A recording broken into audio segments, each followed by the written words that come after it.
Yo, hello, Bean Beam. What is up, Koala? What is up, Fire Team? Good to see everybody. What's up, Orca Teal? Playoffs time. I was playing Hades 2 right before this. What's up, El Dragon? I know it's a Monday, but it's playoffs time, baby. You gotta bring the energy. Gotta bring the energy today. All right. Guild Wars 2. I'm assuming is what GW2 is. Yeah, anyway, for the opening 4 matches, can't a girly work on a job application? Oh, shit. Oh, shit.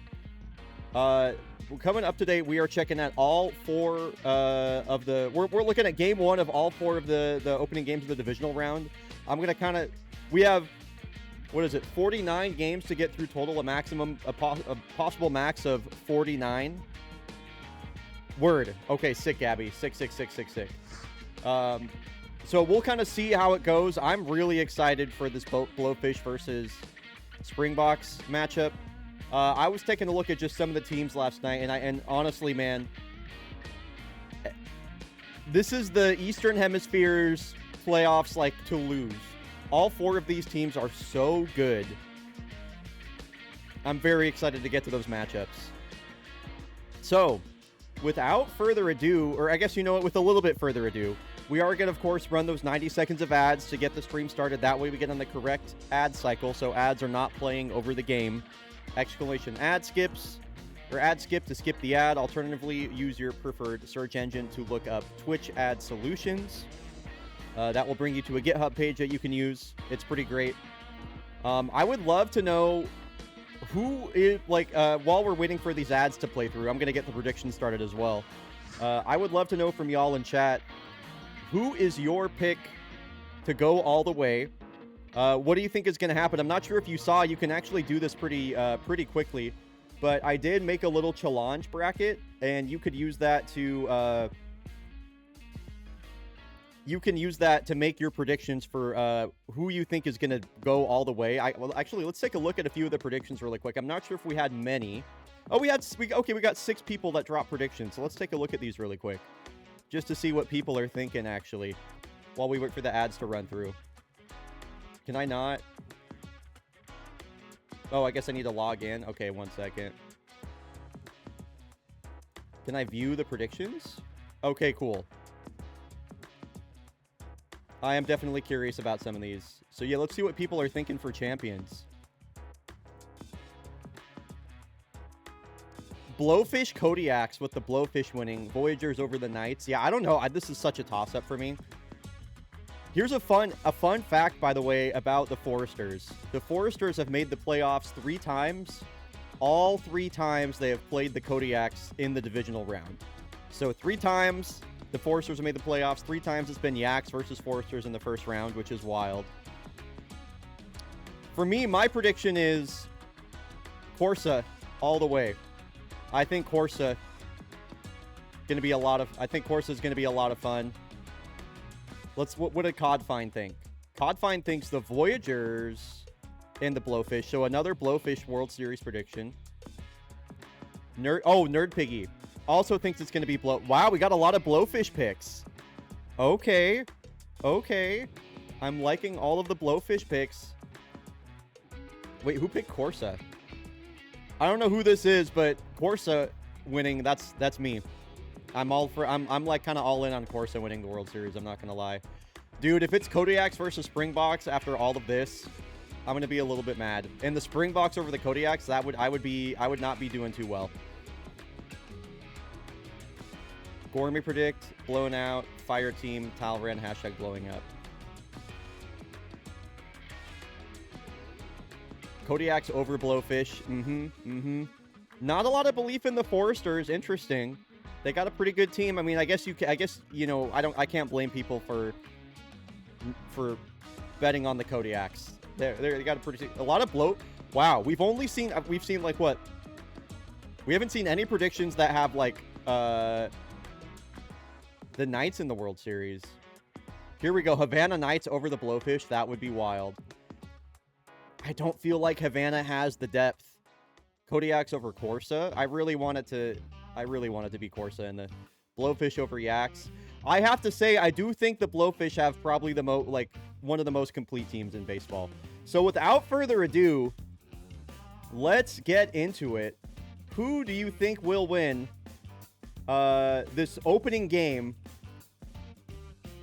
Our first playoff matchup. It is the Havana Knights. Prediction is live, by the way. Yo, what's up, Kyle? Good to see you, dude. It is the is it the Voyagers hosting the Knights?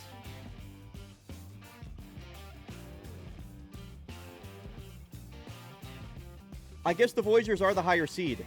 Okay, it is the Montreal Voyagers hosting the Havana Knights. We are headed to Montreal for the playoff kickoff, whatever. I'm super excited about this. Talking about both of these teams, the Montreal Voyagers obviously had a pretty infamous regular season. They, of course, cut the MVP frontrunner at the time, Alley Cat Crunchwrap, in replacement for Manny Man, who, after being signed by Montreal, batted .216 with a .279 on base and a .373 slug for only a .655 OPS. He has been absolutely dreadful for them. But here's the thing about Montreal. Their pitching is really good. They have the single best reliever in baseball in Abram Lovebright. He led all qualified pitchers with a 1.62 ERA over 61 innings pitched. As Cannoli Buccellato pokes one the other way, past the diving grab there of Rylan Baja for a leadoff hit. We'll talk more about that Montreal offense once they're up. This Knights team as well. Oh, they're going to send the runner. A bit of a hit-and-run attempt here. Masahiro, who's going to... Oh, my God. Happy Goodfella drops the ball over at first. And just like that, the Knights are rolling. And I talked about I was mentioning how this Knights team has made a lot of changes. Aurora Rosales was not on this roster until about 7 games before the end of the regular season. They signed her in place of Brock Beefton as she goes down looking there. A very interesting move. And that's going to be the first out of the game recorded by Happy Goodfella. Here is Tyrone Lancaster. Definitely an MVP runner-up, but in the conversation. Had a monstrous season, both in the field and at the plate for this Voyager squad. As he sends a blast out to left field. Will this go all the way? It is holding up at the warning track. That looked like it was out of here. So much power in Tyrone Lancaster's bat. And that is a loud fly out for out number 2. Dipshit fan thinks fly ball is going to be a home run. That's me right there. Now let's bring up Sammy Siegel. He was another late season signing by these Knights. Was a rookie on the Kodiak squad until he was cut mid-season, and he goes down on strikes there, swinging at the high fastball. So the Knights get on the board, get a couple hits on the board immediately, but will leave the runner stranded. Big opportunity for them in the first, and they can't come up with it. So, leading off here for the Voyagers at home, it's the former Cascadia Kodiak, Rylan Baja. Had a great season for this Voyager squad, by the way. Started all 80 games for them at the hot corner. Ground ball that lands in front of home plate. That's something that I think is really important about this Voyagers group, is they had their rookie Masahiro Hu on first, and then their veteran third baseman Rylan Baja on third.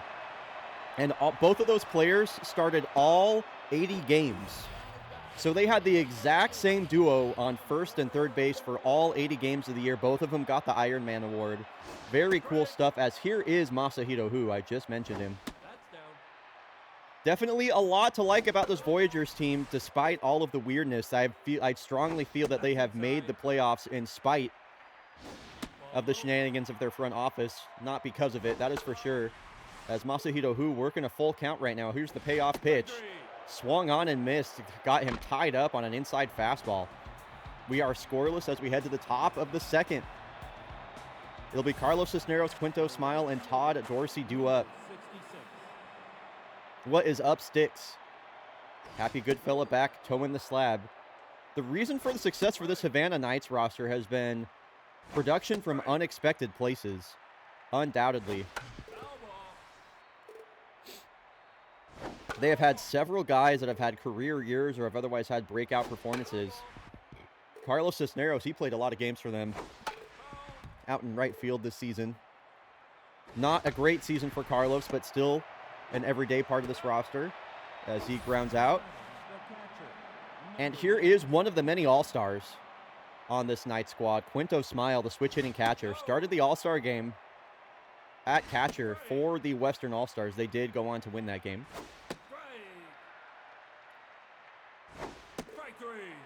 It was a great year for the 40-year-old as he goes down swinging there. Now it is Todd Dorsey, 830 OPS, 307 batting average in the regular season for Todd. 9 home runs as well. Hard hit ground ball out into right field. 2-out single here for Dorsey. Another base runner for the Knights ahead of, again, another one of their All-Stars, Ryan Riverbend. Was red hot at the start of the season, batting almost over 400 as he swings at the first pitch and grounds out. Voyagers still looking for their first hit. They'll have Sleeve McDykel, Manny Man, and Tycho Raikkonen coming up. Some very potent bats here in this part of the lineup. Sleeve McDykel. To talk about Sleeve for a bit here. This dude is in his age 33 season. He's been on the Voyagers every single year of his career. He came up at age 19, so now 14 seasons later. Batted a 925 OPS, 323 batting average. 408 on base, 517 slug. He has been a centerpiece of this Voyagers team for so long, and he works a leadoff walk here. And now, of course, he was the centerpiece of that controversy. Manny Man, I'm kind of a hater of this player. He had a miserable regular season for them, but he sends a high drive out to left. That is going to hang up at the warning track. Another loud out. Is 517 slug good? Yeah. It's very good. And now they're in his second season, Tycho Raikkonen. Talk about a breakout year for the 24-year-old shortstop. 980 OPS, 13 home runs, among the most on, actually leads the team. He led all of the Voyagers. As here's a line drive that ricochets off the glove of rookie Sammy Siegel. And Sleeve McDykel going to push for third. Good base running there by the Voyagers to go first to third. Now we got runners on the corners for Jocinda Pope. Big opportunity here for the home team. Now for the young right fielder Jocinda Pope, she looks at 2 strike strikes from Gizmondo. This one is poked into left field. That is going to plate the first run of the game for the Voyagers. They take a 1-0 lead early. Still only 1 out here in the second. Now for the 41-year-old infielder, Chet Rocket. Now imagine this is their second baseman. This could have been Alley Cat Crunchwrap. Instead, it is the veteran infielder, Chet Rocket. As this one is a line out to Buccellato, a bad read on the ball from Raikkonen, a bit of a, call it a rookie mistake over there. As they will double him up at second, he fails to tag. Voyagers draw first blood, though. Anything above 400 is pretty good. Yeah, generally, I mean, not anything above 400 is pretty good. It's good, for sure. Is ERA adjusted the games being 7 innings? No, that's still a 9-inning calculation. So now, second time through the order here for the Knights. Levi Ware, another line out right to Raikkonen over there at second. Aurora Rosales gets her second chance in an at-bat here. Only played 34 games in the regular season, Rosales. Longtime veteran of this league, though. Started the season on the Yellowfins and was cut mid-season. Had a long career with the Santa Cruz Sawteeth specifically. A strikeout her last time up, trying not to make it back-to-back Ks, and it will be. Wow, mojo down for Rosales already. I thought it was a questionable move to pick her up. So no Tyrone Lancaster. He flew out to the warning track. Looked like it was going to be an opposite field home run to put the Knights up big. Goodfella trying to get another strikeout here with the runner on first. Ground ball right back to him. He knocks it down and fires over to first.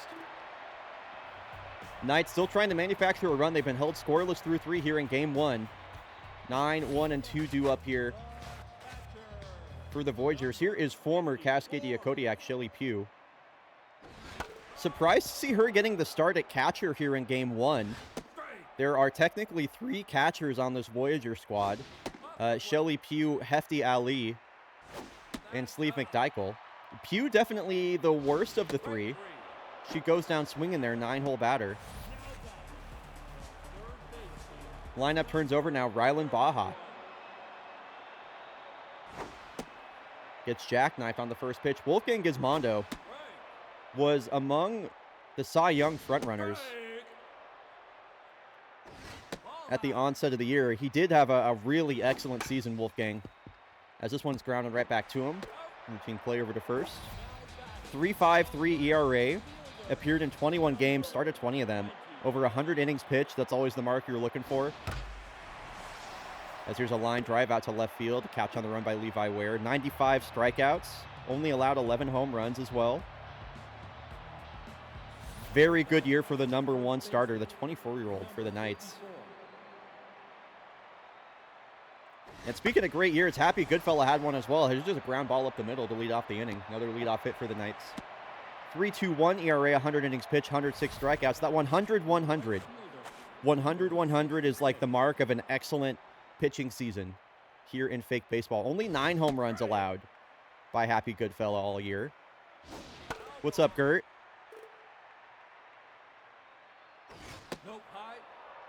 Both starters definitely having excellent starts up to this point.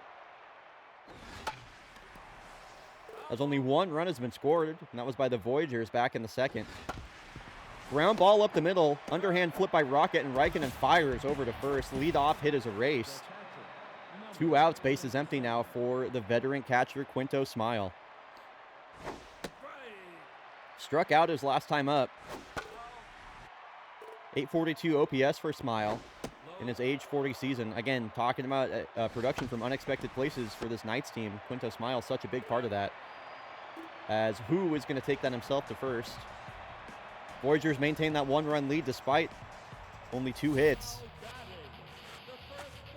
And Who ended the inning, and now Who will lead it off. The rookie first baseman, Masahito Who.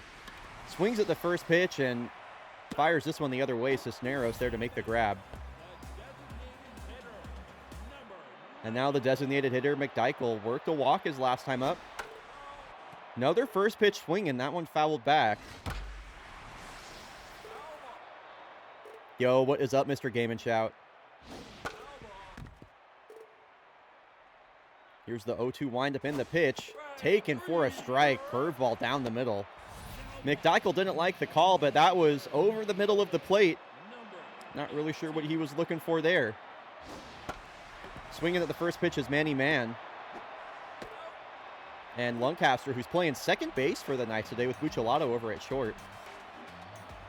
Fumbled it, but able to get the play in time. Havana, they need to strike back at some point here. Happy Goodfella is locked in. 54 pitches through 4 innings. He's had a good start so far. This Knight squad, really no answer. I've definitely, I would say my biggest concern about the Knights here in the playoffs, and again, these are long series. They are best of 7 series. Is I worry about the length of their lineup.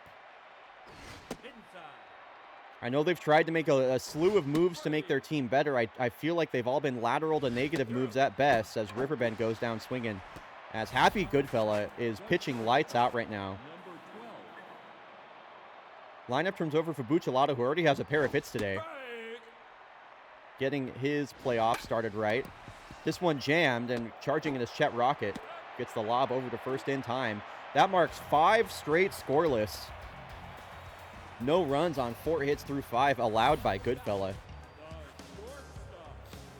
As the young gun Raikkonen going to lead off the inning. Both starting pitchers locked in. Has very much been a pitcher's duel here to kick off these playoffs. Left-handed bats do so well in this Voyagers ballpark. A very short porch out there, especially in left center. You only got to hit it 350. Raikkonen goes down swinging there. One out ahead of the right fielder, Jocinda Pope. Definitely a base running threat if she can get on base. Only a 301 on base for her in the regular season. By the way, folks, Fake Baseball Reference has been fully updated for all 80 games of the year. You can check out the complete stats for the entirety of Season 20. I have a bunch of windows open in my other monitor right now. I have the player pages by season and the team pages for both of these teams. So I'm just referencing it over and over and over. It's pretty great. Shout out Fake Baseball Reference. So 1-run ball game. One swing of the bat could change things up. Now here is the veteran Levi Ware.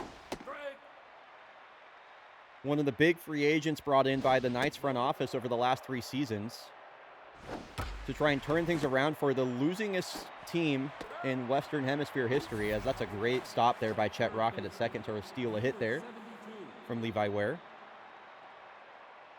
Now Rosales, a pair of strikeouts today, already tense after only 2 at-bats in the playoffs. Not what you want out of your 33-year-old veteran, that is for sure. This one's popped up. Yo, what's up, Modus? Good to see you. Maybe Tyrone Lancaster can make something happen here. One swing of the bat would tie it up. 15 home runs. Was among the best in baseball for Tyrone, as there is another line out to Raikkonen. Knights just have not been able to get anything through the infield so far. A lot of hard hit balls that have been caught for outs. Shelly P will lead off the inning once again. What's up, Frost Last? What's up, Zero Serenity?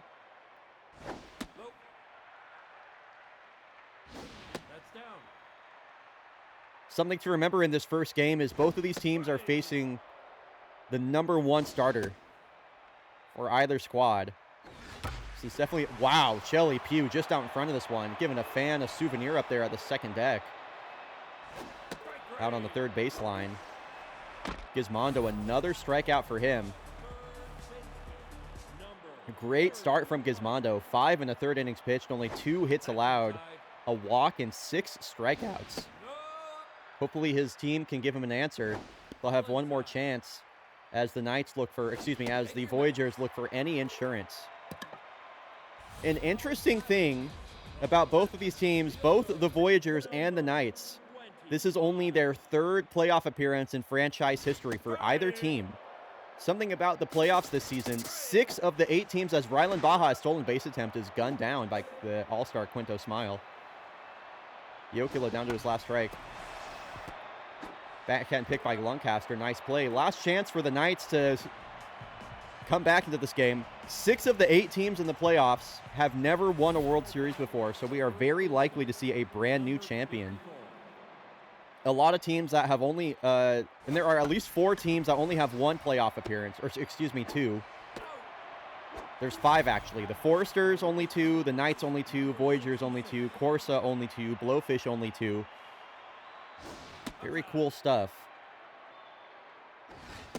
Only 2 outs remaining for the Knights to play with here. Again, a home run would tie it up. Happy Goodfella could be pitching a complete game shutout in this game 1 start of his playoffs. Cisneros goes down swinging, and it'll be down to the veteran Quinto Smile. Any heroics for their all-star catcher. Again, a long series here for both teams. This is a best of 7. They are not eliminated if they lose. Still a long series to play. Here's the full count to Smile. Goodfellow looking for this complete game shutout, and he gets Quinto Smile swinging. What a start from Happy Goodfella. Blanks the Knights. Allows only 4 hits. The Voyagers win despite only getting 2 hits and an error. An absolute pitcher's duel. Both starters go the distance. What a wild first game. And by wild, I mean, what the bloody hell was that? And I mean, a pitcher's duel, you could not have any more of a pitcher's duel right here. There goes my bracket. It's a best of 7. It's a best of 7. That is not a deciding game. It is a best of 7. Your bracket is not fucked.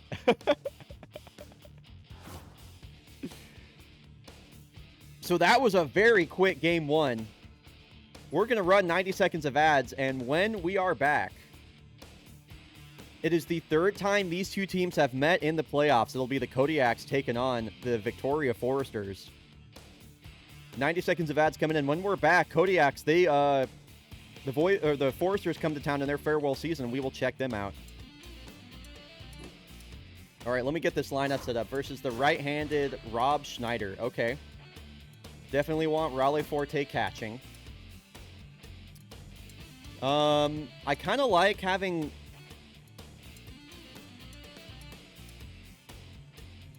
I might platoon Gizmo and Pepper for a while, honestly. Is kind of what I'm thinking. Because I like Takeda playing second base a lot, actually.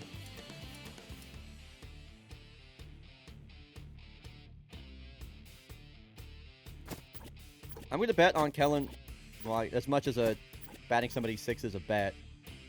I'm going to bet on Kellen Zuniga making something happen here. Okay, let's get this prediction going, too. Who will win between the visiting Victoria Foresters and the Cascadia Kodiaks? Prediction is live. Let me get the reference pages pulled up for both of these teams.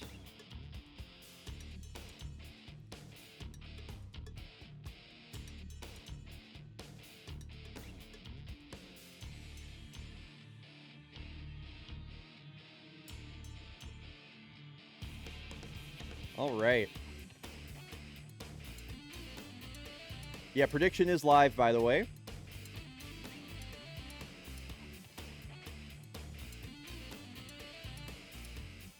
If you were just returning from the break, we do have the prediction live for who will win between these two teams. Yeah, the playoffs might as well be the start of a new season. Everybody's mojo resets back to 0. Everybody's on full rest. That is correct. This is the farewell season for the Victoria Foresters. It was announced by the commissioner of fake baseball back in the middle of the season that this will be the farewell season. The Foresters are relocating to a new city in North America. And a fun fact about these Victoria Foresters, this is the 3rd time. This is the 3rd time the Kodiaks and the Foresters have met in the opening round of the playoffs. How many times have the Foresters made the playoffs, you might ask? 3 times.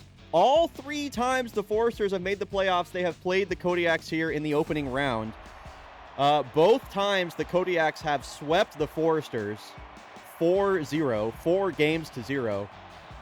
Will this finally be the season in which the Foresters are able to break their Kodiak curse here in the playoffs? They've been kind of the little brothers to the Kodiaks for a long time. As former Cascadia Kodiak, the switch-hitting center fielder, Seppo Heikkinen, stepping up to the plate. And, of course, it'll be the likely Western Cy Young winner, Celeste LeBlanc, on the bump for the Kodiaks today. Seppo Heikkinen played a lot of games in this very stadium, won 2 world titles here, including that season 10 appearance where he had over a 1,600 OPS in the playoffs. The Flying Finn among the all-time best as far as playoff bats go. Yo, what is up, Kenna? Welcome home. Yay. I can't wait to see you and hang out with you again. It's a leadoff single for Seppo, and plenty of Kodiak killers in this lineup, including this one right here, Crackshots Bumoni. Great outfielder for the Forester squad. Definitely a veteran of this group as well. As this one's poked down the third base line. A great snare by Mao, who grounds it, but Kellen Zuniga able to make the pick. Let's take another look at that as he digs that one out of the ground. That is not an easy play by any means. It's, first of all, a great stop by Mao, who gets to her feet and throws quickly, but it's grounded, and then Zuniga able to pick that one well in time, by the way. Great play by the 2 corner infielders for this Kodiak squad. And now that's going to bring up Plaid Rasputin, the DH. As soon as the Foresters signed Plaid Rasputin in the offseason, I knew they were going to be a playoff threat. A great season for the veteran. After he spent his first 8 seasons with the Commodores, he was a huge pickup for this Forester squad. 14 home runs that led the team for Plaid, 811 OPS. And now here's Mercedes Palomar. I mean, the top of this Foresters lineup is just filled with sluggers. Palomar, Spumoni, Heikkinen, Rasputin. They have the go-ahead run on third base as here's a ground ball right to Takeda playing second base. LeBlanc able to pitch around that runner on third. It'll be Valdo leading things off here in the playoffs for the Yaks. He ended the regular season absolutely red hot. Hit a career as he swings at the first pitch, as he so often does. This gets by the glove of Schneider. And how about a lead-off infield single that might be graded as an error? I'm not sure for Valdo. Now a lot of speed on the base paths for him as well. And she just hit 30 home runs and set the single-season home run record. Kola Johansson coming to the plate. Here's a stolen base attempt from Valdo, and he gets in there. Good pitch to run on it. Was a breaking ball. Runner in scoring position immediately for these Kodiaks. Gonna try and break for third now is Takeda, and he gets there. Wow. Continuing his great run of form as Johansson goes down looking. It was a perfect pitch on the outside corner there by Schneider. Now going to have to deal with the left-handed bat of Julie Mao. Career high 14 home runs in the regular season for Mao. Did end her season with a 907 OPS. So much thump all up and down this Kodiak lineup. And hitting home runs is usually a good way to win playoff games. A lot of swing and miss, too, as well. A lot of strikeouts for the Kodiaks as the first 2 outs by Rob Schneider have been recorded via the strikeout. Now batting cleanup, Uday Katabura, the big man, swings at the first pitch, trying to drive Takeda in. As here's a... Oh, wow, a great stop by Mercedes Palomar, who saves a run. I cannot believe that she just made that stop. I thought that was going to be a base hit up the middle from Katabura. As let's take another look at that one. Amazing play by Mercedes. That one just like snow coned it in the end of her glove, able to get the throw over in time. Saves a run and steals a hit. I thought that was a hit for sure as well. Now the veteran third baseman, Petrus Rojas. Played a lot of games at third base, both for the Foresters and for the Moose. Very familiar with this Kodiak squad. Another Kodiak killer. This one is off the glove of Zuniga over there at first. It was hard hit, so that'll be an infield hit for Petrus Rojas. Back-to-back leadoff hits here for these Foresters to get the inning started. Ground ball up the middle. Charging this is Johansson. Tough play, but gets it there in time. Effectively a swinging bunt. Moves a runner into scoring position now for the bottom of their order. Chamberlain Testarossa, first baseman. Another dangerous power threat. Looks at a curveball for strike one.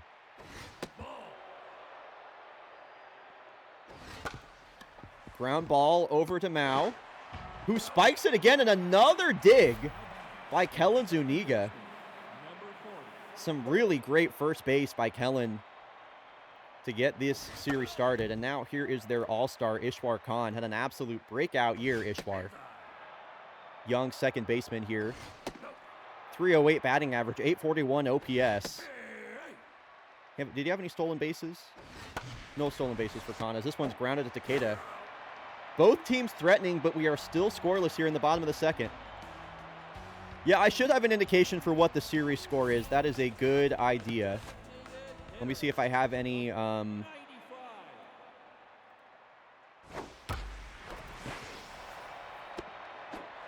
As there's a leadoff base hit for the rookie. The rookie Goldsmith.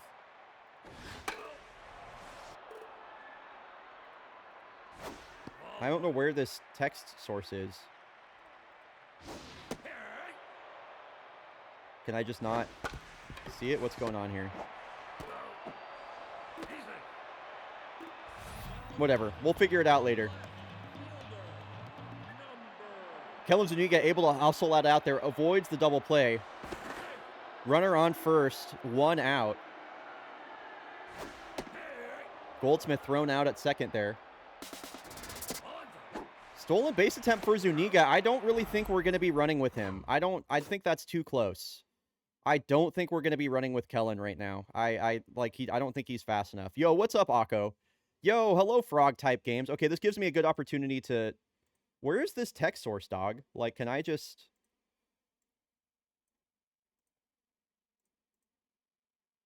Where... Transform. Center vertically.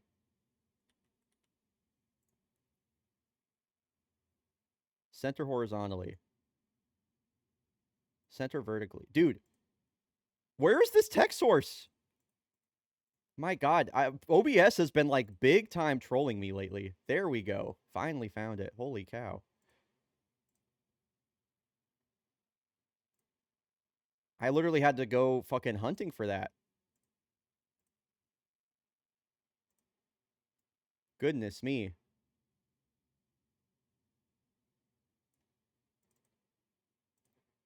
Oh, I should start the game up while I'm waiting. Sorry about that.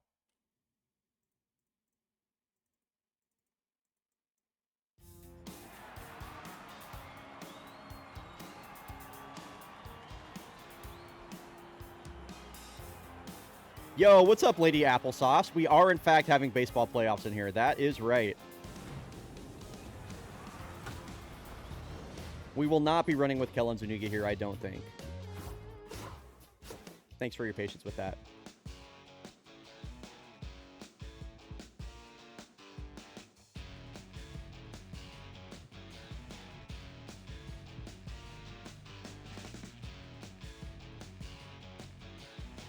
Now batting, the left fielder, number 2. 0-2 count here to Zamboni. They are really worried about Kellen over there at first. I really like... Wow, Zamboni goes down looking. Another perfect pitch there from Schneider. He's got a couple of Ks looking. Now 2 outs, runner on. I'll let Kellen run at this point. Okay. Good pitch to run on as well. It was a changeup. Trying to get him into scoring position with 2 outs, as this is a high fly out to right field. Routine play by Villanueva out there in right field. Still scoreless through 2. Top of the 3rd coming up, and the top of the lineup due up after this as well.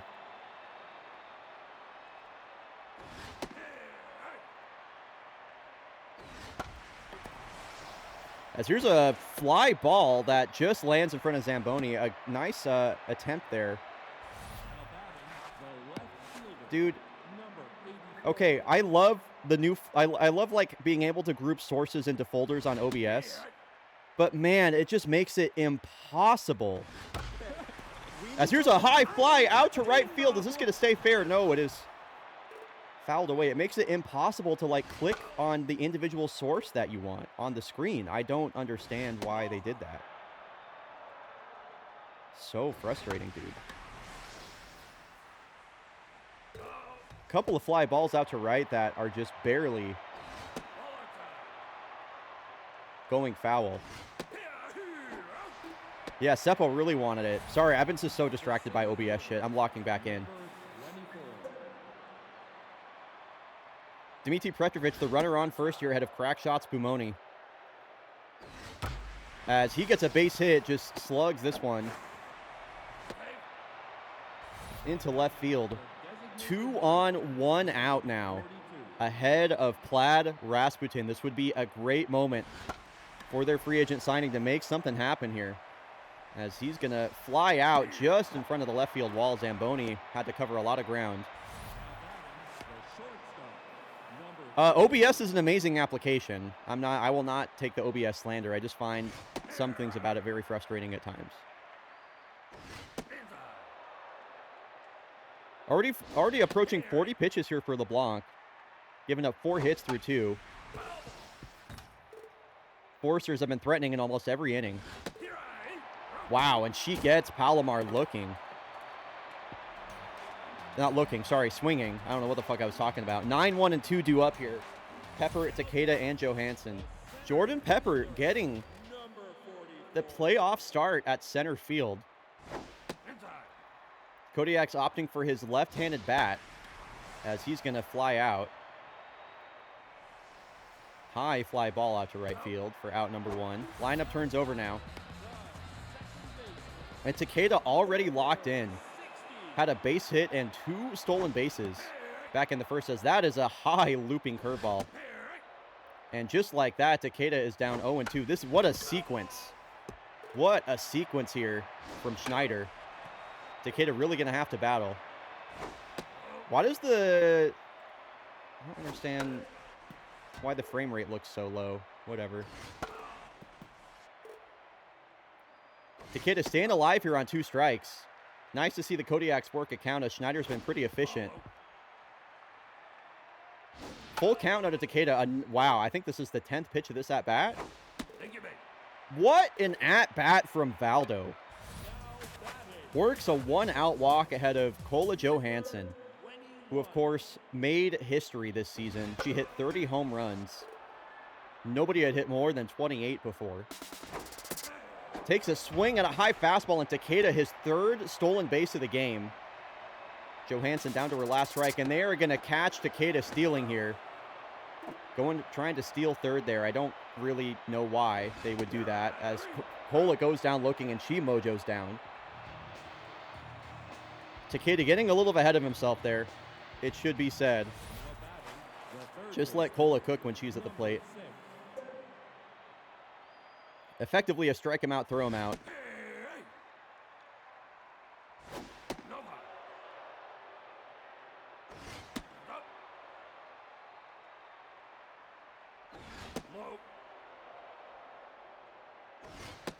As Rojas works a 5-pitch walk. That looks pretty wild from LeBlanc, and again, the walks were her issue late in the season. Led the league in strikeouts, though, I should say. How many did she get again? It was her 3rd straight 100 strikeout one. Wow, how about wow, they went... Man, just a lot of small ball being attempted by both teams right now. Another caught stealing in back-to-back innings. Both teams really trying to run and get runners into scoring position, as here's a diving grab by Zuniga, who throws it to first. LeBlanc covering. Nice play. 108 innings pitched, 123 strikeouts for LeBlanc. 2nd most in her career and the most in baseball. Only has 2 today so far. What's up, James Swan? Good to see you.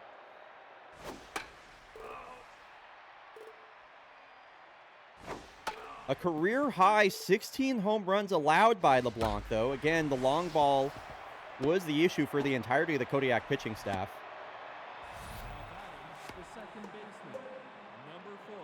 A 2-out single ahead of the 8-hole batter, Ishwar Khan, who slings this one up the middle, but a diving attempt by Takeda, who fires over to first. Man, Takeda really could just do it everywhere. Mao, Katabura, and Goldsmith due up. 2nd time through the order now for Schneider. 4 strikeouts for him on the day. Did strike out Mao her last time up. Only 41 pitches for Schneider. That was a good pitch to hit a hanging breaking ball. It's fouled back. And this one just hit up the middle. Schneider will record the out himself. 1 out, bases empty ahead of Katabura. Both teams still looking for the first run, and looking like back-to-back pitchers duels here for the first 2 games of the playoffs. Starts to feel like maybe only 1 or 2 runs could be the difference. You start maybe thinking, who's going to be able to hit it out of the park first? Palomar. Going to retire Uday over at first in back-to-back plate appearances. Now Goldsmith, one of the few hits for the Kodiaks today. DHing today, the switch-hitting rookie. Schneider, a couple of mistake pitches here in back-to-back at-bats, but Kodiak's not able to barrel up that curveball. As I say that, Palomar steals another hit from the Kodiaks. She has been lights out over there at short.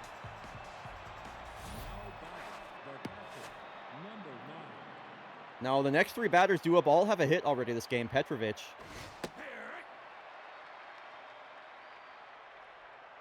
Will lead things off. LeBlanc approaching 70 pitches. Kodiak bullpen getting warm. Kodiaks did so much work on their bullpen throughout the course of the season. Made a slew of cuts and signings. They now feel it's in a pretty good spot. Multiple looks both for right-handers or left-handers.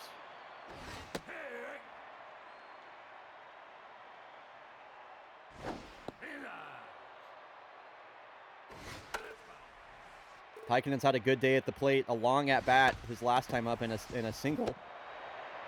As Takeda will throw him out at first. Potentially the last batter that LeBlanc will face, crack shots Bumoni, trying to make it through 5 innings here in game 1 as she approaches 80 pitches. Already a base hit today for Spumoni, and wow, LeBlanc really just not able to locate. 4-pitch walk to crack shot. And yeah, they are gonna, we're not gonna go to Dirt Clod. We're gonna go to Jules Verne. Why would you not go left on left there? I do not know. What's up, Alex? Good to see you, dude.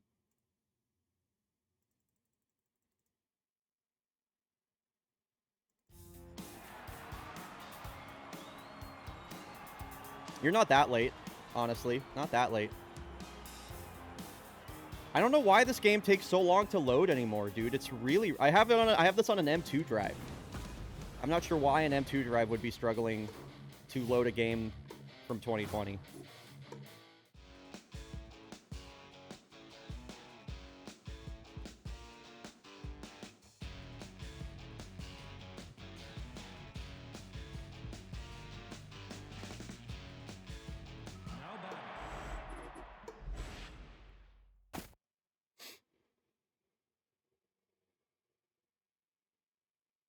Yeah, we're going to go to the left-hander Magnus Bale here.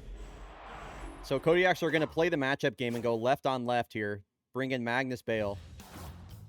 Check the drive health later. Remind me how I do that. I mean, I just got it. Like, it's less than a year old.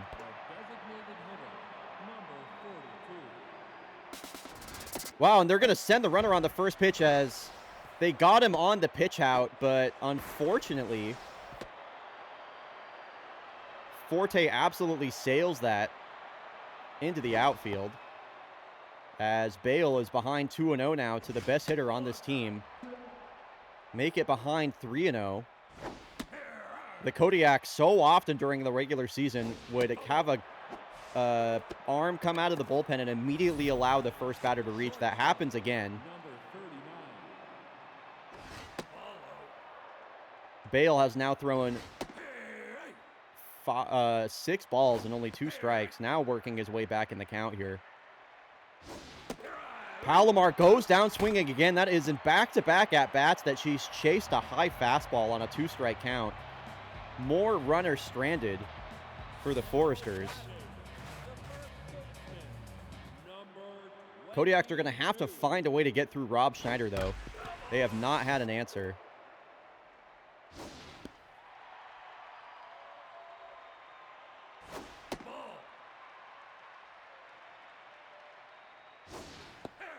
Takes a big swing at that curveball. That's been the put-away pitch for Schneider.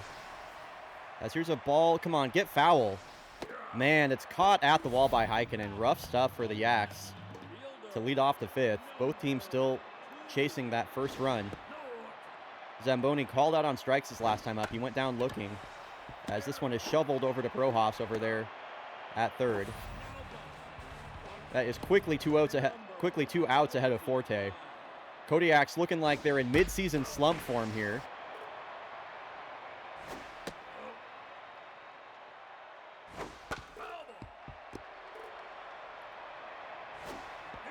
And Forte goes down on strikes. An extremely quiet inning for the Kodiaks. Rob Schneider absolutely cruising. He has blanked the Kodiaks through 5. They only have 2 hits. Now here is Petrus Rojas to lead off the top of the 6th. Has reached in both plate appearances today, a single and a walk. Staying alive here on 2 strikes. Fouled off a good inside 2-seam. What's up, Atlas? Good to see you. Bale not able to put him away just yet.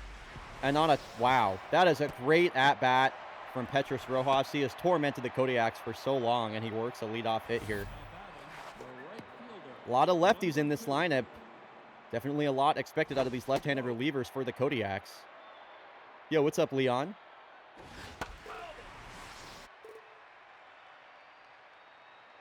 Lefties have done well so far, as here's a high drive out to center. Pepper on the run at the track will make the catch ahead of the wall there. Wow. A loud first out. The first baseman, number Ahead of Chamberlain Testarossa. Ground ball, this should be two. Johansson flips it to Takeda. Routine double play there, turned by the Kodiaks. Nice stuff. Kodiak's gonna trying to set up a chance to save the game here, and yeah, Tristan Benitez is gonna be pinch hit for, or sorry, they're gonna pinch hit Tristan Benitez in place of Jordan Pepper. I don't hate that at all. As another ground ball early in the count, Benitez a ground out. Now Takeda, 3 stolen bases, a single, a walk, and a caught stealing for him.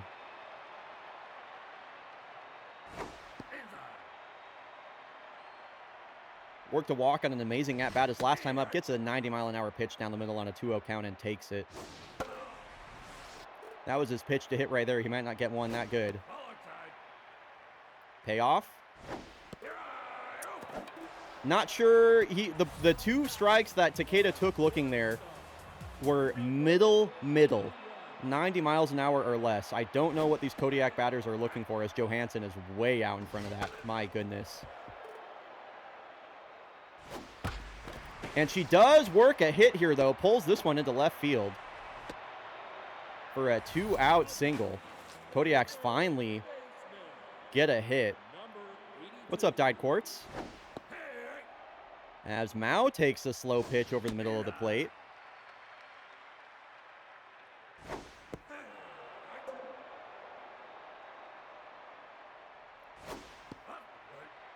Mao, a really good opportunity to make something happen here.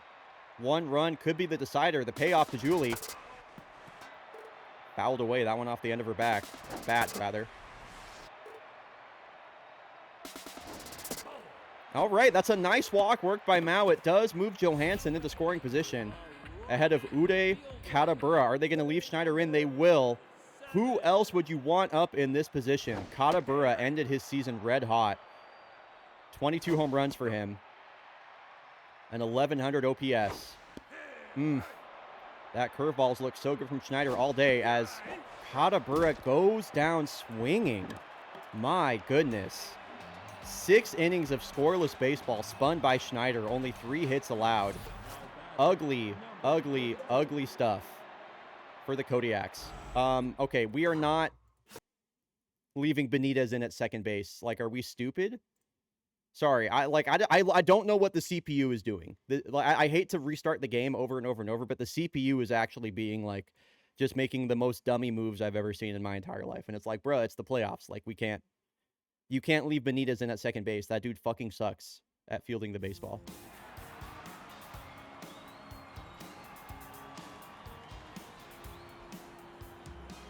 The UK got straight UK?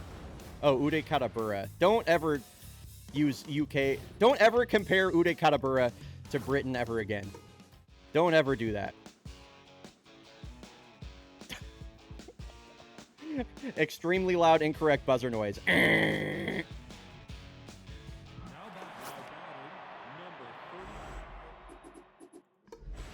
Okay, so first of all, we're going to bring in Dirt Clod. Wait, who do they have due up? Scarelli, Petrovic, Heikkinen, Crackshot. Okay. So first things first, we're going to bring in Dirt Clod. Second things second, we're going to substitute Newt Gizmo over there at second. Now we will play the game.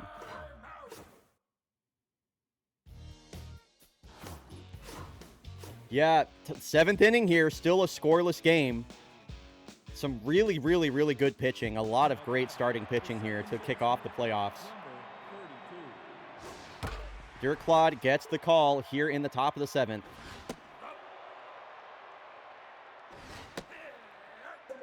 Foresters go to their bench as well as they pinch hit Scarelli. And Clod gets him swinging. Kodiaks go bar for bar with the Foresters there. Now here's the left-handed bat of Petrovic.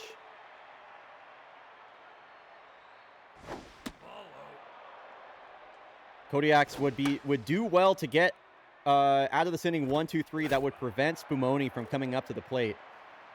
If Petrovic can be retired here, it'll be Heikkinen with 2 outs.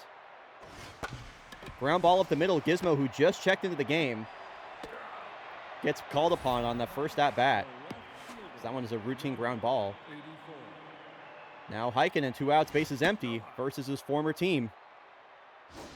Had a good game at the plate. This one a ground ball right to Zuniga, and the Kodiaks are going to get a chance here to walk it off.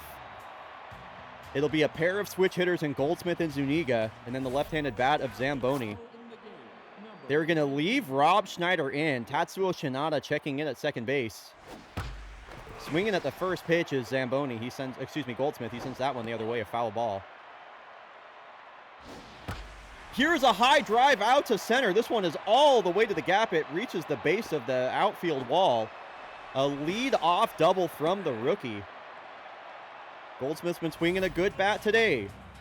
Runner in scoring position. Nobody out for Kellen Zuniga. They're going to turn him around. Bane Sayavong, the rookie left-hander, going to come in. And they might just walk him. Are they just going to walk him? Wow, they're going to intentionally put Kellen Zuniga on to set up the double play. And they're going to play the matchup game here as far champ Zamboni is going to step in. He's been pretty good versus left-handed pitching. 1 run is all the Kodiaks need, nobody out. And he gets a pitch down the middle, and this one is out of here! The Iceman ices the Foresters, a 3-run walk-off blast. Far champ Zamboni swinging at the first pitch. That one all the way to dead center. The Kodiaks win the first game of this series in dramatic fashion. 1 pitch, 1 swing. They walked Kellen Zuniga to get to Zamboni, and he swings at the first pitch and punishes them. Wow.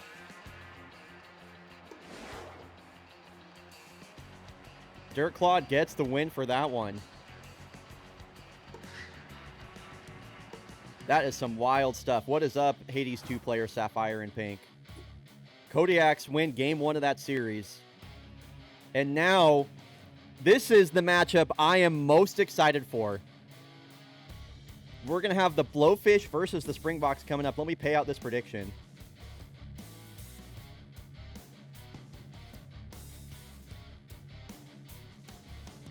Amazing first game of that series. When we return from the break, we have the Busan Blowfish taking on the red-hot Joburg Springboks. We'll be back in 90 seconds. Exclamation ad, skip to skip the ad. I will see y'all when we return. I'll also get this second prediction started for the Blowfish versus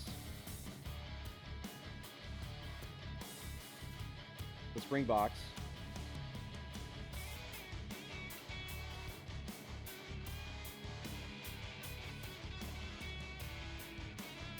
Now, these are 2 of the most complete teams in fake baseball, it should be said. The Blowfish, I think, they have as good a chance as ever at going all the way.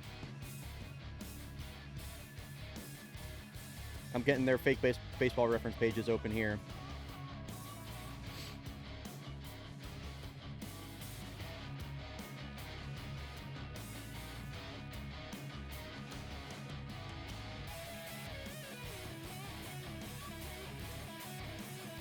All right. That prediction is about to go live, by the way. Prediction is live for who do you think will win between the Blowfish and the Springboks. Both of these teams, by the way, three of the 4 teams finished with a 47-33 record. All of these teams almost have an identical record. The Blowfish won a very competitive Pacific Theater very early on, or I would say very early into the late season, if that makes any sense whatsoever. definitely going to be a tough matchup, though. The Springboks, if we want to take a look at some of the league leaders for the season, had Remus Freeman, Chappie Johnson, and Smoke Singleton. They had a lot. They had 3 of their batters for a long time in the top 10 in batting average. They are a very, very, very good team. The Blowfish, this is only their 3rd. Excuse me. If you're just coming back from the break, prediction is live. You got a minute left to get your Dargy Dots in. Let me take a sip of my coffee. It's a cloudy day here in Johannesburg as the Springboks host the Busan Blowfish. This matchup could very well determine which team gets to the World Series. The Blowfish, this is only their 3rd playoff appearance ever. The Springboks, they are the winningest team in the Eastern Hemisphere. This is, I believe, their 12th playoff appearance. So it's a battle of new school versus old school. It'll be Dakota, Crunchwrap, and Diligence. 3, or I think a right-hander and 2 lefties. No, excuse me, 3 straight lefties here at the top of the lineup versus Mario Harris, one of the young, hot pitchers here in fake baseball. Hudson Dakota, what a year he had. Veteran center fielder, just such a great bat-to-ball kind of player. Goes down swinging there, a .310 batting average, 12 stolen bases, 7 home runs. And now here he is, Alley Cat Crunchwrap. Every time we've seen him on coverage, he has been lighting up the diamond. Harris trying to make it back-to-back strikeouts to get things started. What can Alley Cat do? A .933 OPS on the season for him, a .346 batting average. He goes down on strikes there, caught looking. And now here is the veteran first baseman, first baseman, another left-handed bat of Caden Diligence. Great season from Diligence. 839 OPS, 9 home runs. This one sent the other way. Freeman, a backhand grab, and we'll throw that across the diamond. A quick 1-2-3 versus the top of this lineup. Blowfish are, it's going to be, I will say this. It is going to be tough to beat this Springboks team over a 7-game set. Blowfish are really going to have to prove that they are the better team versus a Springboks that has such a Springbok squad that has such a winning pedigree. The top of their lineup is just, and they have just such a complete lineup. Smoke Singleton, the all-star. 852 OPS, 308 batting average, a lot of high 300 batting averages on this squad. Ground ball up the middle, fielded by Crunchwrap, routine play for out number 2. Now here is their switch hitting infielder, Boba Crush. 844 OPS for her, 11 home runs. Some very potent bats all up and down the Springboks lineup. Hard hit ball that's off the glove of Caden Diligence. Rare mistake from him. That'll be an error recorded by Diligence. Runner on first now. I'll tell you what. You cannot make mistakes like that versus this Springboks team. More often than not, they will punish you, and that's mojo down for Caden as well, which is not good considering he's more of a power bat. His contact rating is already kind of low. What's up, Foxomatic? If only Can You Feel Me was here. Well, Ken plays second base, so he wouldn't have had any effect on that. All right, heliocentric orbital. We truly saw all sides of heliocentric orbital this season. We saw the MVP candidate. We saw the paycheck stealer. We saw the guy that literally cannot get out as he ended his season absolutely red hot.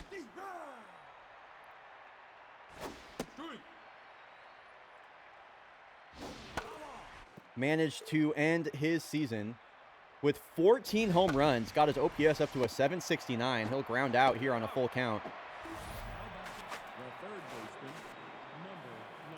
Nobody on ahead of Jeremy Nash, veteran third baseman in his age 37 season. Has had a great year with the Blowfish. Swings to the first pitch and grounds out there. And now the left-handed bat of Destin Agassi. A lot of left-handers at the top of this lineup for the Blowfish versus Mario Harris. That's outside. Mario Harris trying to make it 6 straight retired, and he will. Both teams still looking for their first hit of the ball game. It'll be Painter, Bernabel, and Johnson due up. Painter was a mid-season acquisition by this Springbok squad, and he was just so good for them. Longtime veteran of this league, Painter. I always admired him when he played for the Carolina Reapers. He is the DH today. Deportera scoreless first, despite the error. Painter, 299 batting average, 811 OPS. 27 RBI. Will work a leadoff walk here. Deportera being only 87 innings pitched, despite him being the #1 starter for the Blowfish. Not a bad year for him by any means, a 3.62 ERA. A lot of consistency overall in this Blowfish pitching staff, I should say. Nobody with an ERA over 4, I should say, or over 5 rather. You do see a lot of 4.6s and 4.4s in there, but generally speaking, they've been very consistent in terms of run prevention. Now the all-star Chappie Johnson, a ground ball fielded by Diligence. They tried to go 3.63, it was not in time. Bit of a slow throw over to second there from Diligence. Now another midseason acquisition, the switch hitting center fielder, Johan Pirelli. Former Cascadia Kodiak Pirelli. Let's see, in 41 games this season with the Springboks, 308 batting average, 366 on base, and 811 OPS. He was very good for them. We are still hitless as we head into the top of the third. Sludge Grimer will lead off the inning. He's normally batting second for this Blowfish squad, so definitely a different look to their lineup here today. Mario Harris is pretty settled in. He is locked in here with less than 30 pitches thrown here in the third. Gets Grimer swinging. Now the switch hitting corner outfielder, Einhard Damflock, in his first season with this Blowfish squad.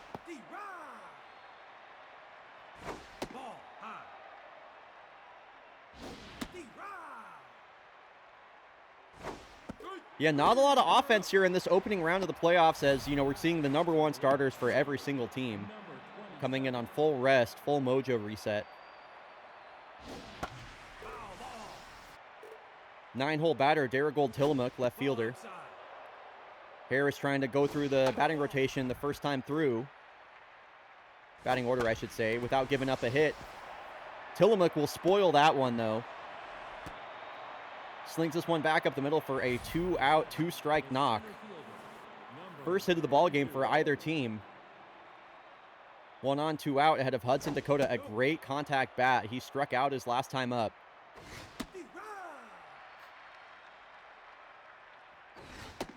Check swing. Good take there.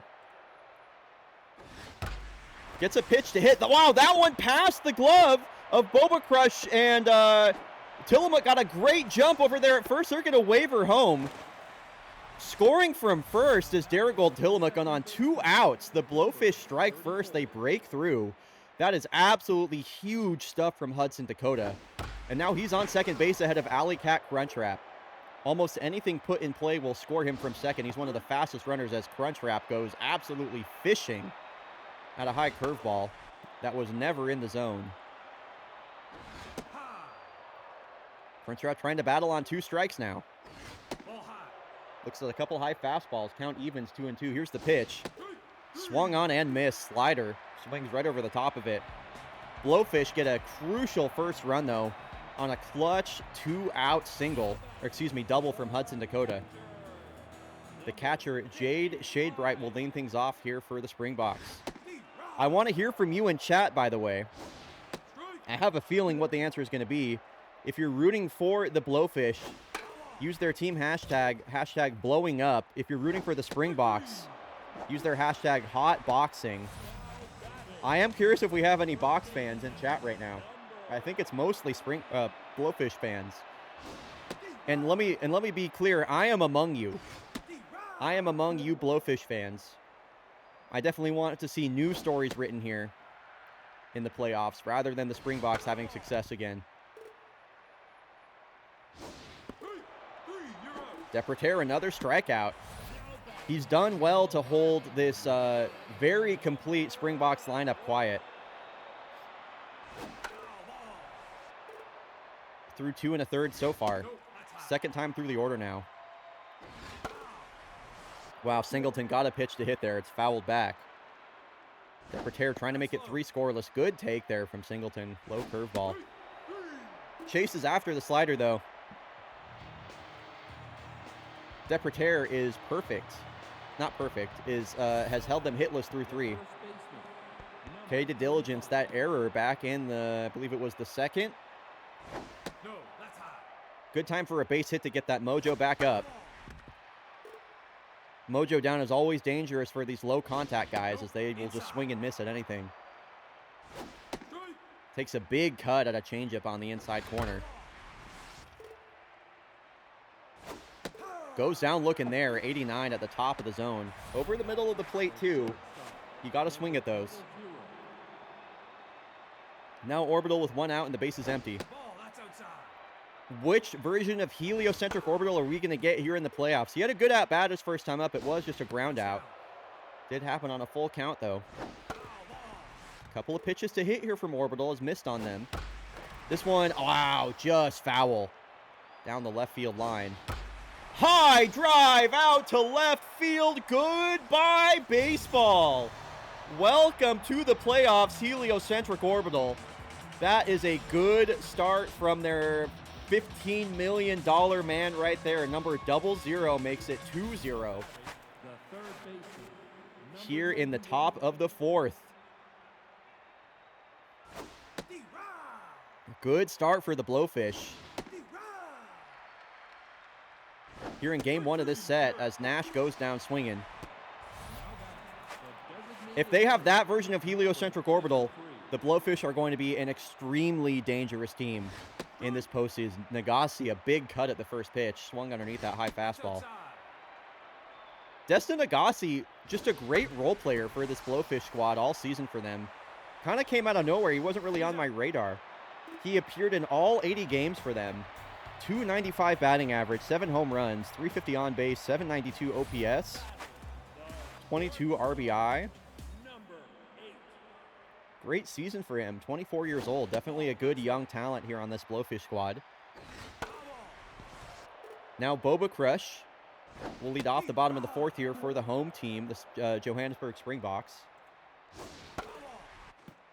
Depreter getting started with his 4th inning of work. Springboks, one of the few teams in fake baseball with multiple World Series titles. They have 2 to their name. They, of course, won in Season 2 and in Season 9. They've met the Kodiaks in the playoffs 3 times. They have lost 2 of those matchups. Last time they were in the World Series was 2033, which they lost. Or, excuse me, 2033. Was Season 12, which they lost to the Kodiaks that season. This is the 12th playoff appearance lifetime for the Springboks. They have only missed the playoffs 8 times in 20 seasons. Very historically dominant team here in the Eastern Hemisphere. So definitely going to be a battle for these Blowfish versus a very experienced Springbok side. And they have runners on first and second with 1 out ahead of Warming Bernabel, first baseman in his 2nd season.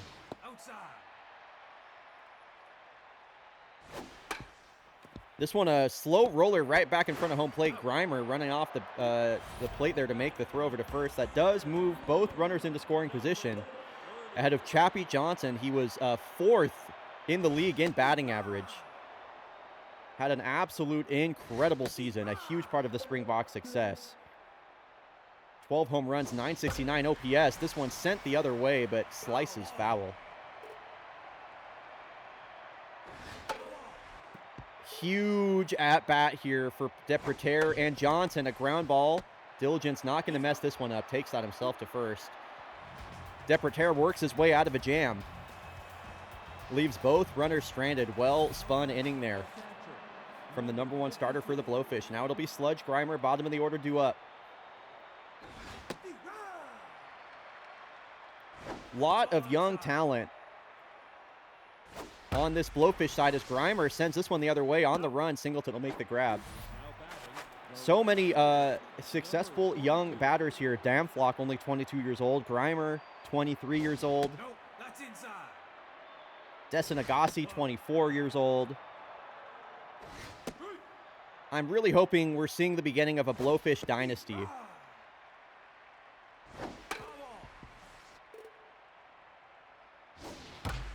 As this one is hit deep into the gap, this is going to make its way all the way to the base of the outfield wall. A 1-out double for Damflock.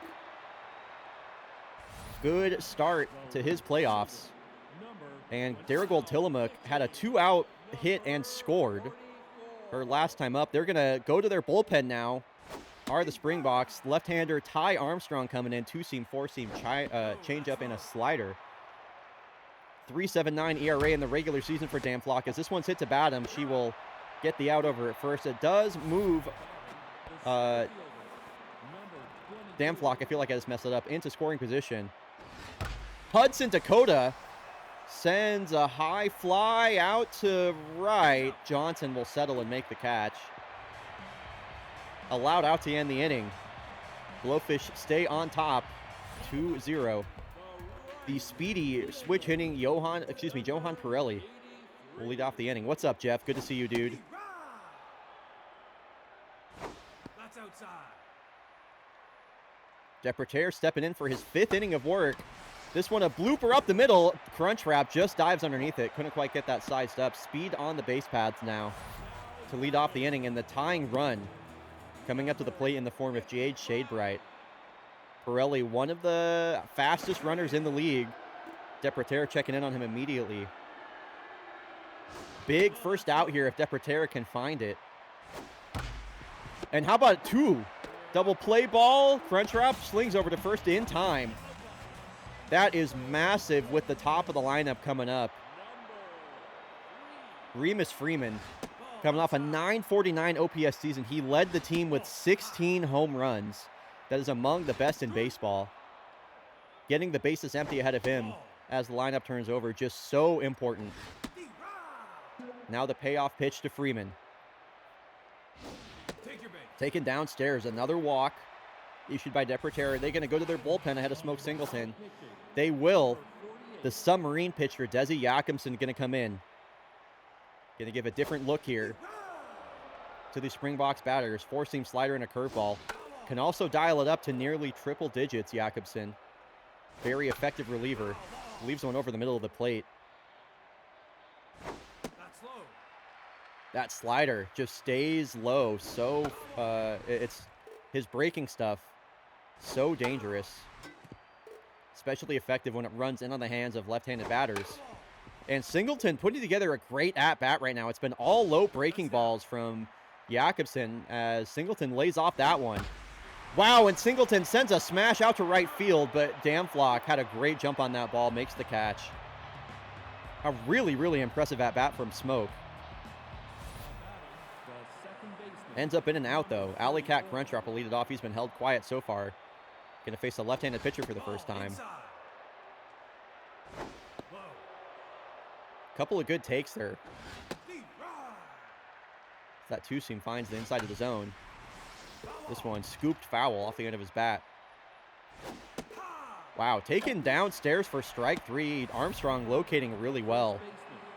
A couple of close takes from Alley Cat. Didn't pay off. Diligence got a good pitch to hit, but this is about as slow as he could have hit it over the shortstop crush. Now heliocentric orbital crushed himself his last time up. Yo, what is up, NFD? Good to see you. Armstrong already locked in. Looking pretty effective. Out of the pen. Here's the 3-1. Clearly not messing around with orbital after he went yard his last time up. Big spot here for the veteran third baseman, Jeremy Nash. Gonna get a a good matchup here versus the left-handed Armstrong. That's low. Nash, 7 home runs, 289 batting average in the regular season. Strike. Down to his last strike here. Goes down looking, a couple of strikeouts looking there for Armstrong. His command and location is so good. Catches 2 blowfish batters out there. Heart of the order due up now as the Springboks try to tie this one up or set up a save opportunity as we head into the closing chapters of this game.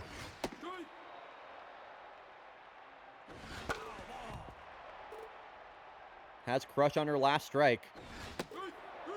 98 on the bottom corner from Jakobsen. Desi, the submarine pitcher, looking really good out of the pen right now. And Caden Diligence makes up for that error earlier in the game with a jumping grab for out number 2. Base is empty for Garland Painter. Man, when Jakobsen throws that fastball, it looks like it'll never come down. Great sequence there. Jakobsen climbs a ladder and gets weak contact from Garland Painter.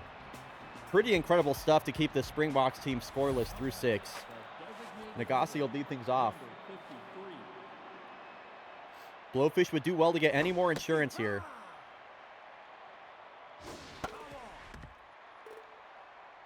What's the put away pitch here from Armstrong? High fastball is fouled straight back there by Nagase. Feels like he's seeing Armstrong pretty well right now. And as I say that, another strikeout looking. Don't know what you're looking for there. 89 middle. Pull the trigger there, my man. That's low. Sludge Grimer, a great contact bat. Just trying to put this one in play. Blowfish can turn the lineup over here and get Hudson Dakota back up at the plate. That's inside. Good at bat here from Sludge. Armstrong over 30 pitches, and this one is slung the other way. Great opposite field single there from Grimer. A 1-out knock ahead of Vinehart Damflock, who already has an extra base hit this game. Now batting from the right side, a switch hitter.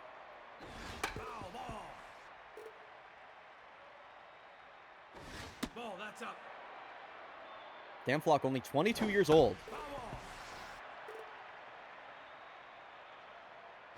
Ball, that's low. Part of this historic Busan Blowfish squad. Only their 3rd ever appearance in the playoffs as this is hit out high to center. Johnson makes the running catch. Nice play there by the all-star center fielder. And they're going to go to their closing pitcher, Aziz Dawame. Going to come in now, a 4-pitch mix. High overhead arm slot for Dawame. 4-seam slider, curveball, changeup. Tillamook already a base hit this game. If she can get on base ahead of Hudson Dakota. He batted her in last time. Here's the 2-2. And now the count will work full. This is a good at-bat from the 9-hole batter, Tillamook. Swung on and missed a slider that just dove out of the bottom of the zone. It'll be a 2-run lead to protect. Burnhamel, Johnson, and Pirelli due up. Jakobsen gets back to work. Already 1 1/3 innings pitched. Call this a 7-out save for Jakobsen if he can get through the whole inning. Gotta say, I don't know that I predicted the Blowfish to win game 1 of this series. A win here in Johannesburg would be so huge for them. No, that's low. The 2-0 now to Johnson. Wow. This pitcher is nasty. Jakobsen is one of the best in baseball, in my opinion. Yeah. He is super nasty. No, inside. This one off the end of Johnson's bat, orbital. He's out. Fires over to first. The Blowfish are 1 out away from winning a huge game 1 of this series. And then coming up after this, folks, we have Valencia versus Palermo in a battle of the 2 Titans of Europe this season. Jakobsen looking for the put-away pitch on 2 strikes. This one, a high foul ball. Diligence on the run, lays out for it, trying to put the game away. Comes up short. This one a fly ball center field. Dakota on the run, makes the grab. The Blowfish win game 1 versus a very good Springboks team. Love to see that. Love to see that. Let's go Blowies. That's what I'm saying, Kenna. By the way, Kenna, let me be the first to welcome you back from New York. Looking forward to hearing all about it. Great start from both starters, actually. Some good pitching so far. What's up, Hockey Babbler? Heliocentric Orbital already got a home run. Big-time stuff from some big-time players here. All right, folks. When we come back from the break, by the way, it'll be the 2 European Titans going head-to-head. Both of these teams tied at the top of the Eurovision table, 47 and 33. Corsa getting that 1 seed on run differential. These are 2 very complete teams. For me personally, I'm Corsa. I am Corsa all the way. I want Corsa to win the World Series. I want Corsa to win the World Series. They are my pick. We're going to run 90 seconds of ads. I'm Forza Corsa. Forza Corsa. Yeah, that's good. That's good. Exclamation ad skip to skip the ads. When we will be back in 90 seconds.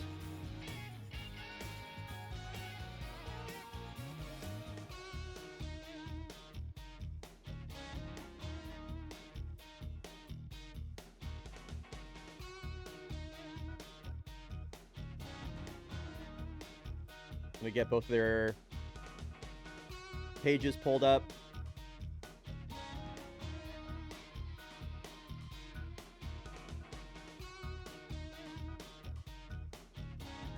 Man, having complete baseball reference pages is so nice for this, honestly. It like hella rules.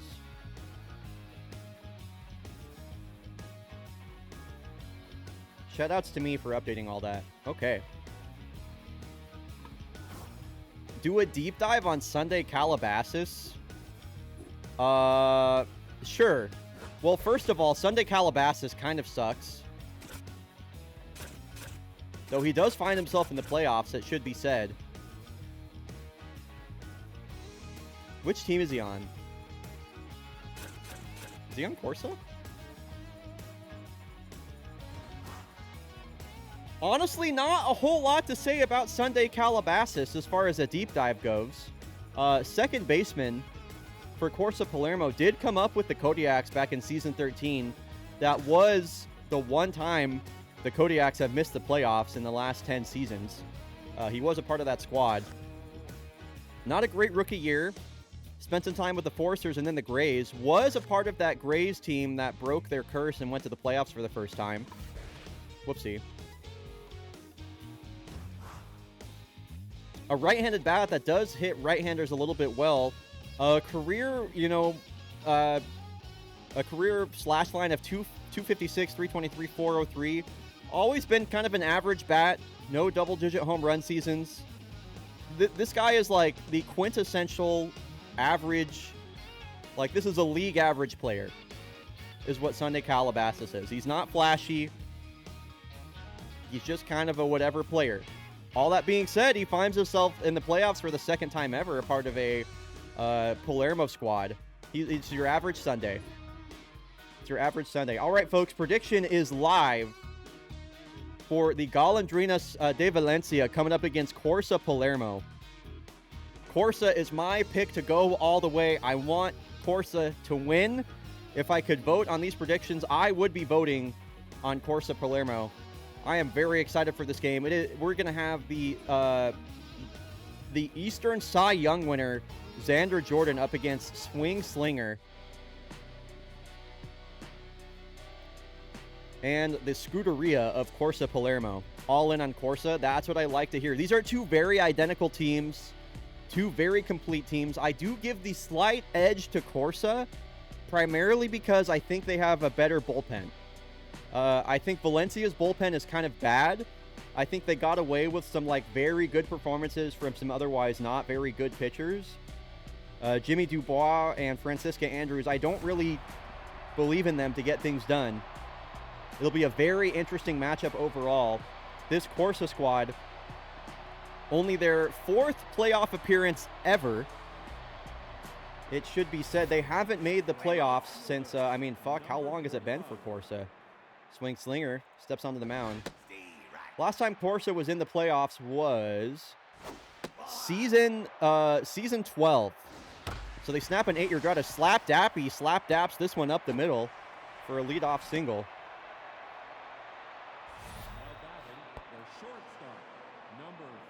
20 seconds left to get your predictions in, by the way. Odds are greatly in favor of Corsa, so you can potentially make some really cheap Dargy Dots if you vote on Valencia. Did not predict either of these teams to be the top 2 in Europe, that is for sure. I would say both of them really surprised me. There's Sunday Calabasas, we just talked about him. Now Valentino Rosebud stepping into the box here. Valencia doesn't sign a lot of free agents, but Valentino Rosebud was a very big signing for them. He's DHing for them today. Left-hander versus the right-handed swing slinger. Former MVP, spent the majority of his career with the Grays before being picked up by Valencia in that wild season 19 offseason. Battling on 2 strikes here. Here's the 2-2 from Slinger. Fought off a low fastball. Gets him swinging a cutter that just ran in on his hands. Swings underneath it. So much homegrown talent on this Valencia side. Shark Burgess among them. Shark only 25 years old, 10 home runs this year. 764 OPS in the regular season. Trio of stolen bases as well.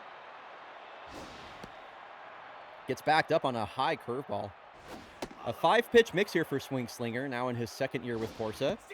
And swung on and missed. Grover Lobster will get the put out over at first. Okay. Corsa Palermo, they have the highest run differential of any team in the league.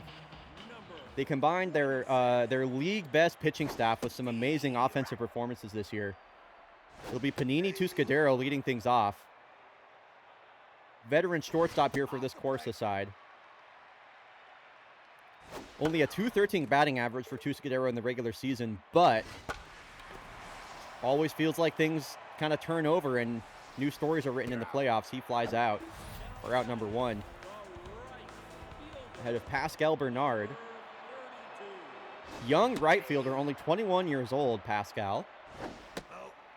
Xander Jordan.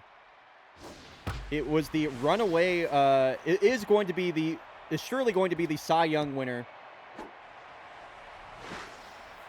for the Eastern Hemisphere. We saw him pitch a easy complete game shutout versus the Kodiaks.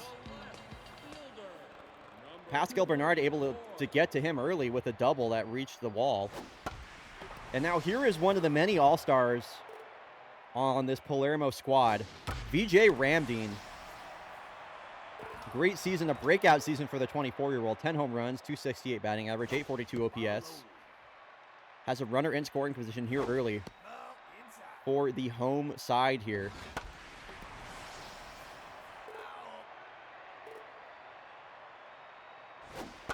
Did VJ make the All-Stars? Yes. This one off the glove of Burgess. They're going to hold the runner at third. That's why I introduced him as the All-Star. Runners on the corners now for Egon Cosma. And you want to talk about breakout seasons. Led the team with 15 home runs, a .968 OPS, .580 slug. Couple of stolen bases as well. Cosma has really come to play here. A huge reason for Palermo's success. Goes down swinging there. Jordan, the left-handed pitcher, able to extinguish the left-handed bat. And now here he is, Sunday Calabasas. Palermo a chance to strike early here in the first. This one sent the other way, and that will get down. Scoring from third easily is Bernard. Palermo on the board first. And I've talked a lot this year with these surprise teams about production from unexpected places. Robin Ruffner, man. Wow, as he continues to produce, this one might clear the bases. Ramdeen going to round third into second base. Is that Ramdeen? Excuse me. Calabasas going to round third.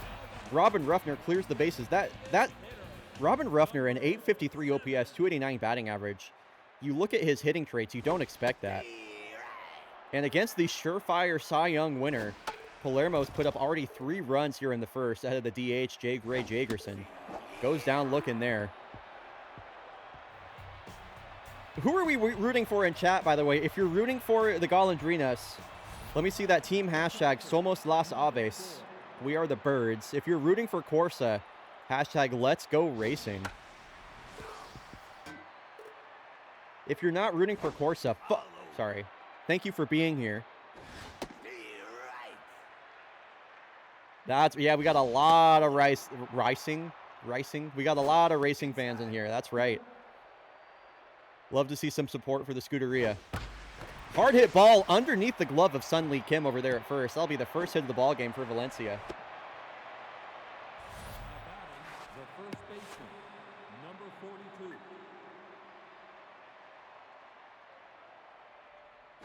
Outside. Oh, inside. One on, nobody out ahead of Cheddar Cassidy, first baseman.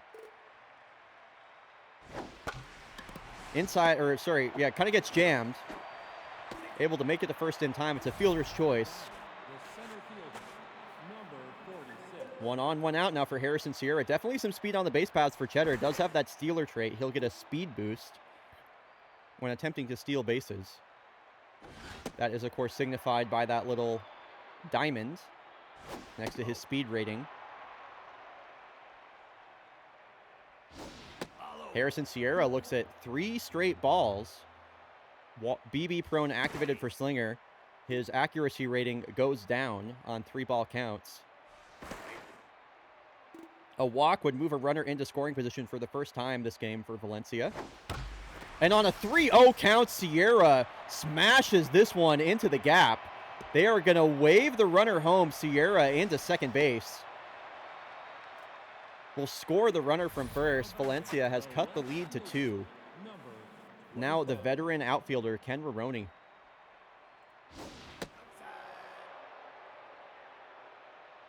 Sierra, the runner, on second. A lot of power in Roroni's bat, but a lot of swing and miss as well as he goes down swinging there. Now another all-star for this Valencia side. Braden Franklin was not an all-star starter, but did start on the bench in that all-star game for the Eastern All-Stars squad. Great year for Braden Franklin and Valencia. 281 batting average, 865 OPS. 3 stolen bases and 8 home runs. He goes down swinging. 8-9-1 due up. Corsa put up 3 against Xander Jordan, of all people. And here is their all-star, Grover Lobster. Swings at the first pitch and another shot to the gap. Oh, he's going to hold it first. Lobster, not a super fast runner. Could have maybe got extra bases out of that. Just going to hold up at first now. Another hit already for Corsa. They've been seeing Xander really well. Sun Lee Kim, the 9-hole batter, due up now. 88 over the middle of the plate. A lot of Xander's pitches just over the middle of the plate. He's been leaving a lot of stuff, catching a lot of plate, and Corsa has capitalized so far. That is for sure. 5 hits. Hard hit ground ball smothered by Cassidy. They're going to try and go 3-6-3. Good hustle there from Sun Lee Kim.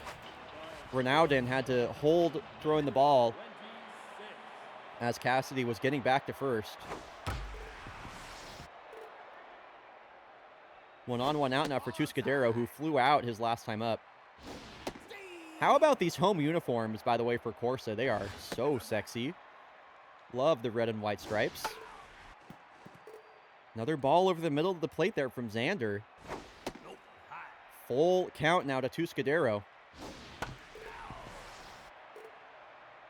We'll do it all again. The windup and the pitch. Swung on and fouled into the Corsa dugout. Look out. Oh! We're going to take another look at that strike 3. I thought that was ball 4. We are going to take another look at that pitch, as that did not look like a strike. Maybe it crossed. I mean, that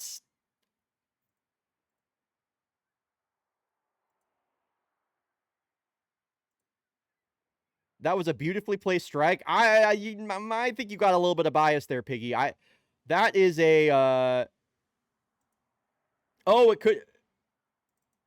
he could have been called out on the check swing, maybe. I think that was ball 4.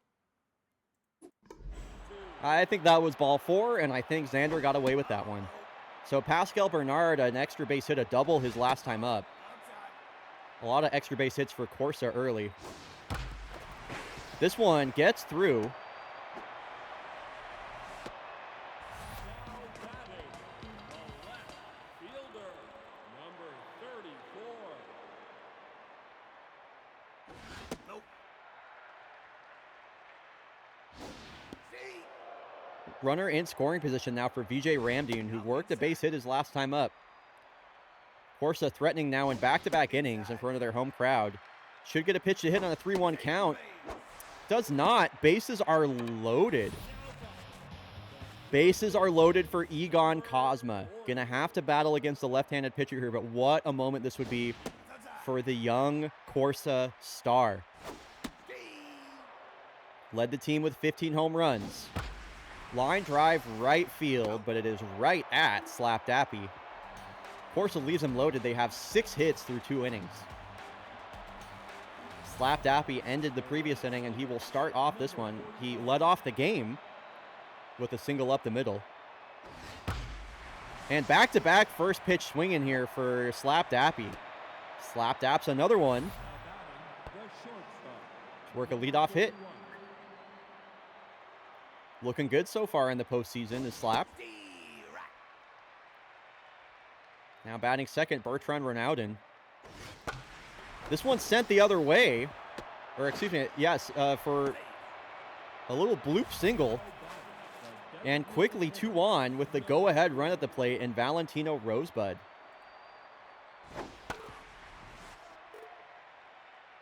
Rosebud, 10 home runs on the season. 820 OPS. That's low. Outside.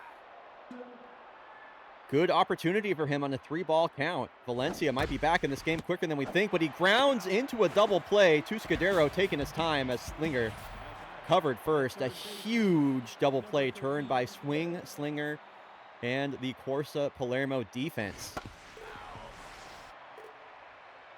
Now Shark Burgess, RBI man activated with that runner on third. He gets a buff to his power and contact stats with a runner in scoring position. Goes down swinging there. Swing Slinger. Carving his way through a jam right there. Strands a runner on third. Sunday Calabasas will lead off the frame.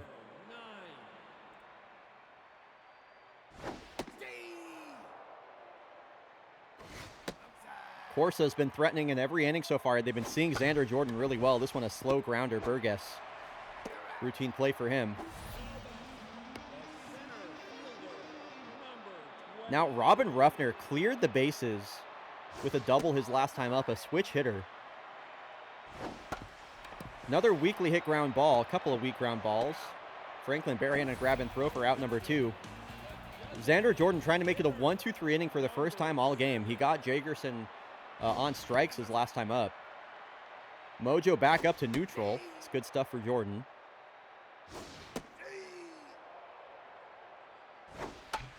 Jagerson, survival swing. Back-to-back strikeouts for Jay Gray. Chimney, Cassidy, and Sierra due up.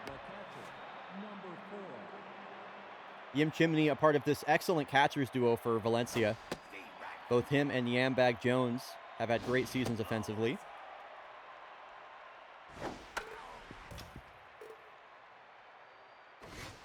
Slinger at 60 pitches now. Ground ball up the middle. Couple of, I'll tell you one thing, Valencia definitely getting lucky on the weak contact. Number 42. Leadoff hits now in back-to-back innings. Cheddar Cassidy way out in front of that curveball. And down to 2 strikes quickly as he fouls that one back. Ground ball. This could be another double play. Turned by Corsa. Wow. Anytime Valencia has threatened to score, they have just instantly extinguished that momentum in that rally with a double play. Sierra, an RBI double his last time up. This time 2 outs, base is empty. Hard hit up the middle. Second hit of the inning. Second ground ball up the middle for Valencia. And that brings the tying run to the plate with 2 outs. Ken Maroney, kind of a miserable season for Ken. 203 batting average, 567 OPS. Not sure why they would start Maroney and ahead of Ileana Alejo. As they're going to send the runner, the throw from Lobster is airmailed.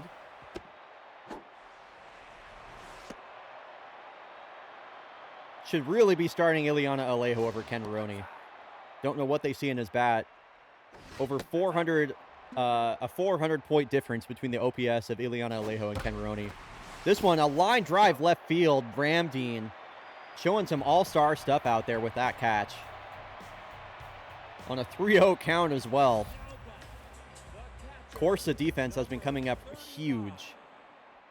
8-9-1 to up now for Corsa, the all-star Grover Lobster. A base hit his last time up. Xander pitched a clean frame for the first time all game back in the bottom of the 3rd. Lobster, ground ball over to Franklin. 1 out. Xander definitely seems like he's settled into this game. If he can keep the lead here to 2, Valencia very much in this. Very good lineup on that Valencia side.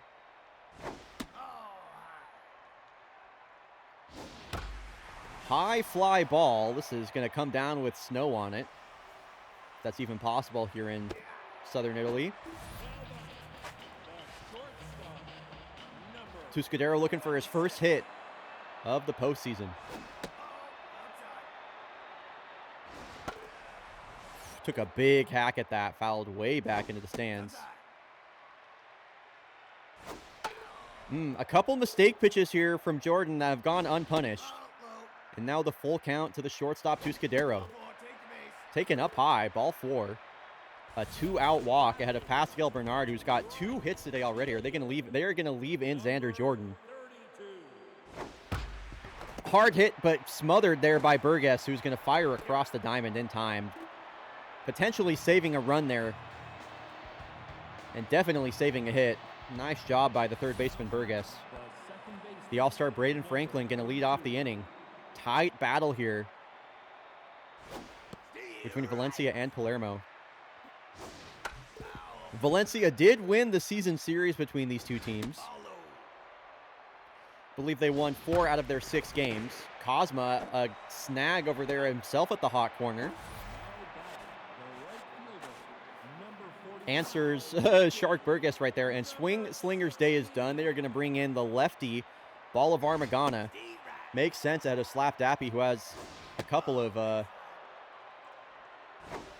hits here today already. Been a great year for the 23-year-old Bolivar Magana. 3.26 ERA over 60 innings pitched. 47 strikeouts to 19 walks.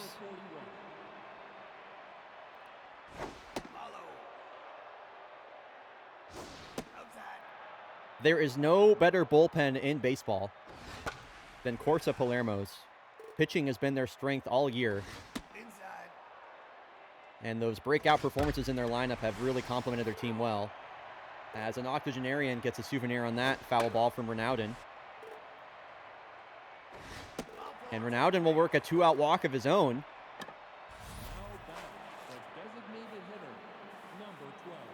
Rosebud Tent's going to have to battle versus the left-handed pitcher, Bolivar Magana, 4-seam slider changeup. Has 97 and can locate it as well. Very difficult pitcher to hit. Wow, great sequence there from Magana. The changeup to get him tied up as well. Really love that sequence. Retires Rosebud on 3 pitches. VJ Ramdeen will lead off the top of the 5th. Jordan approaching 80 pitches. This could very well be the last batter he'll face. Ramdeen has reached in both plate appearances with a single and a walk. The windup and the 2-2 pitch. Swung on and missed. Elevated fastball. Jordan. A strikeout to lead off the inning. And that'll be the end of his day. They're going to bring in Jimmy Dubois. So Jimmy Dubois, a pretty low-graded player as Cosma, gets a 1-out single. Did manage to pitch a 2.64 ERA. What I don't like about Jimmy Dubois' stat line, 15 strikeouts to 14 walks, and also a 4.32 FIP, which indicates to me that Jimmy Dubois got really, really lucky all season. I don't believe in his ability to perform out of the pen. We'll see what he can do here in the playoffs. Has Calabasas on a full count. Already an RBI today for Calabasas. Gets him looking.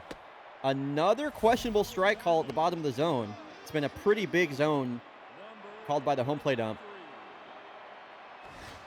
FIP is fielding independent pitching. So basically it's like it takes balls put in play out of the equation, or balls that involve a fielder in any way out of the equation. So that's all more about like home runs, strikeouts, walks, things like that. So yeah, his FIP is almost double his ERA, which in my opinion is a sign of somebody that got very, very lucky in the regular season.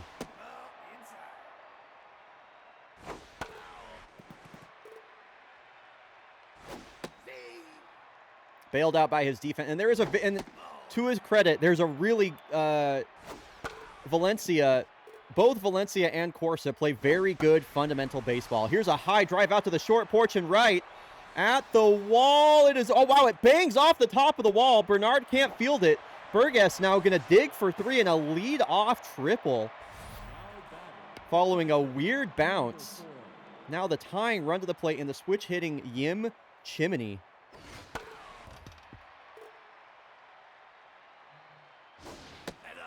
Holy cannoli indeed. Trying to cut the lead to 1 now are Valencia here in the closing innings of this game. Full count now to Chimney. Swung on and missed. Good slider there from Bolivar Magana. Oh, by the way, fun fact, if you ever hear a baseball term that you're not familiar with here, I do have the official MLB glossary linked on Fake Baseball Reference. There is the glossary itself. And if we head over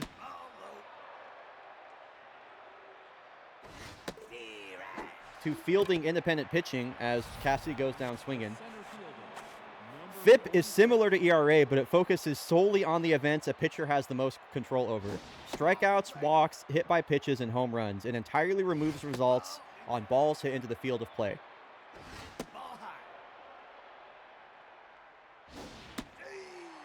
There you go. Magana trying to strand that leadoff runner at third. Now it'll be runners on the corners. Harrison Sierra works a walk. Good opportunity for Magana to strand that leadoff triple against Ken Baroni. Only a 516 OPS. This one a fly ball out to shallow right field. Calabasas. Oh, Calabasas dropped it. Oh my gosh. The inning should have been over. I don't know what happened there with Calabasas. How you just took his eye off the ball? The runner scores from third, and now it's runners on the corners again. Everybody is safe. I was just talking about the good fundamental baseball that both of these teams play. And Calabasas drops a routine pop-up now. Magana should have been out of the inning. The runner should have been stranded on third. And now Valencia can tie this game up. Braden Franklin does have power versus left-handed pitching as well. Codfine, good to see you, dude.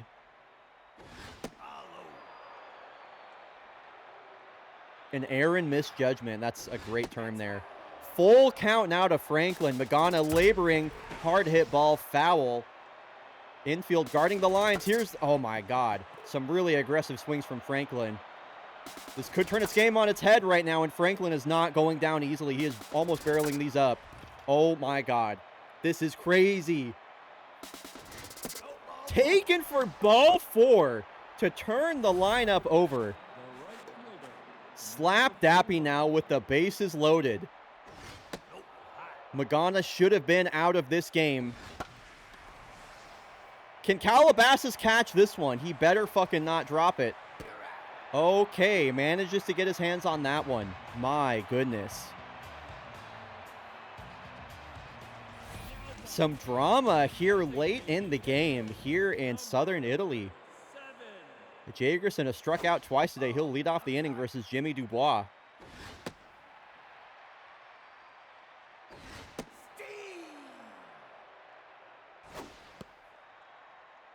3-1 pitch now to Jagerson. Didn't really get a pitch to hit there. Dubois walks the leadoff batter. Now Grover Lobster with a hit today. 1 out and bases empty. Gets jackknifed for ball number 1.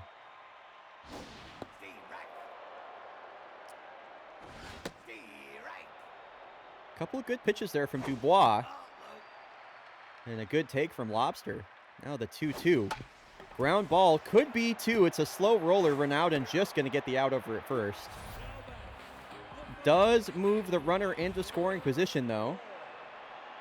Ahead of Sun Lee Kim. High fly ball out to right. It was a line drive.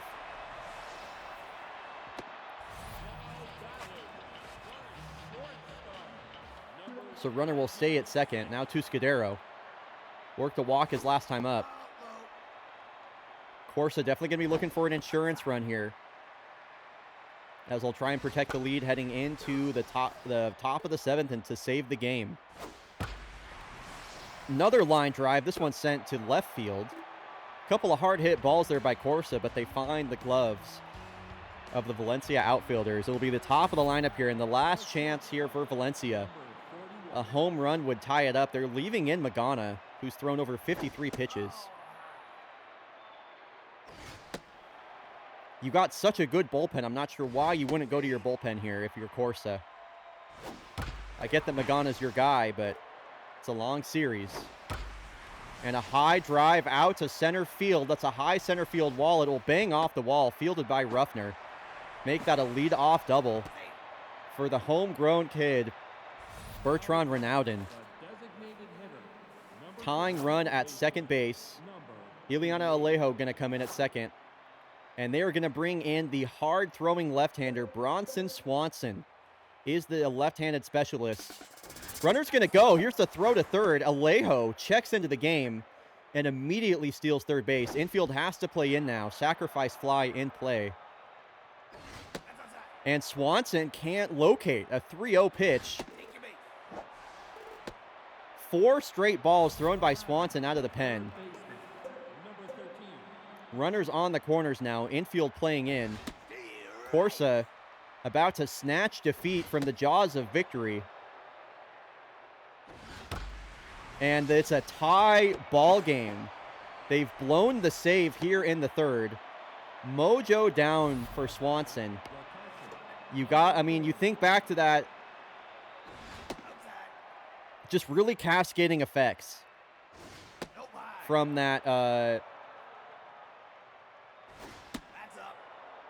Sunday Calabasas home run. What is going on here? Get this guy out of the game. Yambag Jones, where's Derek MK? Bases loaded, nobody out. Swanson has allowed a hit and walk 2 batters after coming into the game. I talked up the success of this Corsa bullpen. And Swanson is looking like an absolute nincompoop. I don't know why you would send in Swanson when you have Milan Lee and Jacinto Baptista. As he walks in the go-ahead run, this is miserable stuff. You had Callum Von Crum and you put in Bronson Swanson with the game on the line. I get you're playing the matchup game, but that is just pure stupidity by the Corsa manager. You have one of the best relievers of all time in CVK, who's going to give up potentially a grand slam. No, it is not. It's off the wall. More runs will come across to score. Wow, has this game unraveled for Corsa? What has happened here in the top of the 7th? 4 runs allowed and still nobody is out.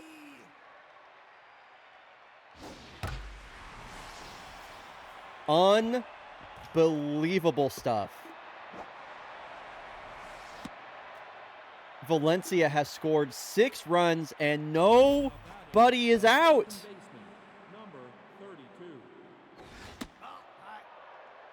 The thing that has been such a key part of the success all season is currently costing them their first game here, Corsa, their bullpen. What is happening? Finally, an out is recorded in the 7th inning.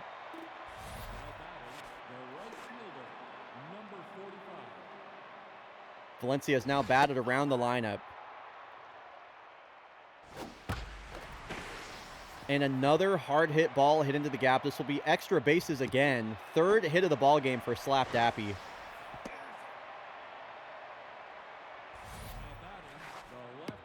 And now here's Ileana Alejo.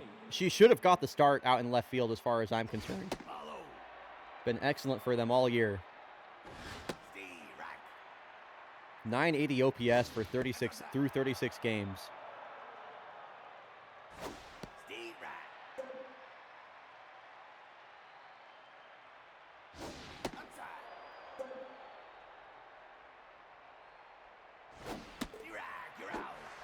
Finally out number 2, a strikeout on the changeup.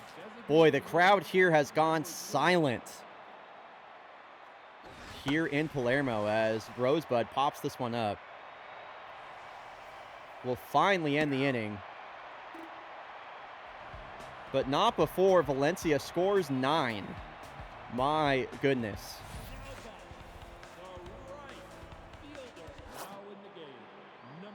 Going to be very hard to come back from this. So a bunch of positional changes. Ken Verone at first. Aloha Odubal at short. Alejo out in left field. Okay.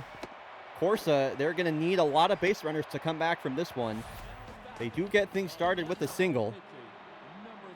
Dubois pulled from the game. They're going to bring in their closer, Cosmo Green. Decent season from Cosmo Green. Among the top pitchers in saves this season with 22, a 4.58 ERA, 7 home runs allowed in only 35.1 innings. 1 on, 1 out ahead of Egon Cosma. Another hard hit ball, and this should end the game. Valencia, I don't know if you can call that if they steal a game. It certainly felt like it. A 7 spot in the 7th. On 13 hits, they score 9 runs. What a late game collapse. Bronson Swanson responsible for all 4 of those earned runs. Look at his ERA through 1 game, 99.99 ERA. Wow. Infinity ERA for Bronson Swanson. 4 runs allowed, no outs recorded.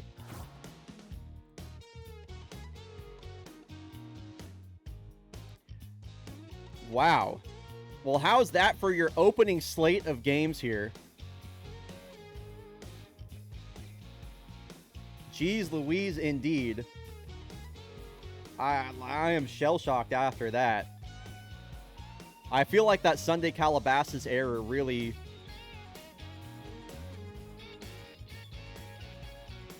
Oofta. All right.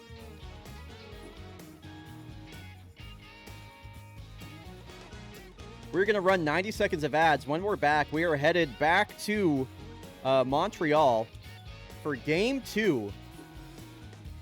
Game 2 of Knights at Voyagers. It'll be Kobe Rossi taking on the left-hander Maxi 5.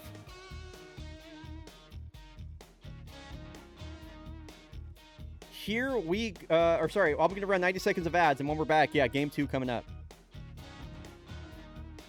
Both of the starters in Game 1 for Havana versus Montreal both pitched complete games. It was a complete pitcher's duel, and a 1-0 victory for Montreal.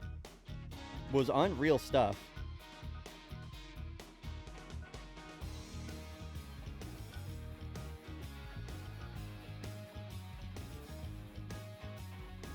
Kobe Rossi, former Kodiak on the bump for the Knights.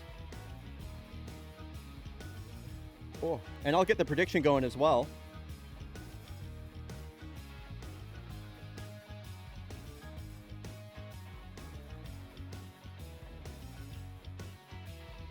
All right, prediction is live. Who do you think will win Game 2 of Knights versus Voyagers? Knights have yet to score a run here in the playoffs, by the way. They're going to need to get their offense going. And hopefully versus a left-handed pitcher rather than a right-handed pitcher, they might be able to get things squared away. If you want... okay, you know, I'll wait. I'll wait till the ads are done, and then we'll head back into it. Man, this play from Sunday Calib, my God. I mean, talk about a momentum shift, dude. Can you add a team tag to the series score? No. It'll just be for visit. It's going to be for visiting team and away team. That's how you can keep track of that. Or sorry, home team and away. Or sorry, away team and home team. God, that's fuck, dude. I don't know why it took me so long with that. Folks, you only have 45 seconds left to get your predictions in for Voyagers versus Knights, Game 2. Here we go. Voyagers won the first game of the series on a 1-0 complete game shutout spun by the starter Happy Goodfella. Wolfgang Gizmondo also pitched a complete game. We have yet to see the bullpen for either teams. And we haven't seen a lot of offense either. 20 seconds left to get your predictions in for Knights versus Voyagers. Both of these teams, it's only their second time or only their third playoff appearance for either squad. Number 12. Buccellato will lead things off. The left-hander Maxi 5 toeing the slab here. As Buccellato sends a high drive out to left, that is off the wall. Paavo Jokela couldn't come up with it. Lead off double for Buccellato. And I cannot believe they have the rookie Sammy Siegel, who had a 512 OPS in the regular season, batting second in the lineup. I get that he has the contact versus lefty straight, but very bizarre stuff. I have not been impressed with the Knights front office or management this year. As Siegel flies out for out number 1, or pops out, I should say.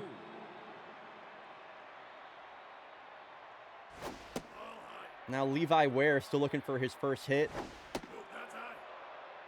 of the postseason.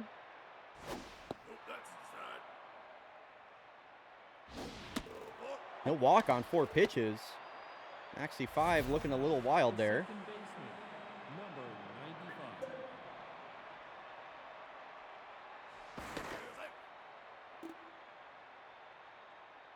Bruh. Man. Strike 1 to Tyrone Lancaster. This one off the end of his bat. Not what you want from Tyrone, especially versus a left-hander. He grounds into a double play. He's had a quiet start to his postseason. That was a big opportunity for the Knights that they squandered pretty quickly, too. They're going to need to be better than that. Rylan Baja batting leadoff in back-to-back games now. Up against the former Kodiak, Kobe Rossi.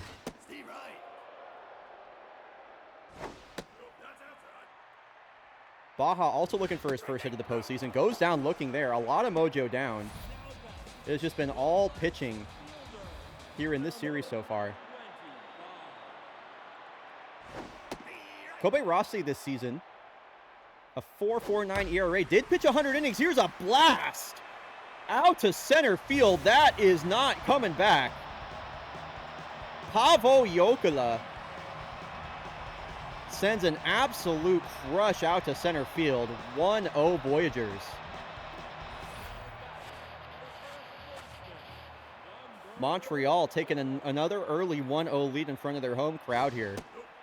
Now here's the rookie first baseman, Masahiro Hu. Anyway, Kobe Rossi also pitched over 100 innings. They got over 100 innings out of their number 1 and 2 starters, both Gizmondo and Rossi. 19 home runs allowed by Kobe Rossi this year. Wow, that is a staggering amount. And we saw a home run given up there. Now here is the all-star, Sleeve McDykel.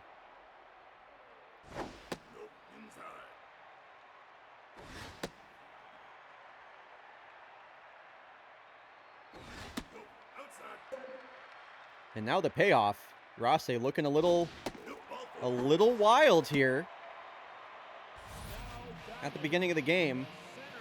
And now I hate this guy, Manny Man. This should have been Alley Cat Crunchwrap in this spot. Instead, it's this no-no. A 216 batting average and a 600 OPS for Manny Man. After he was brought on mid-season, he has been miserable for these Voyagers.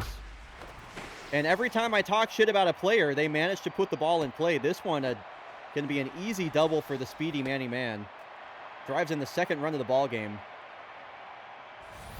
Yes, no. Valencia won.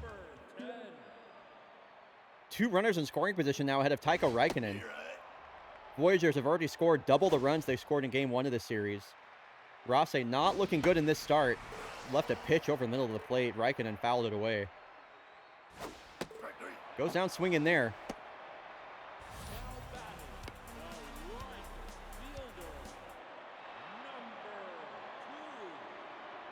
Rossi trying to get out of this inning with only surrendering 2. Rosales fires across the diamond. Nice play. Just ran 2 runners. A crooked number here for the Voyagers in the bottom of the first. It'll be Aurelia Rosales leading off. Now, Rosales was signed in place of Brock Beefton with only like 4 games remaining in the season. I did not like the move.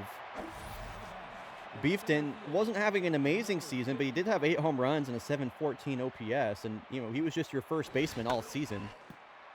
Now you got Sammy Siegel starting there, and Rosales, a 617 OPS in 34 games in the regular season. I feel like the Knights, they're the losingest team in Western Hemisphere history. Granted, they have found themselves in the playoffs here.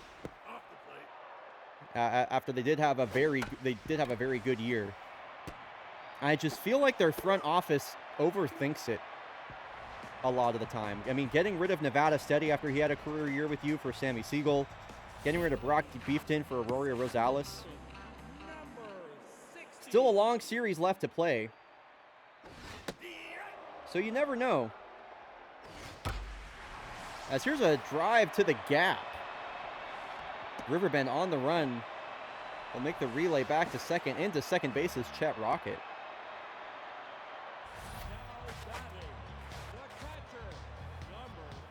Leadoff double for Chet. And Shelly Pugh starting at catcher again. They're just not going to play Hefty Ali at catcher, I guess. Despite the fact that he had a 287 batting average with 744 OPS. Compared to the 519 OPS and no home runs from Pugh.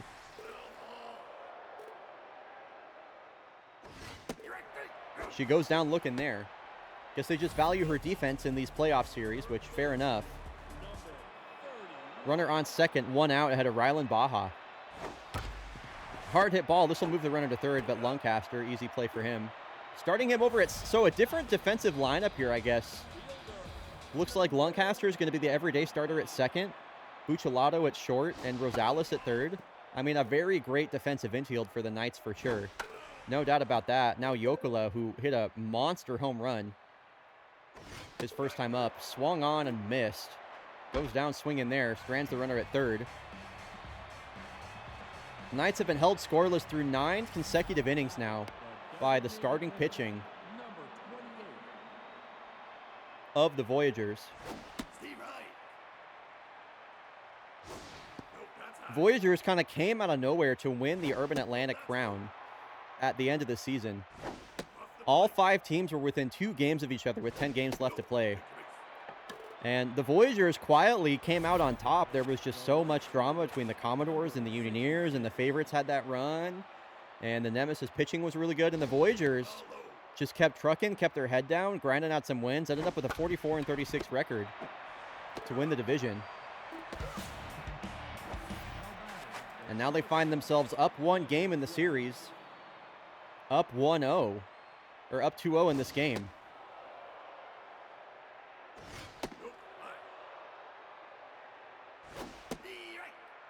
And now Buccellato, who is 3 for 4 in the playoffs so far. Wow, a questionable call on the inside of the zone. Buccellato goes down looking.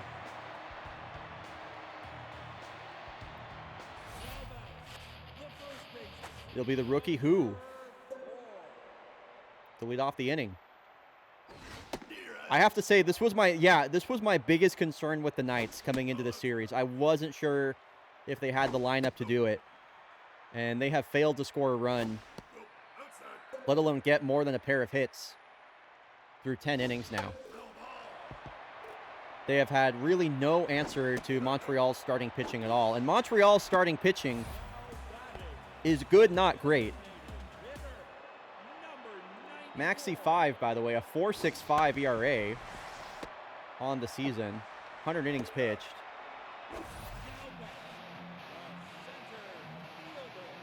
Number 18. Now Manny Mann got an RBI double his last time up. Playoffs could be a new chapter for him after he greatly struggled in the regular season. And back-to-back hits now for Manny Mann. Speed on the base paths here with 2 outs. He does have a 99 speed rating. But Quinto Smile, a great defensive catcher. We'll see if they let him run. Goes on the first pitch, and it was a breaking ball. This one is sailed into the outfield. Manny Mann in scoring position ahead of the young rookie, or the shortstop in his second year, Tycho Raikkonen. Was a crucial piece of the Voyagers' success. 980 OPS, 13 home runs, 584 slug. Mann is going to cruise into third off the wild pitch. Now the full count to Raikkonen. Taken for strike 3.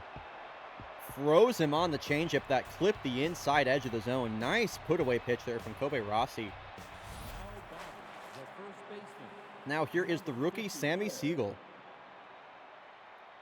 In his rookie season, played for the Kodiaks, cut by the Kodiaks, signed by the Knights, and now playoff baseball for him.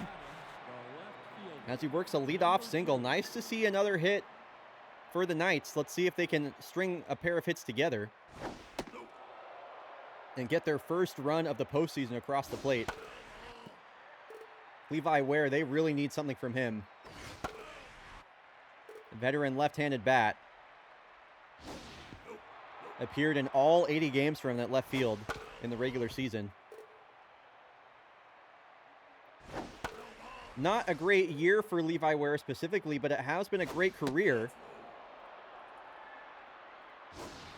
As he works a walk, Levi Ware, the veteran, been in the league since season 8, spent time with the Nemesis, Portland, and now in his 3rd year with Havana.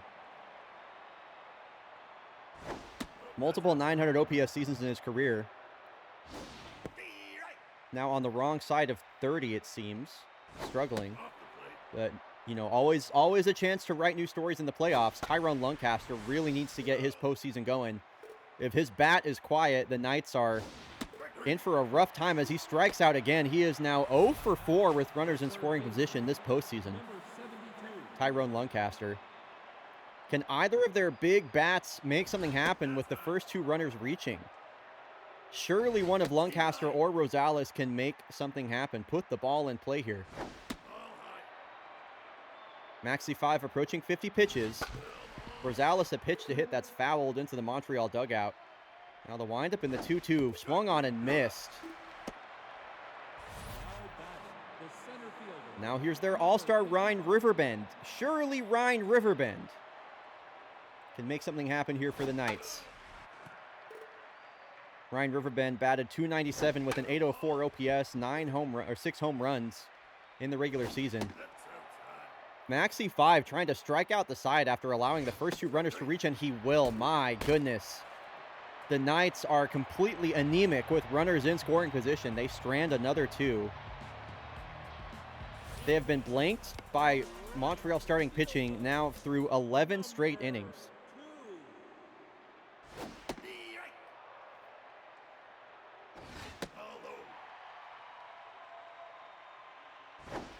Desperately need their big guys to come up clutch here.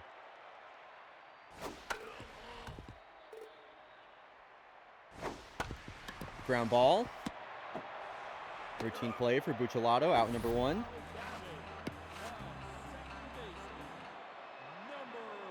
I love that emote, Gabby, that's good. Wow, questionable strike 1 to Chet Rocket, who lobs this one just almost in the outfield. Buccellato will make the catch there at the edge of the infield dirt. Now Shelly Pugh, 9-hole batter, still looking for her first hit of the postseason. And she'll find it here. This one splits the left side of the infield. A 2-out single that turns the lineup over for the switch hitting Rylan Baja. Rossi gave up 2 in the first, but has held the Voyagers quiet since. Chance to make it 3 straight scoreless innings here. That one should just get out of play.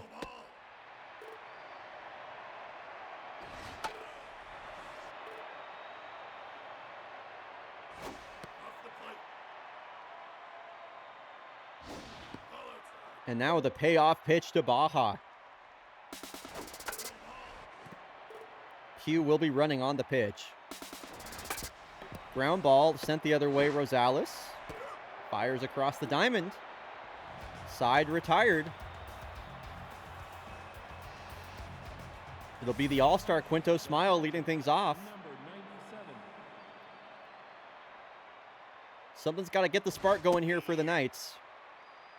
Maxi 5 locked in. Ground ball up the middle. Bit of a poor effort there from Chet Rocket. Knights will take it any way they can get it. Lead off base hit for the 40-year-old Quinto Smile. Now here is the DH, Todd Dorsey.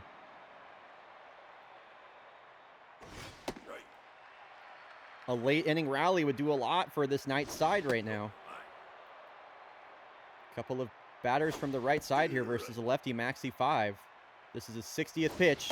Swung on and missed. Another strikeout for Maxi. 5th strikeout of the game. 92 down the middle for strike 1 for Cisneros. A lot of Knights players still looking for their first hit of the postseason. This one sent the other way. Chet Rocket not missing that one, and will double up Smile at first. Side retired in order despite the leadoff hit. Big snag there by the veteran infielder, Chet Rocket. That's the end of Kobe Rossi's day. We're going to see the bullpen from either team for the first time all series. Kimball Bellatrance will come in, trying to keep the lead to 2 as she records 1 out on 1 pitch. Now the first baseman, Masahito Hu.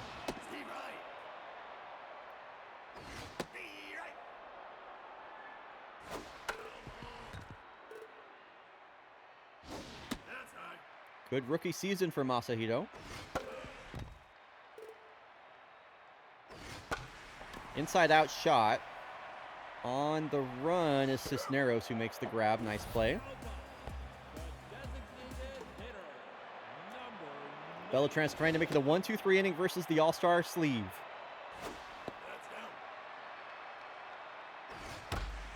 Line drive, backhand pick there by Buccellato.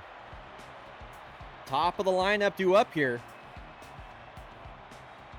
Going to be as good a chance as any for the Knights. Still looking for their first run of the postseason. Still have yet to face a single pitch from the Voyagers bullpen. That's high. Off the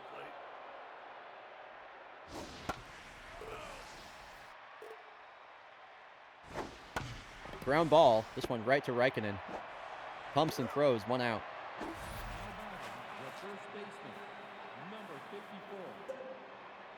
The rookie Sammy Siegel.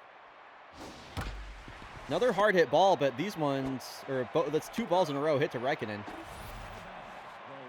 And just like that, 2 outs, bases empty for Levi Ware, who has a pair of walks today.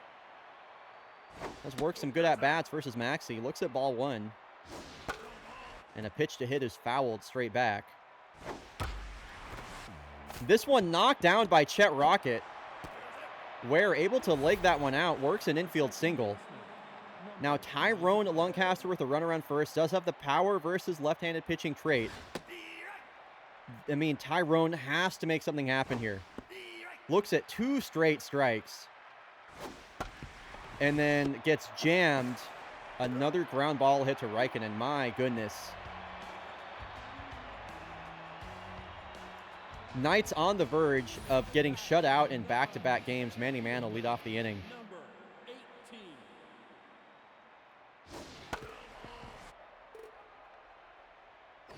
Steve Wright. Tough game if you're a Knights fan. Tough series so far if you're a Knights fan.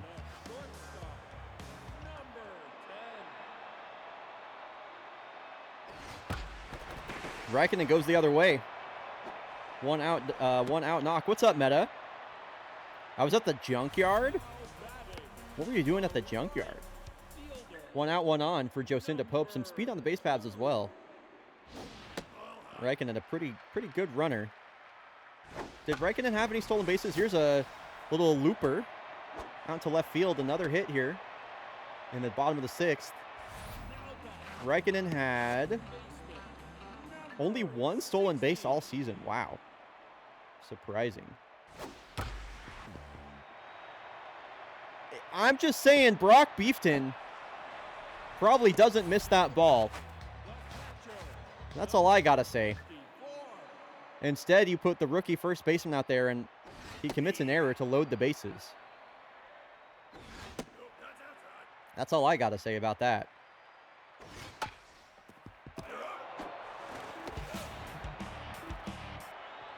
Knights get a gift right there as a ground ball lands in front of home plate. Smile will step on home plate and get the out over at first.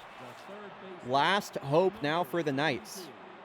I think that's my main criticism of this Knights squad is the team that's in the playoffs is not the team at this point that got them to the playoffs. They have made so many changes that it's not even the same roster anymore. And that really concerns me. You don't have Riker Odom, who had an 868 OPS. You don't have Nevada Steady, who had an 834 OPS. You don't got Brock Beefton. Instead, you brought in guys with a 502 OPS, a 602 OPS, and a 617 OPS. I don't know, dude. Anyway, runners on the corners now for Quinto Smile.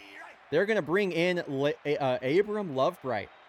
He led all pitchers in baseball with a 1.64 ERA on the season. He is the de facto best reliever in baseball this season. RBI man activated for Smile. 1 swing of the bat would put the Knights in the lead. Runners on the corners, nobody out. Calling a pitch out on a 2-1 count and then walking the guy is crazy. Don't know what Shelly Pugh is thinking calling a pitch out behind the dish to force a 3-1 count. That is just numbskull stuff. Bases loaded, nobody out. Surely the Knights will score their first run of the postseason here. Dorsey swung on and missed. The double play would end the game now. Surely the Knights won't commit a noble tiger. Here is the rookie, Marquise Bethia, switch hitter. What a time this would be for the rookie to make something happen. Batting from the left side here versus Lovebright. Lovebright having trouble finding the zone.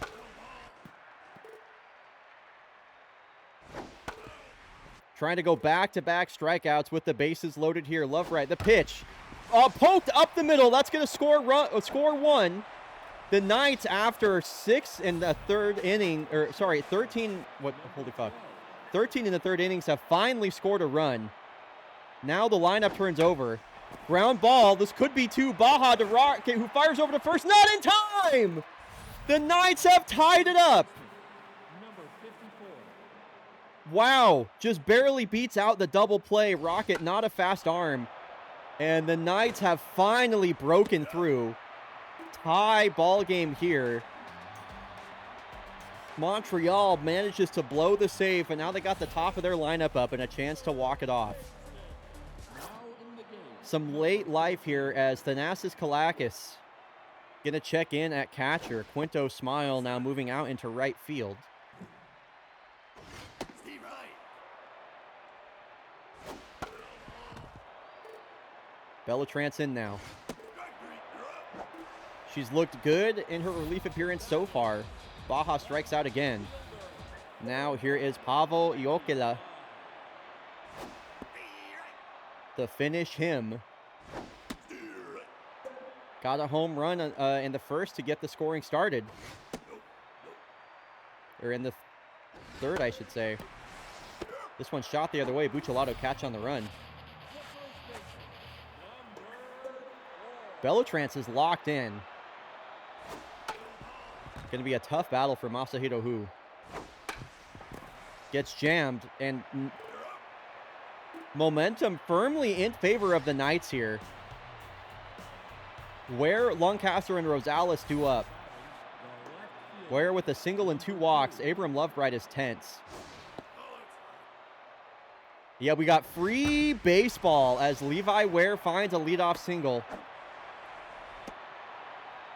Momentum very strongly on the side of the Knights now. Tyrone Lancaster 0 for 8 to start the playoffs with 3 strikeouts. Really got to make something happen here, Tyrone. He was their best player in the regular season. And sends a shot the other way. Wow, the Knights have really come alive here late in Game 2 as they're trying to tie up this series. Abram Lovebright, the best reliever in baseball, chased from the game. He's responsible for both runners on first and second. They're going to bring in the closer, Gristle McThornbody. 2-pitch mix, a 4-seam and a slider. Out of that overhead arm slot, he tunnels the slider and the 4-seam really nicely together. It's been all fastball so far, as this one is called an infield fly. Runners will tag as Rosales is automatically out. Gristle McThornbody, a 4.32 ERA with 10 saves on the year. Only pitched 16.2 innings. A late midseason signing by the Voyagers.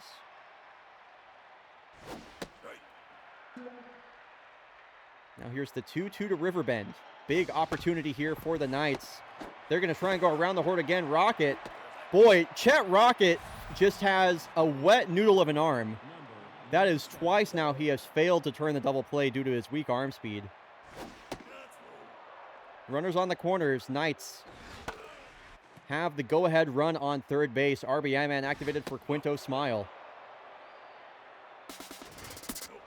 Wow, they're going to send the runner to... Why would you do that on a 3-1 count? Absolute stupidity from the Knights. Absolute moronic baseball. You have a 3-1 count with Quinto Smile at the plate, and you send the runner to end the inning. Absolute moronic stuff. Jesus Christ. Number 18.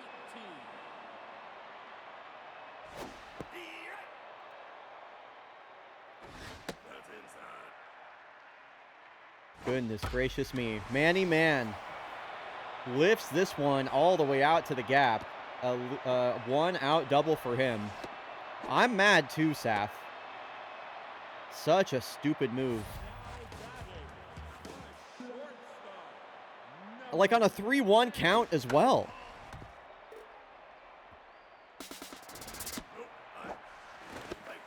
Manny Man steals third. Go ahead run 90 feet away. Infield is playing in. Outfield playing shallow. Ground ball to Lancaster, who's going to throw home, and they're going to get the lead runner. Manny Man running on first contact. Will now get caught in a rundown here. Nice defense there by the Knights. Jocinda Pope, 2 outs and a runner on first. The Knights are playing foolish baseball, it's true.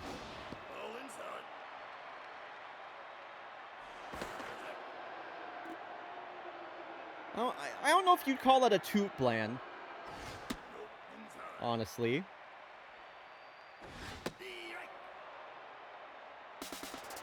Wow. And who was going to blink first? Neither team can get out of their own way. We are headed to the top of the ninth. A couple of caught stealings to end both innings here. The right fielder, number 97. Quinto Smile had the bat taken out of his hands with a runner on third. Swings at the first pitch and gets jammed. Some frustration heard from Quinto Smile as he walked back to the dugout. Number 28. Now Todd Dorsey stepping in to face the closer, Gristle McThornbody. He'll swing at the first pitch for a base hit. Both bullpens for both teams The catcher. very healthy. Again, the starters in game one both pitch complete games. Steve right. Here's the backup catcher, Thanasis Kalakis. This one a hard hit ball sent the other way. Runner in scoring position once again for the Knights as their lineup turns over. Buccellato 1 for 4 today, but in the small playoff sample size, a .429 batting average. Another big opportunity for the Knights. K-Dot activated on 2 strikes here.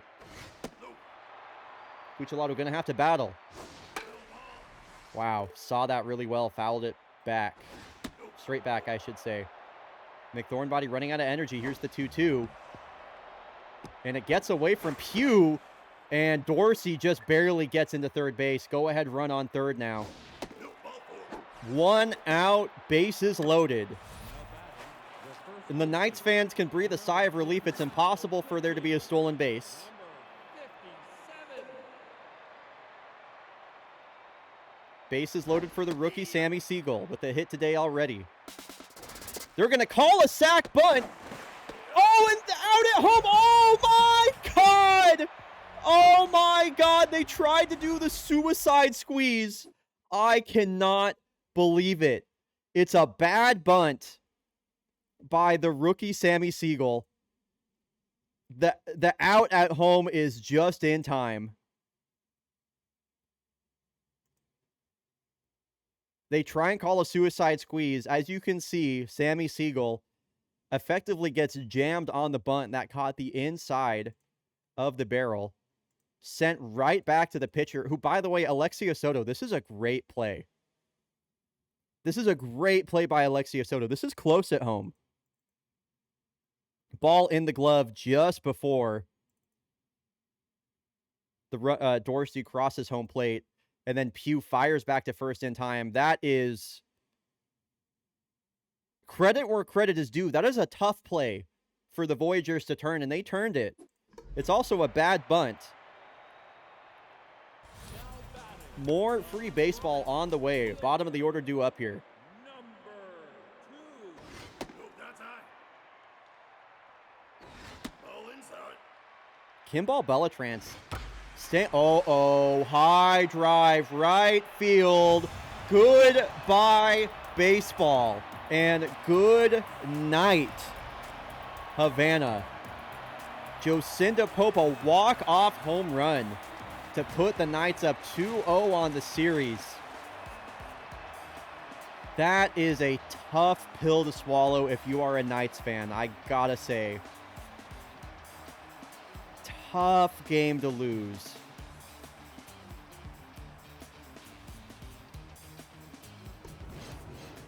Man, they take a 2-0 lead in the series. That is some postseason baseball right there. Gabby, I'm so sorry. I feel for you. All right, folks, we're going to run 90 seconds of ads. When we come back, it'll be the Kodiaks versus the Foresters for Game 2. My goodness me. All right, let's get this starting lineup set. We are not starting Pascal Game 2. So they got the lefty Tyler Brandt on the mound. Is that right? Let's get Newt Gizmo in the game. Well, let's see here. Might have Goldsmith play second base, actually. DH Chris Hanno.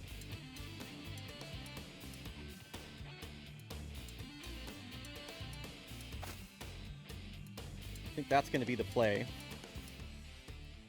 Let's see. We're going to do 3 righties at the top of the lineup. We'll bat Goldsmith cleanup.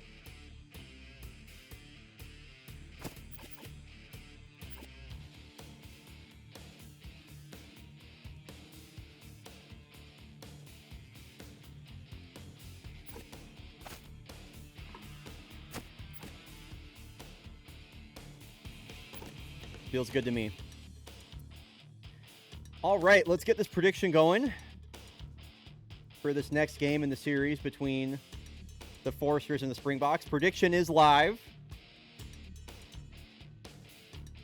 Just lost connection to chat. I'm going to wait a second here.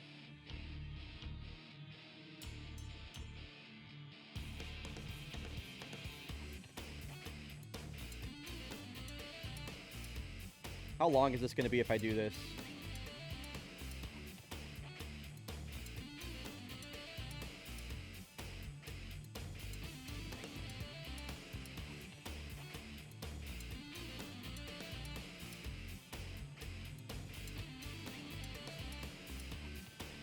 Just too much. That's too much text.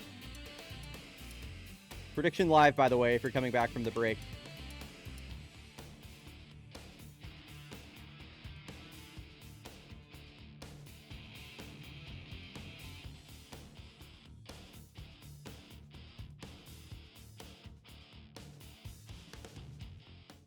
Okay, that's good enough for me.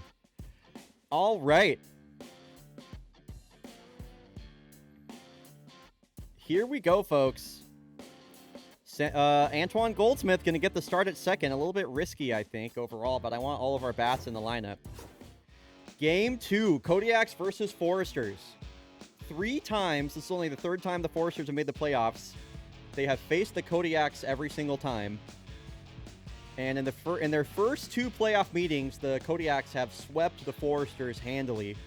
This is easily, I think, their best shot they've ever had. Easily the best Foresters roster I can remember in a long time. It'll be Fausto Swenson getting the call for Game 1. You can check the playoff bracket over in Discord, Meta. It is listed in the blog. So, I'm not sure what you mean by Southeastern. Can mean a lot of things. You mean like in the globe, in the country? Swenson led the league in strikeouts per 9 this season. Also had a 5+ ERA. It was a very up and down year for him. Gets this game started with a strikeout immediately. Fausto was so good in the postseason last year as a rookie for the Kodiaks. Big reason for their 7th World Series that they won back in season 19. Pitch number 6 of the at-bat to Spumoni, who works a 2-strike single up the middle. Nice swing there from Crackshot. Longtime Kodiak killer. Now Plaid Rasputin. A lot of speed over on first. Yeah, Spumoni can run.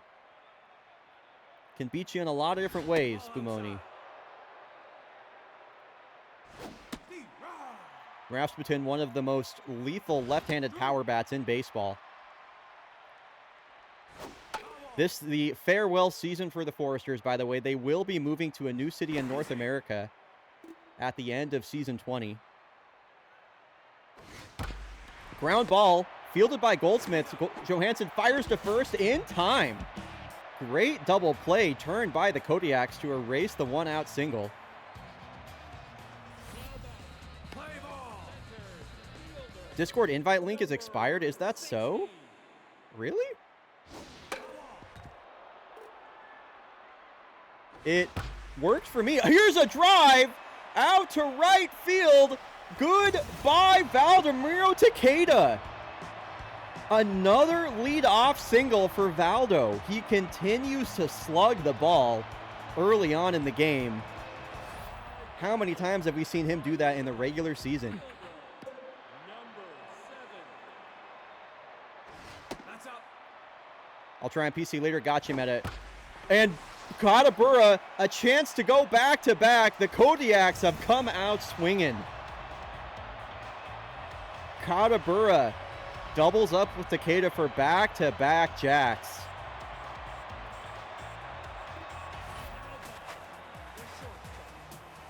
Man, and now you got to go up against Kola Johansson, who hit 30 home runs. No batter had ever hit more than 28, and Kola hit 30 this season. 3 in a row would be obscene.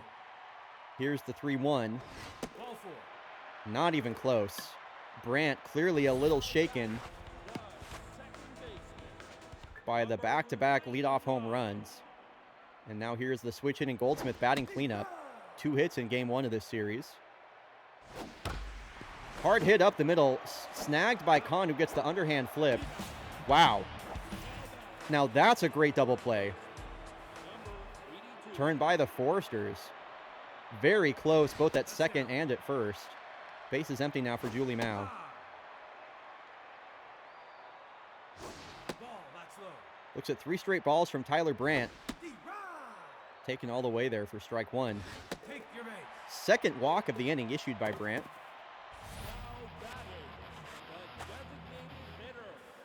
Now DHing today, Chris Hanel. Absolutely destroyed left-handed pitching all season long. Does have that power versus lefties trait. Gets the start at DH here in game 2. Brandt trying to get out of this inning after giving up 2 back-to-back home runs. Gets Hanel swinging there. Kodiaks put up a crooked number here in the first. Swenson gets back to work after a scoreless first.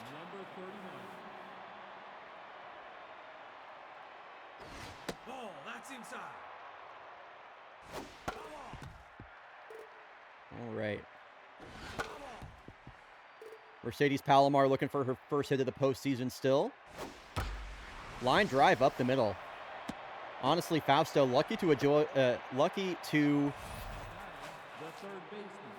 dodge the comebacker there. Good night, bang. Okay. Rojas did not get out in game 1 of the series and goes down on 3 pitches here.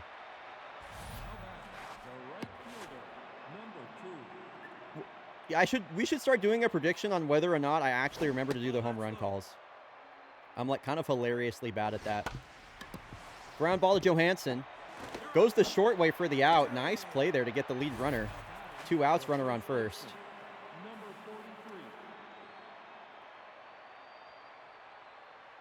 Bottom of the order due up now. Chamberlain, Testarossa. That's outside. Quiet season for Testarossa. 200 batting average through 65 games for a 611 OPS. As this is a line drive that's going to bang off Mama Bear. Well fielded by Zamboni to prevent the runner from going to third there. Okay, Foresters threatening here. Go-ahead run at the plate in Ishwar Khan, who had an excellent season in his second season of play. 6 home runs, 308 batting average, 841 OPS. Did appear on the bench in the All-Star game. Ball outside. Got a hanging slider on a 2-2 pitch. Sends that one foul out in front of it. Fausto trying to get around this. Here's another hard hit ball. This is going to bang off the wall. This could clear the bases. Fielded by Zamboni. The throw is back in time to hold the runner at third, but the Foresters have cut the lead in half. They score their first run of the postseason. Ishwar Khan, a 2-out RBI single. Swenson still trying to navigate here through runners on the corners. Now over 20 pitches this inning. This one hit the other way, and the Foresters have immediately answered. Tie ball game. A much different game than game one, where both teams were scoreless going into the bottom of the seventh. Lineup turns over now. All of this action coming on 2 outs for the Foresters, by the way. Fausto really trying to get out of this inning. Seppo goes down looking, breaks the bat over his knee, but the Foresters have answered. They put up 2 runs of their own. Zuniga, Forte, and Zamboni do up, a pair of switch hitters and a lefty. Zuniga was intentionally walked to bring up Farchamp Zamboni at the end of game 1, who of course hit the walk-off 3-run home run.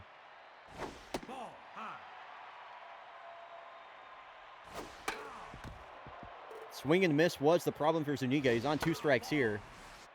Swinging big as he always does. The 2-2. That one was a good pitch to hit. Fouled away. Hard hit, but line drive that tailed toward Rojas over there at third. 1 out. Good at bat from Kellen. Just not able for the ball to find grass there. Wow, a very late swing on a ball that was in the other batter's box for Forte. Very disappointing stuff. He goes down on 3 pitches. That is a terrible at-bat from the veteran catcher. And batting 9th today, it's the left-handed bat of Farchamp Zamboni.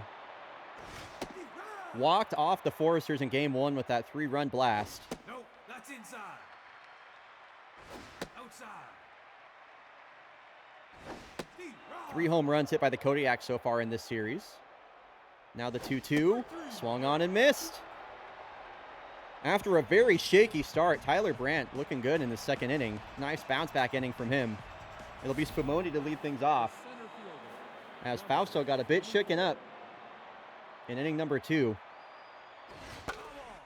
Leaves a fastball over the middle for pitch number 1. Don't like that at all. Spumoni continues to be a Kodiak killer. He will lead off the inning with a base hit. Mojo up for him, and no surprise there. Him getting hot is a huge part of this Forester success. And their big free agent signing, Rasputin, still trying to find his first hit of the postseason. Fausto checking in over at first. Spumoni can definitely run. Rasputin looks at a fastball, a cutter, over the middle of the plate for strike 2. Runner goes, and the ball gets away. That'll be an easy stolen base for Spumoni. Fausto really struggling to find the zone here. Missing his target wildly, almost hit him.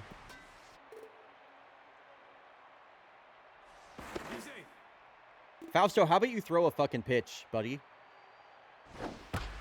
This one sent the other way. First hit of the ball of the series for Plaid. Runners on the corners, nobody out now.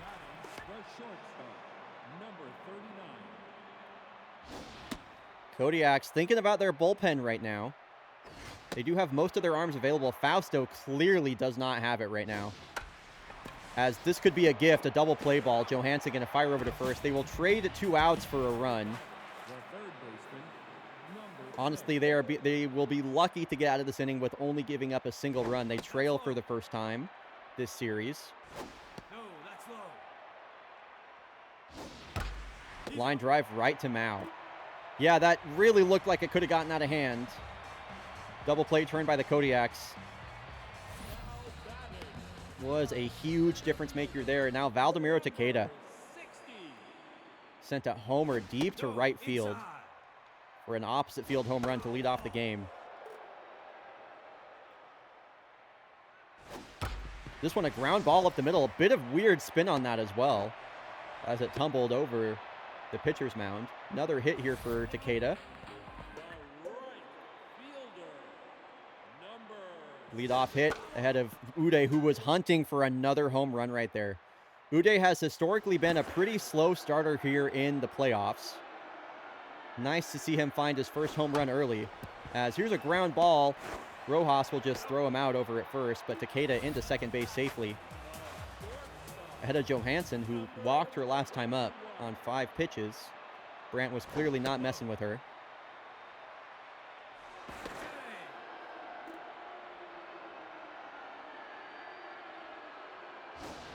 That was a good pitch to hit for Johansson. Swings over the top of the slider that tailed inside.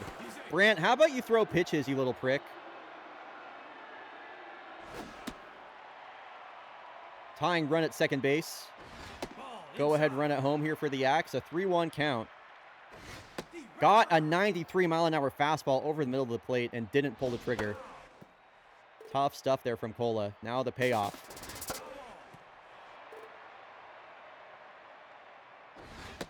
Goes down, or sorry, I totally expected her to go down looking there.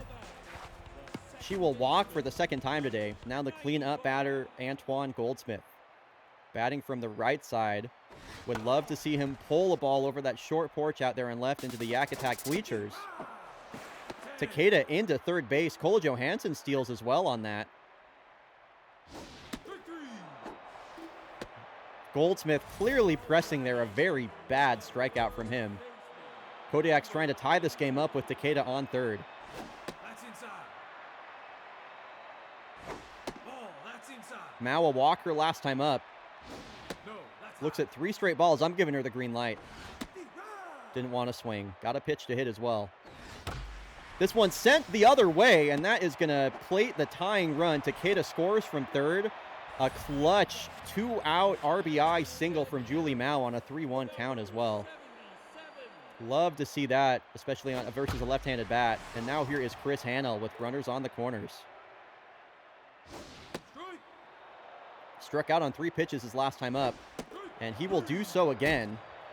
Kodiaks leave him stranded on the corners, but they get another run across. Been a back and forth game here. Really liking the way this series is shaping up so far. Dainty Villanueva will step into the box as Fausto gets to work for inning number 4. That called a ball high. Ground ball. Knocked down by Zuniga, but this will not be in time. Really need Zuniga to make those plays over at first. Lead-off hit now ahead of the bottom of the order. Kodiak's turned a clutch double play to hold the Foresters to 1. Back in the 4th. Gonna need another one of those here to help out Fausto.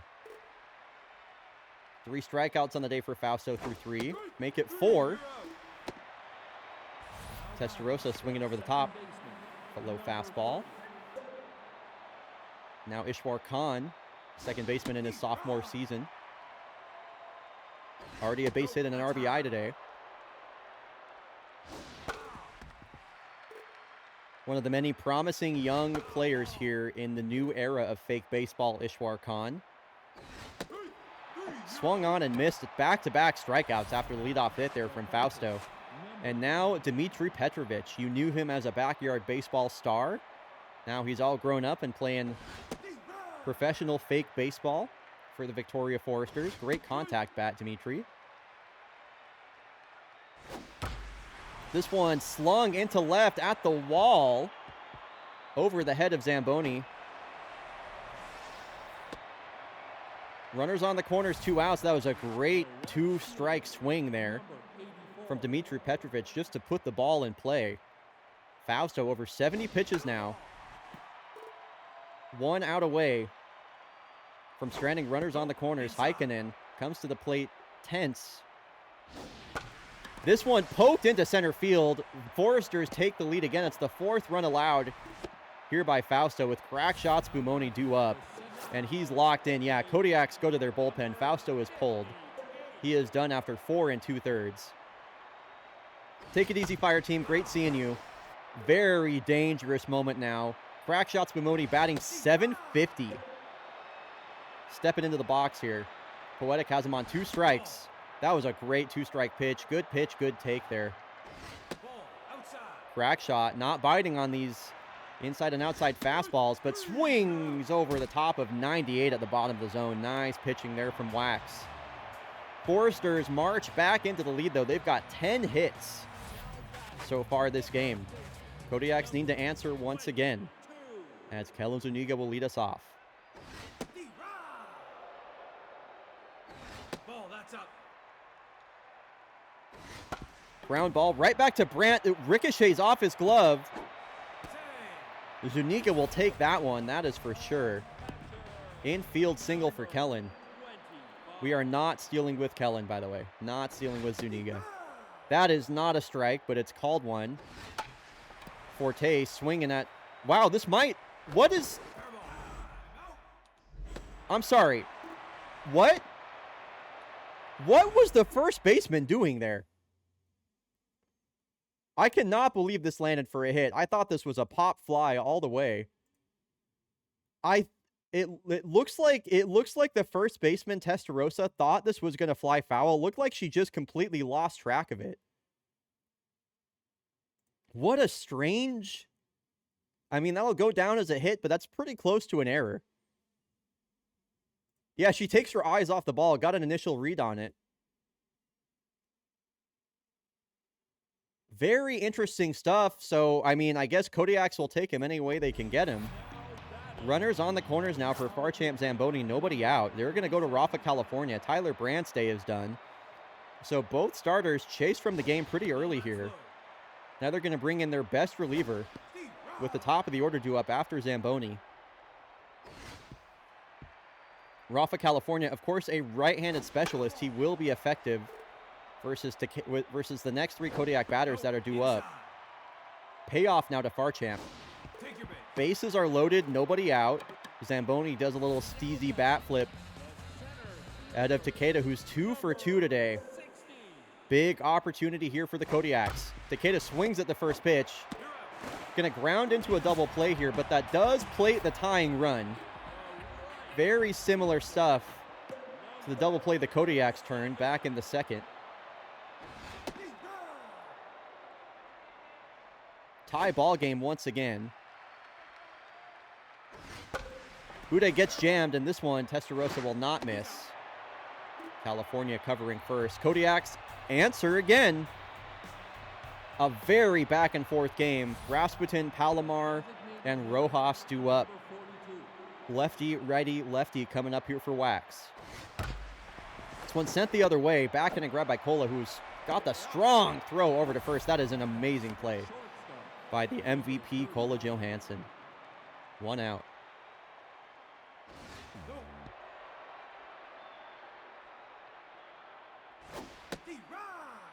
Change up for strike one. Going right back to that same spot with the fastball. What's the put away here from Wax?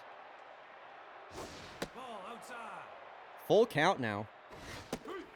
99 on the outside corner. Beautiful pitch there from Wax Poetic on 2 strikes. Trying to pitch a clean inning here. It feels like it's been a while since we saw one of those from the Kodiaks.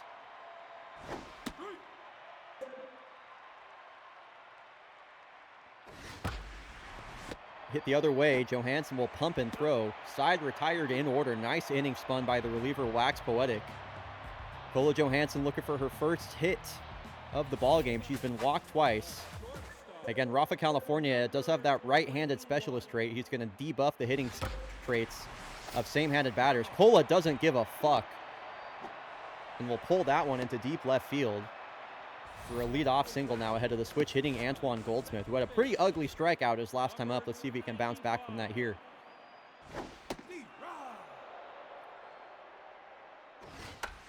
This one is poked up the middle. Khan just going to get the out over at first there. Slow roller does allow Johansson to reach second base. And Julie Mel already with an RBI this game. Tied up the game her last time up.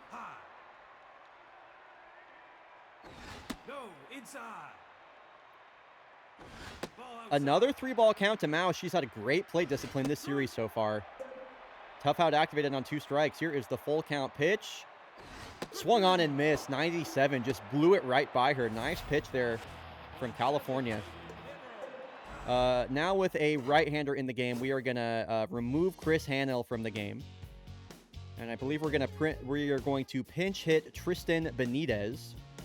Kodiak's going to their bench. They're going to bring in a left-hander here. What's up, Stripe the Historian? Welcome back from UKSG, dude. Good to see you.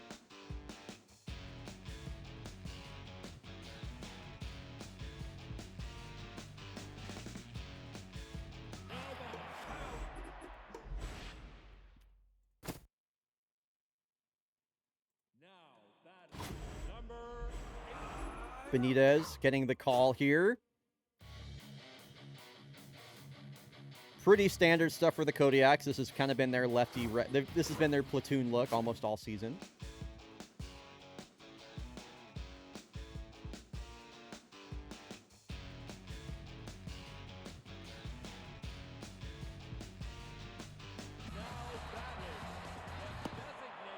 Benitez had a really, really rough go of it in the regular season. Swings at the first pitch as this is looped into right field. Routine grab there for Villanueva. They will strand Cola on second base. All three batters coming up already have a hit today. Foresters have been really effective all up and down the lineup in game 2 of this best-of-7 series. Again, every series in fake baseball is a best-of-7 here. Line drive right field. Uday on the run. Bangs off the wall and gets by him. Villanueva will coast into second base for a leadoff double. Another leadoff extra base hit here for the Foresters. Their lineup is definitely their strength, and they are looking really good at the plate so far today. Testarossa breaks her bat. Strike 2. I like that two-seam from Poetic. It's a good pitch. It's been all inside so far to Testarossa. Wonder if he's going to go away for the put-away pitch. No, he sends one down the middle, and Testarossa sends this one deep and back and gone. A wall scraper that bounces off the top of the wall.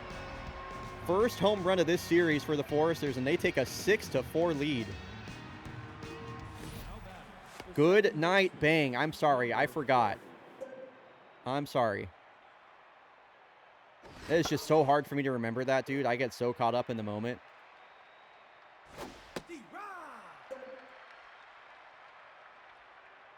But also, what is good night, bang? like, what did you mean by this? Nice bounce back there from Wax Poetic.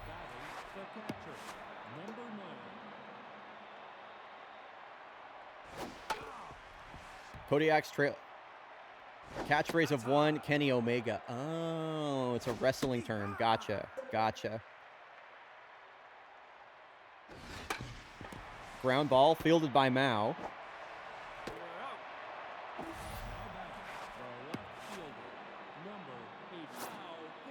They're going to bring in Jules Verne. First playoff action Jules is getting, as they've kept Heikkinen quiet this series. Kodiak's trail by 2. They've been able to answer the Foresters every single time they've lost the lead so far, or, you know, or every single time the Foresters have taken the lead. Zuniga will lead off. Again, a couple of switch hitters and a lefty due up versus the right-handed California. I don't know what Zuniga's swinging at there. This one off the end of his bat right to Palomar, out number 1. Forte with a very strange single his last time up. California still strike 1 with a good curveball. What the fuck are you doing, Raleigh Forte? These are just the dumbest swings, man. Oh my God. Forte looks really bad. Looking really bad to start off this postseason. Not liking what I'm seeing from him. Zamboni, the last hope of the Kodiaks here in the bottom of the 6th.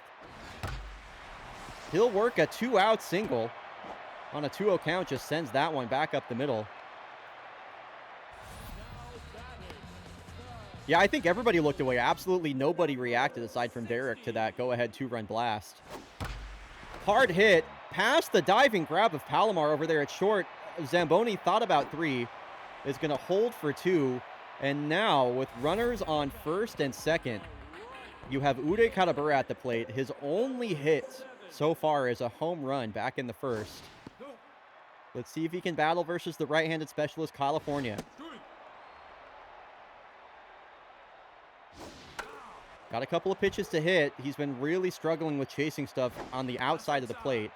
Able to lay off that one. The 2-2. High drive out to center. I don't think this has enough on it. It will stay in the yard. Kodiak strand 2, and they trail by 2. Spumoni, Rasputin, Palomar. Due up now to face Jules Verne. This one a hard hit ball. Another leadoff hit from Crackshot Spumoni. He has his fingerprints all over this game. That is for sure. Man, we can't get that guy out. Holy cow. Outside. Runner goes. Here's the throw from Forte. You're out. That is, okay, I was pretty critical of Raleigh Forte earlier. That is an amazing throw to get out Crackshot. That guy is fast as fuck. Ball 4. As Jules Verne throws 4 straight balls for some reason. So they got the runner out on the stolen base attempt, but then walked the batter. Palomar lifts this one deep center at the track. Is Takeda, man. That is a loud out number 2. Forsters have been seeing the ball real well for him. Doesn't matter who's been throwing it this game, as they are double digits in the hit column with 6 runs scored.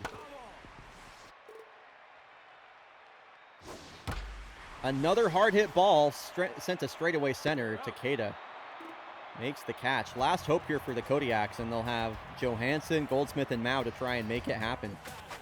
Johansson got a hit off California her last time up, and they're going to leave him in.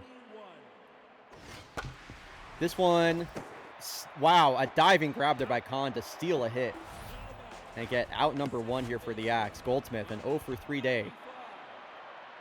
Kodiaks need a bloop and a blast to get back in this one. He'll have a 2-0 count here to work with. Looks at 90 miles an hour down the middle. Not going to get a better pitch to hit than that. Out in front of that one on a 3-1 count. Good swing decision, but bad timing, and that is an ugly strikeout from Goldsmith. Kodiak's down there the last out, and Chip Hazard will come in to close out this game. A trio of fastballs and a slider for Chip.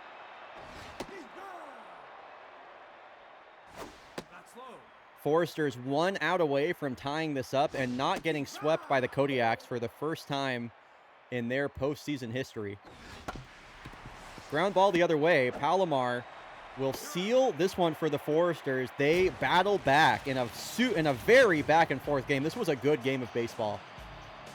A good baseball game. They put up 6 runs on 13 hits.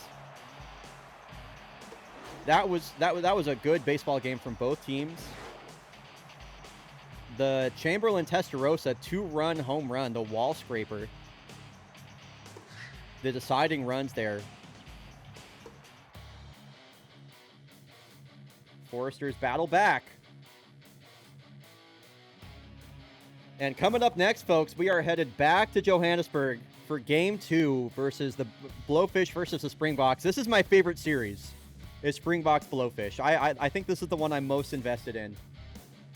100%. So that'll be coming up when we return from the break. As always, we run 90 seconds of ads in between games. Exclamation ads, skip the ads. And when we come back, it is Marigrin Brandy Took up against Faye Dingaway of the Busan Blowfish. Busan up 1-0. It would be a huge upset, in my opinion, if they beat the Springboks, and I'm hoping they can do it. We'll be back.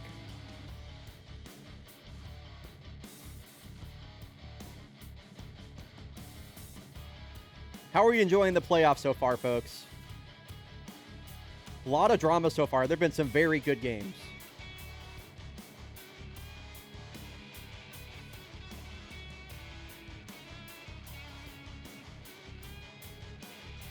I love this game. Some bangers already, for real. This is awesome. Dude, been very good so far.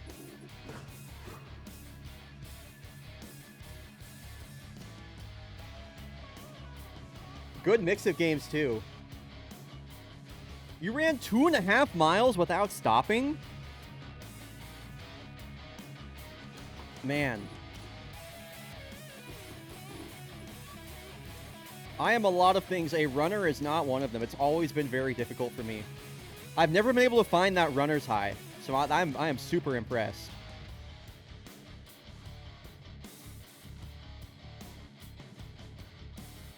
Definitely like that's my next step in my fitness journey. Is I just gotta force myself to get into running one way or another. My current strategy is buying a nice pair of running shoes.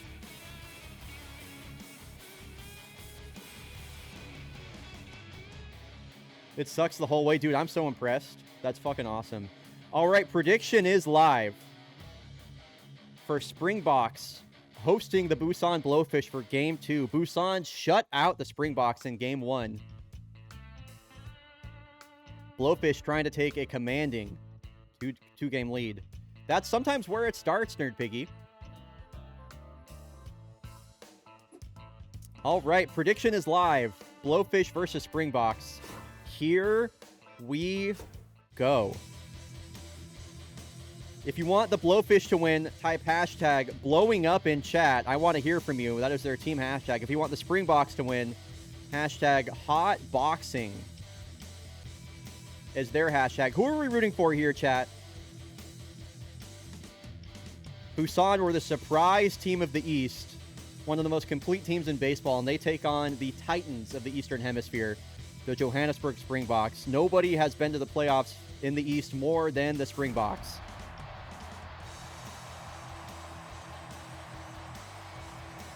This is my favorite series, I think, for sure.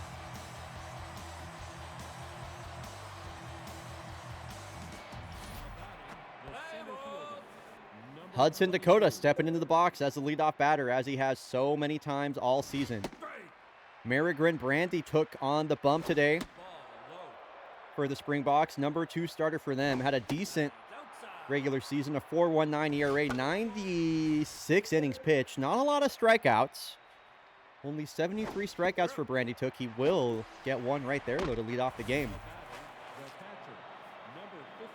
Now batting it back in the second, or back in the number 2 spot in the lineup is Sludge Grimer. We saw him placed here a lot in the regular season. Brandy Took trying to make it back-to-back strikeouts, and he will. Brandy Took was a mid-season free agent acquisition by the Springboks last year. Kodiak's almost picked him up. Springboks got to him first, though. And he strikes out the side. 1, 2, 3 go the Blowfish. Brandy Took. Impressive stuff to lead off the game. Now, Pierre Depreter and the Blowfish held the Springboks scoreless in Game 1 of the series. They shut them out, and I have to say, top to bottom, the Springboks simply have one of the best lineups in all of baseball. I was very impressed. Faye Dingaway, 92 innings pitched, only 62 strikeouts for her, a 4.68 ERA, gave up over 112 hits and 19 home runs. 4.68 is not a bad ERA. It's a very average ERA, but some of these other numbers, yikes. 5.34 FIP. We'll see if they can hang on. Try and make it a 1-2-3 inning of her own here versus Boba Crush. And gets the strikeout. K-Man activated there for Faye Dingaway. Both teams looking for their first hit. Heliocentric Orbital going to lead us off. And boy, did he have a monster Game 1. Pair of hits, including a home run. If we have the MVP version of Heliocentric, it's going to be tough goings here for the Springboks as he will work a leadoff single. Mojo up. Mojo up for your man, Heliocentric Orbital, and how about it? First hit of the ball game ahead of Jeremy Nash. They try a hit and run, and wow, that is worst case scenario there. Line drive caught. And of course, no chance for Orbital to return back to first as he was gunning for second base. Now here's Destin Agassi. Started all 80 games for the Blowfish. Left-handed DH. Goes down swinging. So Brandy Took faces the minimum despite giving up that leadoff hit. It'll be Bronwyn Badham leading off. Bottom of the second. Number 9.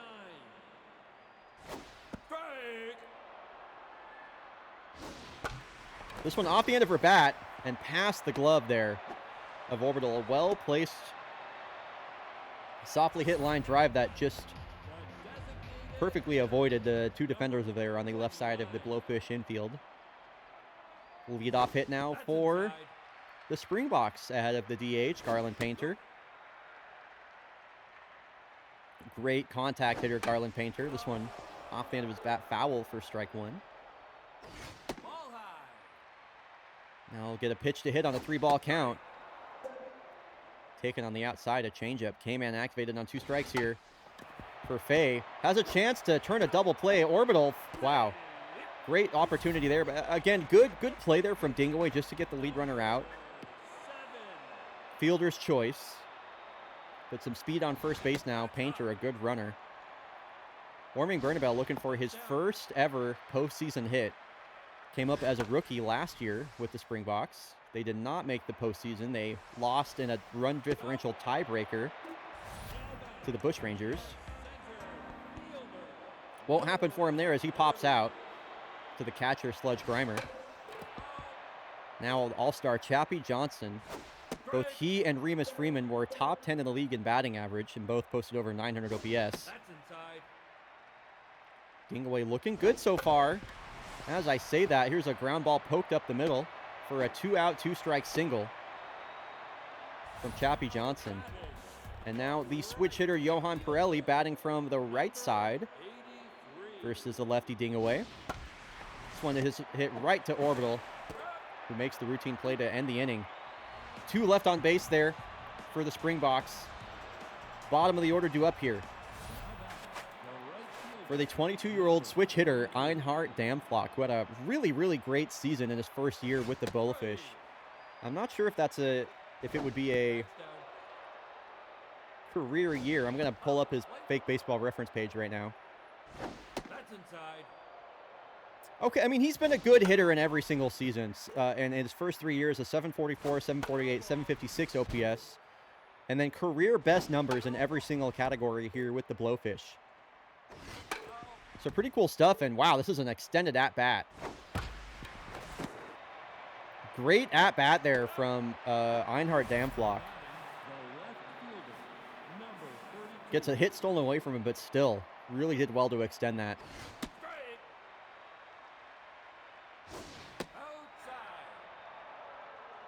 I wish I knew what you were asking about, Alex. I've kind of forgotten at that point. Freeman will throw across the diamond for a 2-out, and now the 9-hole batter, Darigold Tillamook. Brandy Took trying to face the minimum through the first time through the order. Tillamook sends a high drive out to left. This will get all the way to the wall. Going to be a 2-out double for Darigold. She's looked really good so far this series. Number 22.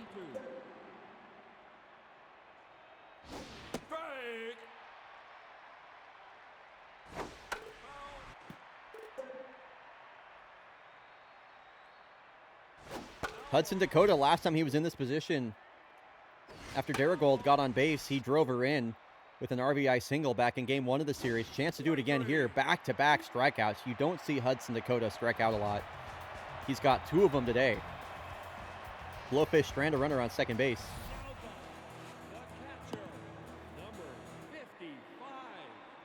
Dingaway will get to work here in the bottom of the third. Very common to throw to first. Yeah, runner to first doesn't take a lead, exactly.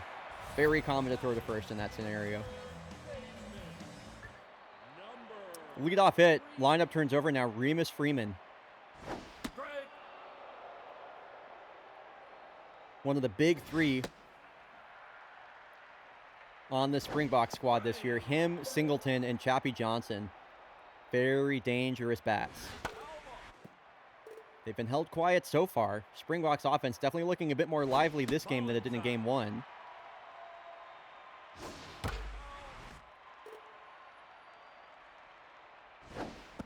Taken for strike 3. Nice pitch there from Faye. Gets him looking. Breaking ball that caught the bottom of the zone.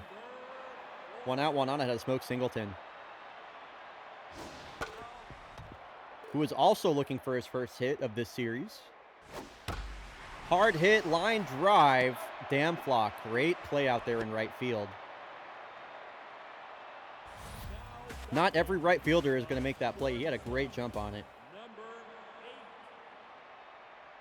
Some great role players on this Busan side.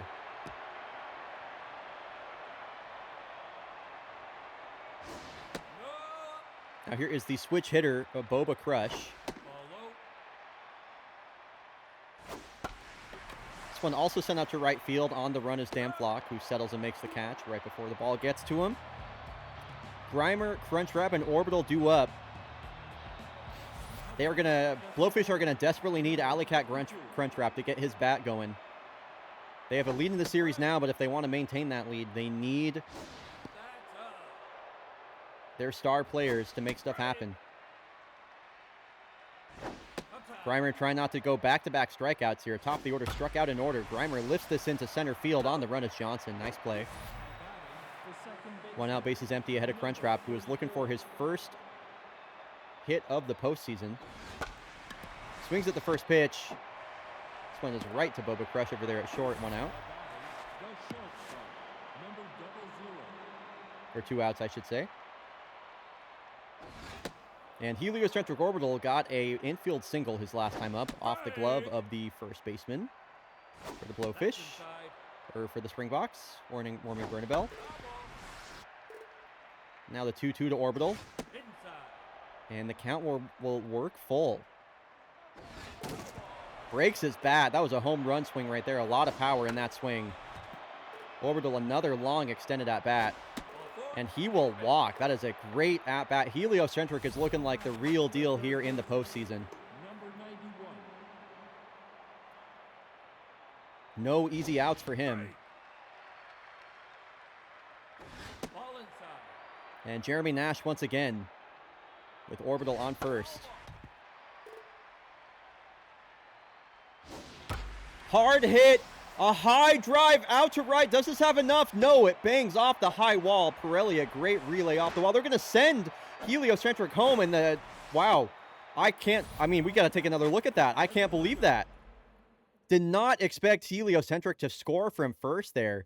I guess just a lot of hang time on this ball. It was well fielded by Pirelli.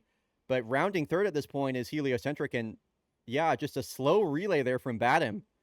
Able to score from first there is Heliocentric Orbital. Busan once again comes alive with 2 outs to score the first run of the ball game. Jeremy Nash, an RBI double for his first hit of the postseason.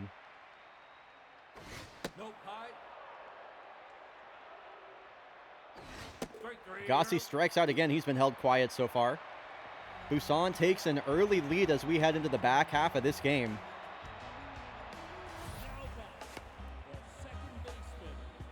A Jeremy Nash RBI double, the difference maker.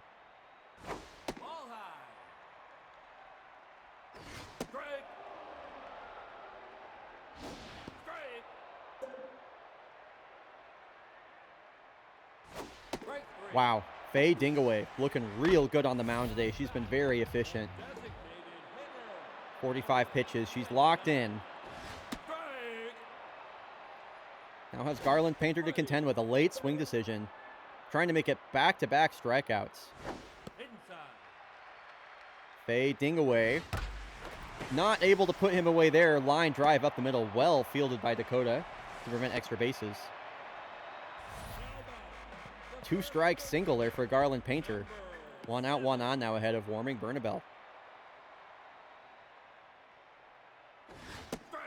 Great pitch there for strike 1. 4-seam on the inside corner. Goes right back to that spot and Orbital. will make that catch. Perfection. Well positioned. Yo, Caitlin, thank you for the 59 months. Great to see you. Thank you so much for being here and supporting Fake Baseball. Let's go. That's inside. And now Chappie Johnson, always a tough out. Pulls this one into right field. And Springboks maybe got a little bit of a rally going here ahead of the switch hitter, Johan Pirelli. A lot of speed on the base paths too, and some big gaps here in Joburg.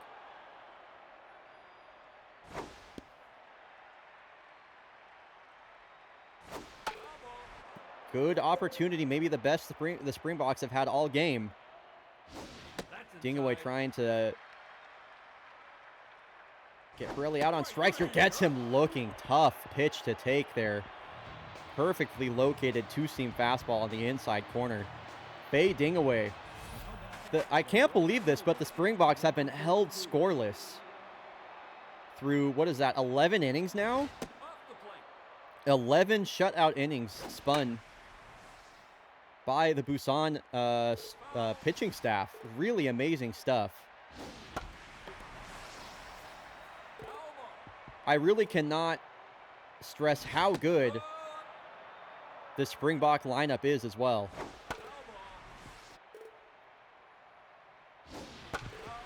Only a one-run lead for the Blowfish, though. Doesn't matter how quiet they've kept him so far. It's baseball. We saw what happened in that game with Corsa versus Valencia.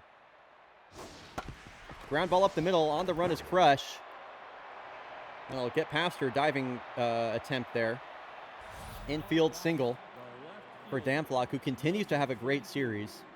Now here is the left fielder, Bucket Navarro.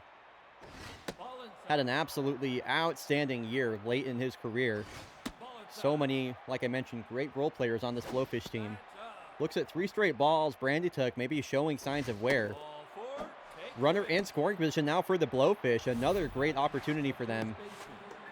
And they're going to leave in Brandy Tuck versus Tillamook, who already has a double today. Bottom of the lineup has been super good for the Blowfish so far. Done well to set the table for the top of the order. High fly ball. Singleton will call for that out in left field. 1 out. Lineup turns over, though. Dakota up now, and Grimer would bat next. Table is set for the top of the lineup. Dakota a little swing happy there, chasing off the plate. Crowd getting loud here. Inside shot there, gonna get the out at second. Okay, so they force runners on the corners. Badham did well to get the lead, or to get the runner at second base. It was not the lead runner though. That'll be the end of Brandy Took's day. They're going to bring in the right-hander Les Hines to face Sludge Grimer. Les Hines, a 3.46 ERA over 52 innings pitched in the regular season. They're going to send Dakota to second. That is sailed into the outfield. They're going to send the runner home to score. Wow. Oh, no, and it seemed, and I believe that Damflock sprained his wrist on this slide into second. It did allow the runner to score from third, though, so the Blowfish manufacture a run on the stolen base there. That's amazing stuff. Chat, you know what? It's fine. I'm just going to keep commentating. It's fine. It's fine. Ground ball off the end of Sludge Grimer's bat. Blowfish keep finding ways to score like they have all year.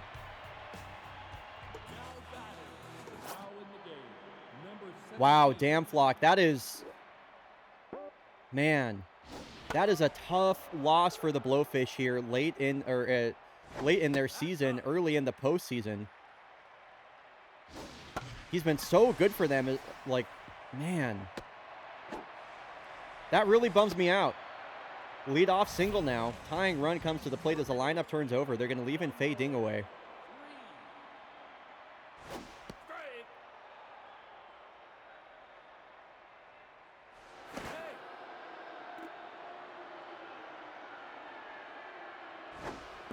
inside. Yes, a lot of things have been happening, Nerd Piggy. A lot of things have been happening here. We just saw the Blowfish score on a stolen base attempt and an errant throw by the catcher. It was wild stuff.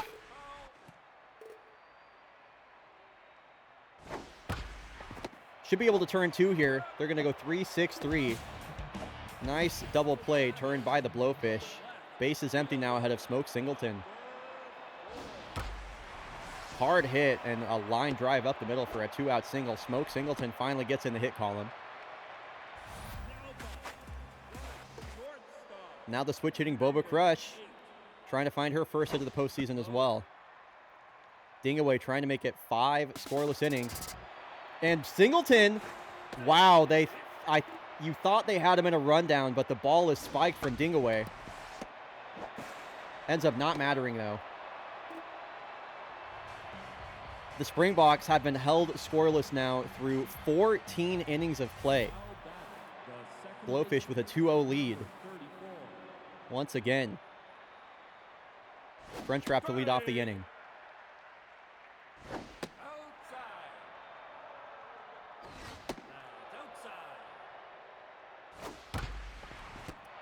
Ground ball right over to Bernabel. As Alley Cat's scoreless streak continues, now heliocentric orbital. Good take on a slider that I thought clipped the bottom of the zone.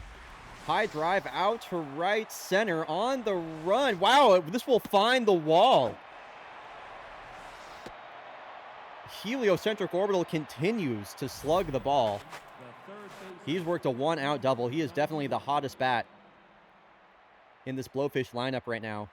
Jeremy Nash drove in orbital from first base his last time up with a fly ball that also banged off the wall in a similar spot to Helios. Now the 3-1 to Nash.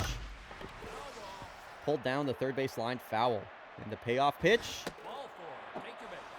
Runners on first and second. Ahead of the bottom of this lineup. I guess aside from Destin Agassi has been very good for the Blowfish so far.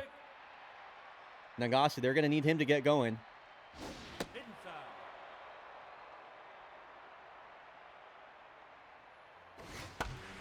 High fly ball on the run out at left field is Singleton. He makes that grab just in front of the wall. Nagasi, a good swing on that, and it's sent the opposite way as well, but it just falls short. So here is Jamilius Cremilius in the game in place of This would normally be where Einhard Damflock was batting. Let's see if Jamilius can make something happen here. He will not. Les Hines covering first. Runners stranded on first and second. Blowfish have definitely had scoring opportunities. Could not get any more runs across the plate. Dingaway staying in the game. Interesting decision here in the top of the 6th.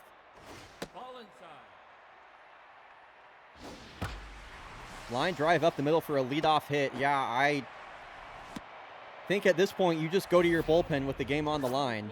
And they will. Zion Strudley going to come in to face the right-hander Garland Painter. First pitch strike. I like that on the outside 2-seam. Nice pitch there. This one shot the other way. A looping fly ball that finds the outfield grass. A very much a bloop hit for the Springboks as they're in business here in the bottom of the 6th. Go ahead, run at the plate for warming Bernabel.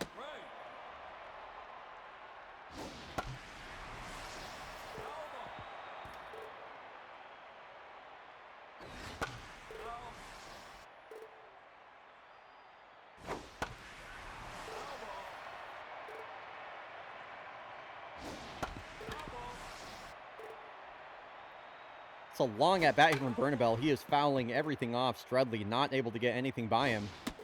Finally gets the strikeout. Swings over the top of a low 2-seam. And now Chappie Johnson, who already has a pair of hits today. Best scoring opportunity the Springboks have had in a minute. Will they squander this one? They got one of their best hitters in Chappie Johnson to the plate with tough out activated. The 1-2 pitch taken downstairs. Good take. Not biting on the low two seam.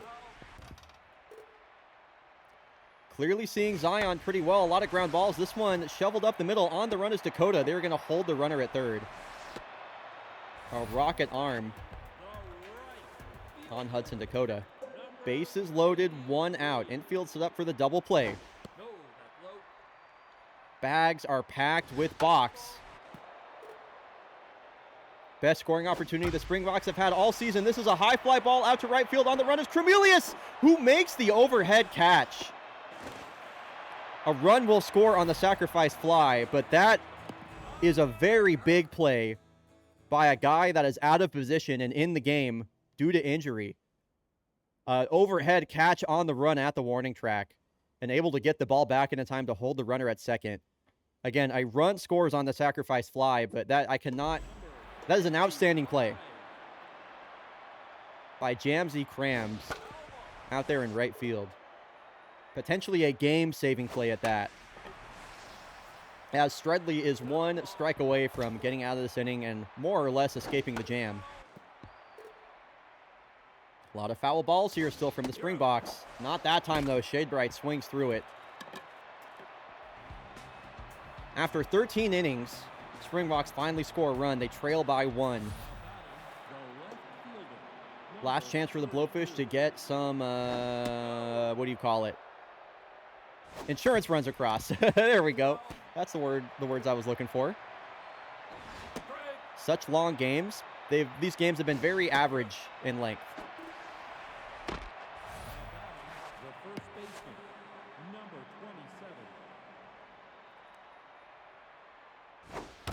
Tillamook, another extra base hit for her. Holy moly, she is swinging a hot bat right now. That is already her 3rd double in 2 games.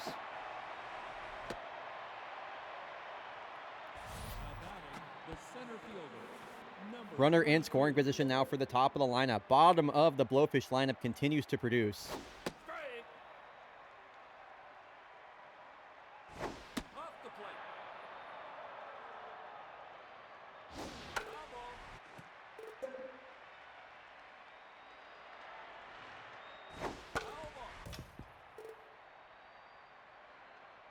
Here's the 1-2 to Dakota, who's been held quiet so far. Tough out activated on 2 strikes.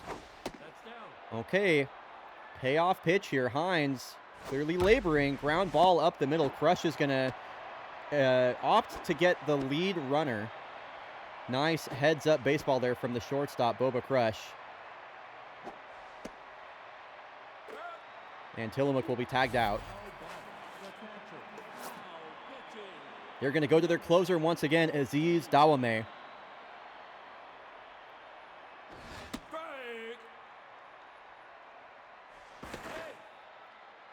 Really feel like the Blowfish are going to need another run here. Springboks have 10 hits this game. On the run to second is Dakota, who is tagged out. Wow. Dakota is extremely fast as well. I cannot believe they actually got him out. Great throw from Shade Bright behind the dish. All right, top of the lineup here for the Springboks.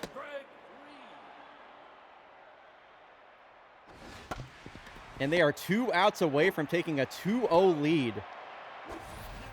Are the Blowfish, I mean.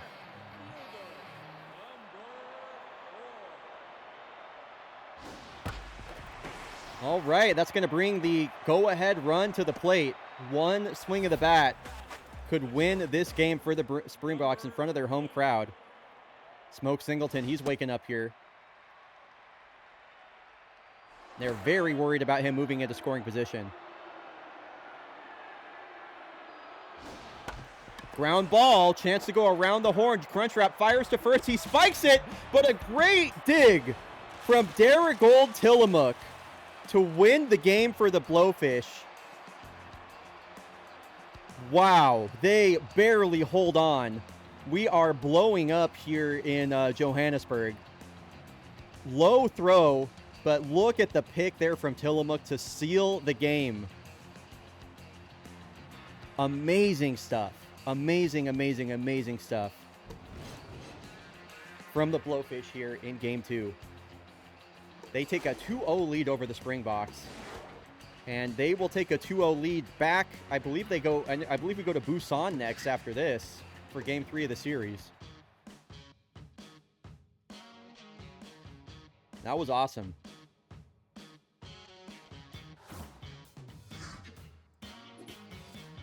Okay, coming up next, folks, after the break, Game 2, Valencia versus Corsa.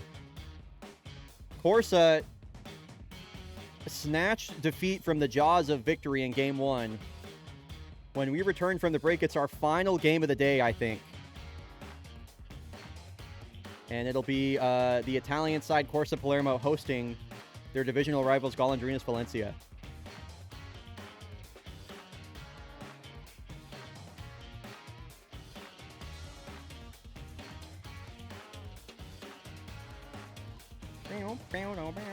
Dude, this song, I love the music in this game.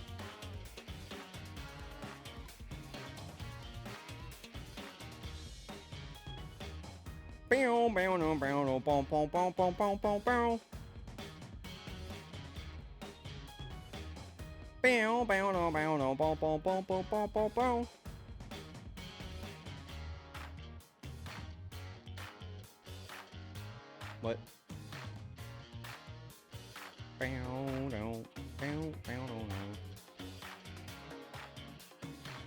All right, let's get this prediction going for Game 2 of this series. Okay, lovely chatters, final prediction of the day is live. It'll be Power Slide Jones taking on Bente Berg for Game 2 of this series. Oh, I need to redo this as well.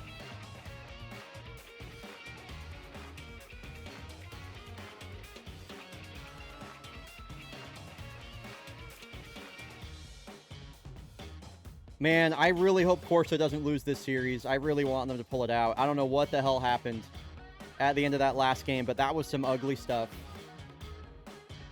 Their offense looked good at least. I want to believe, dude, I want to believe so hard. I want them to win so bad. All right, here we go. Final game of the day, Game 2. In this best of 7 between the divisional rivals, we are headed back to southern Italy. Corsa Palermo taking on Golondrinas de Valencia. Both of these teams had a 47-33 record. They were tied at the top of Eurovision. Palermo getting the higher seed based on a run differential tiebreaker. You have less than a minute to get in your final predictions of the day.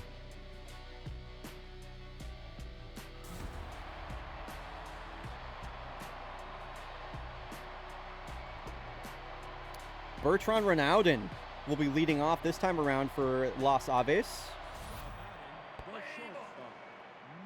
I want to hear from you in chat, by the way. Who do you want to win this divisional bout? If you're rooting for Valencia, use their team hashtag, Somos Las Aves, we are the birds. Or if you're rooting for Corsa Palermo, hashtag Let's Go Racing.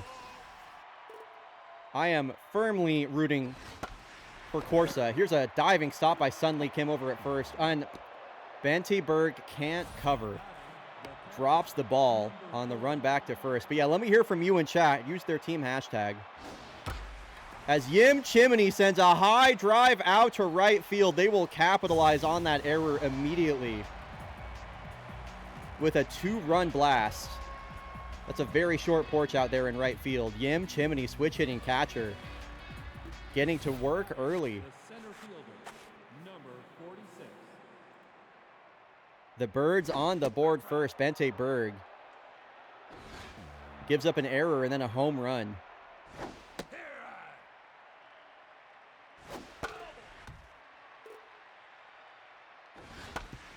And the first 3 batters have reached safely. Again, the pitching staff has been the backbone of this Corsa team. Interesting to see them struggling so mightily here in already the first couple of games of their postseason. Bente Berg still looking for his first out. It was a good season from Bente as well.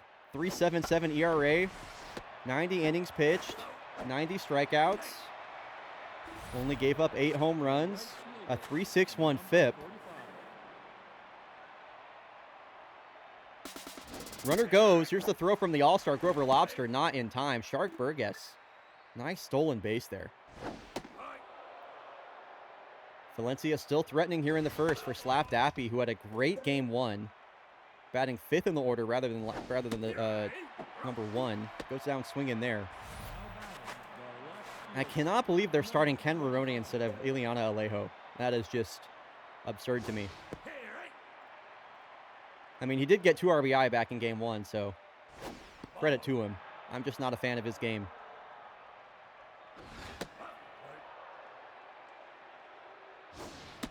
Big swing and a miss for strike 2. Bente Berg trying to keep it a 2-run inning. This one a ground ball right back to him. Gets out of the inning, but not before he throws 25 pitches. Corsa going to have to get to work early. They have the highest run differential in all of baseball. Let's see what their offense can do. Power Slide Jones on the mound today, getting the start in game 2 here for Valencia. 3.76 ERA, 95 innings pitched for Power Slide. One of his best seasons by far. Going right after Tuscadero here. Both Corsa and Valencia with very good starting pitching rotations over the course of the season. Both great, fundamentally good baseball teams on both sides of the ball.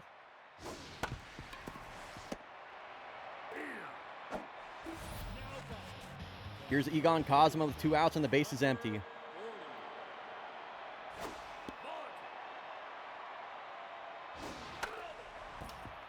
Power Slide trying to make it a quiet first. This should find the outfield stands. Hard to say. Wow, Shark Burgess goes up and gets it in foul territory. That is a wild out recorded by Burgess. He has been all over the place this series so far. I mean, what a grab. That is... What a play from Shark Burgess, and to make the grab in foul territory. Valencia not leaving any outs on the table. Compare that to Sunday Calabasas dropping that routine fly ball.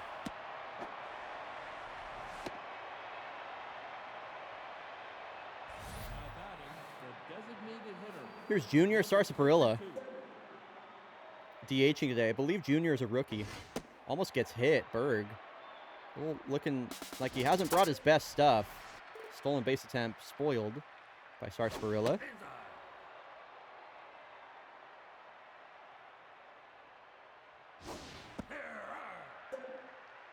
Tough out activated here on 2 strikes for Junior. Chasing the low fastball, fouls that back. Did well to stay alive there. That's a great slider.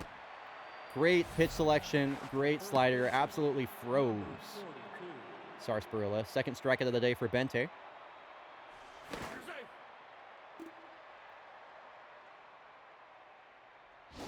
Now the 9-hole batter, Chedrick Cassidy, looks at a changeup for strike 1. Goes to the changeup again on the other side. Can't locate it. And a foul ball make that strike 2. Trying to make it back-to-back strikeouts is Berg.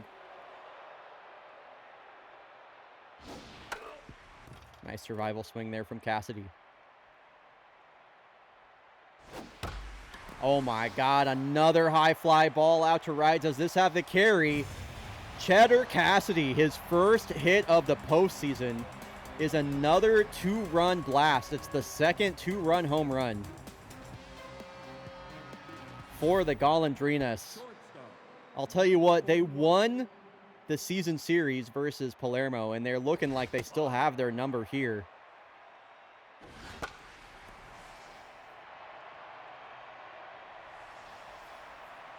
Tough stuff to watch if you're a Corsa fan. A lot of game left to play. A lot of game left to play. A 4-0 lead is far, or 4-0 deficit. Far from insurmountable. Yim Chimney got the scoring started with that 2-run home run.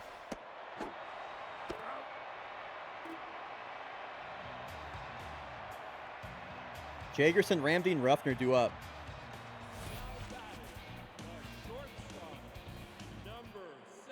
Jagerson held very quiet back in game 1, though he was against the left-handed pitcher, Xander Jordan. Goes down on 3 pitches here. Gets caught looking. Now the all-star VJ Ramdeen. Started at left field for the Eastern All-Stars. Will be out on the first pitch. And just like that, it's 2 outs, bases empty for the electric Robin Ruffner. Had one of the catches of the year earlier on in the regular season.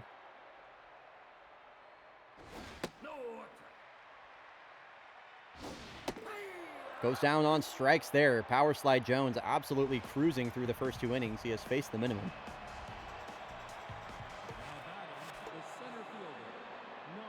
They're leaving in Bente Berg. The Italian team is inspired by racing and wears red. Of course, it's not going to perform. Oh my God. Okay. Ferrari has... Okay. Ferrari has won 3 Le Mans in a row. So it's just their F1 team that sucks. Everywhere else, they're good. Everywhere else, they actually get it done. 3 24-hour Le Mans wins in a row with 3 different teams is... Come on now. Good joke, though. Good joke, Para. I do like it.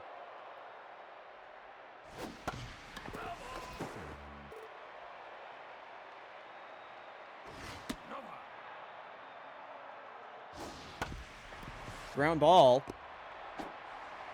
Cosma able to knock that one down and prevent the error. Gets the out over at third. Hello, Saren. Bottom of the order due up for Corsa. Still a lot of game left to play. They're trying not to get... they're trying not to lose both games at home, I believe, after this for Game 3. We will be heading to Valencia. This one off the end of his bat into no man's land. This will drop for a base hit.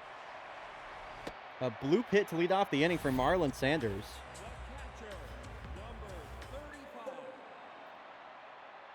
So lead off man aboard ahead of the all-star Grover Lobster. First hit of the ball game for Corsa, by the way. Very late on 98. Blew it by him. Power Slide Jones, a former Cascadia Kodiak, by the way, has really settled into his own since the Kodiaks cut him. Sunli Kim, a big hack at the first pitch, fouled back. Couple of good pitches to hit right over the middle of the plate. Power Slide Jones is locked in. Disappointing stuff. Lineup turns over now. Tuscadero. One swing of the bat could cut the lead in half.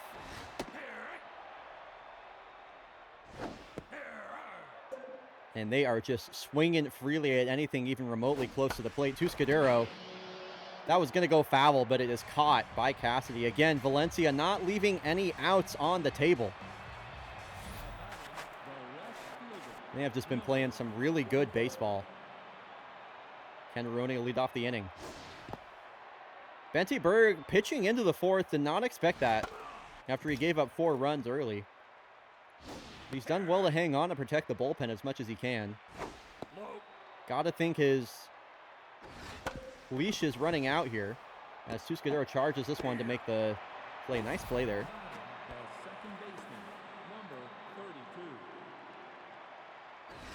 Berg just trying to keep this game in reach. Especially now versus the bottom of the order. Braden Franklin was an all-star, though. Don't count him out. Lobster watches that one go foul. 1-2 pitch to Franklin. Way outside. Just a bit outside. Tuscadero plays this one on a bounce for out number 2.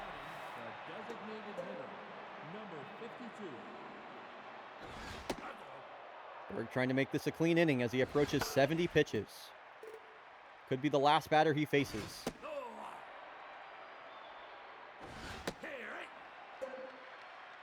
Tough out activated on 2 strikes here.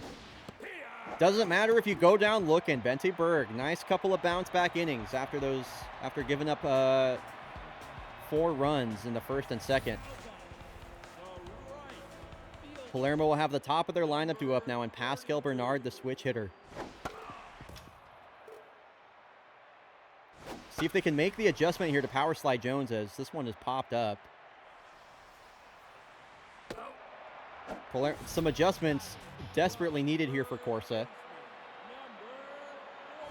5 strikeouts and a single hit for the Italian side so far. Another pop fly. This one to center field.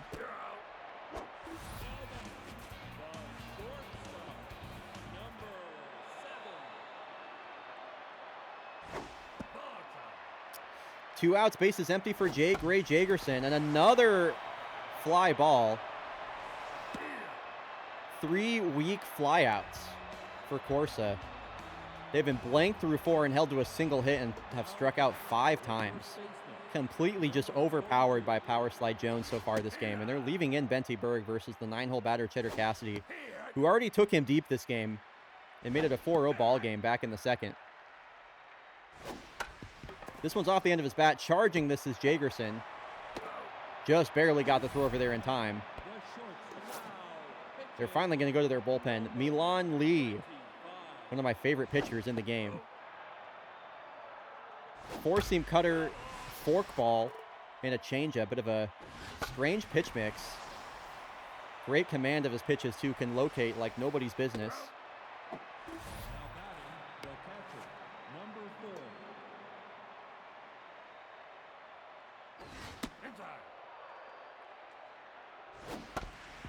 Nice changeup to get the weak contact. Cosma pumps and throws. Side retired in order. Time is running out here late in the game for Corsa. They're going to have to find a way to break through versus Power Slide Jones, who only has 40 pitches. Now into the 5th.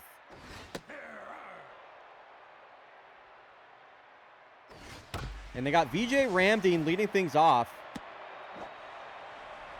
The all-star outfielder will get a base hit to kick off the inning. Ahead of Robin Ruffner, who has just been one of the most electric players for this Palermo side. This one a ground ball that is hit into a double play. Man. Immediate rally killer here to kick off the 5th. Just when you think they got something going. The inning is over in a flash. VJ Ramdeen finds their second hit of the ball game, but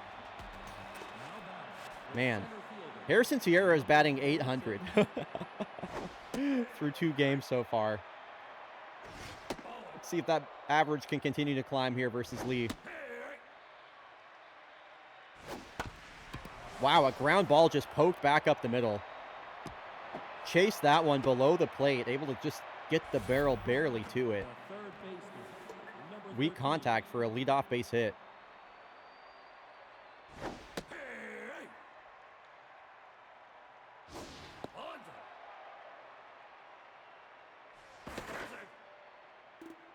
I mean, it's more like small sample size. Sample size. Small sample size.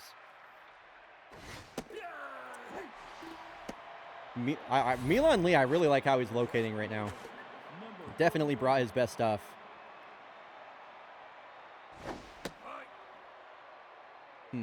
Close pitch there. Forkball. Called a ball. Yeah, that changeup, he's just dotting that thing. Yeah, Sierra, a bit of a base running threat.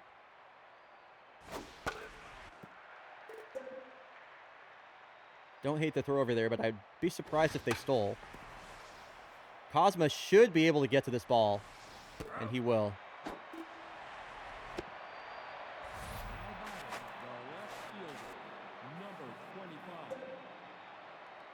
All right, 1 on, 2 outs here ahead of Ken Roroni.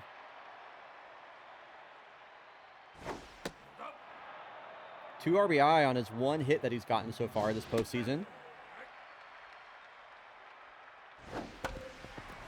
Ground ball poked into right field, but Tuscadero will make the grab and get the throw over to first. 2 innings left, and Power Slide Jones has only thrown 47 pitches. Got the bottom of the lineup due up here, 8, 9, and 1.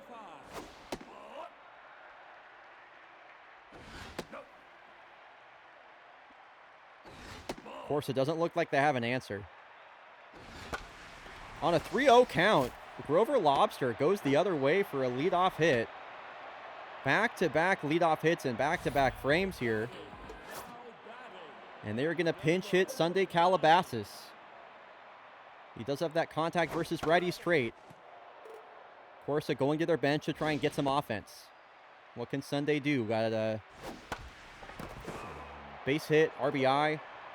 Also had that game-losing error for Corsa in game 1. Can change all that with a swing of the bat. Really trying to stay alive here on 2 strikes.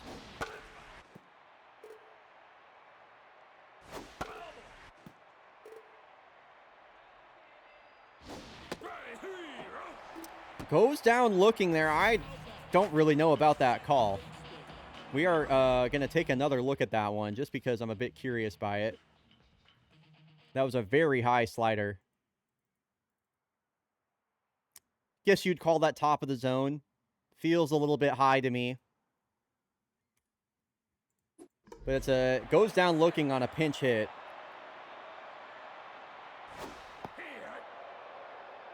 Now the lineup turns over. Corsa, they really, really, really need to get something going here.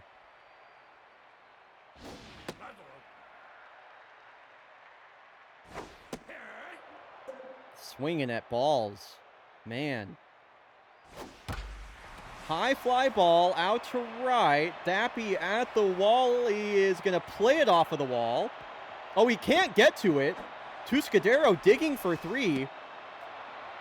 Okay, Corsa gets a run on the board with an RBI triple from Panini Tuscadero. And now they have a runner on third, 1 out ahead of Pascal Bernard. Don't strike out here, Pascal. Got to put the ball in play. Cannot strike out. Have to put the ball in play.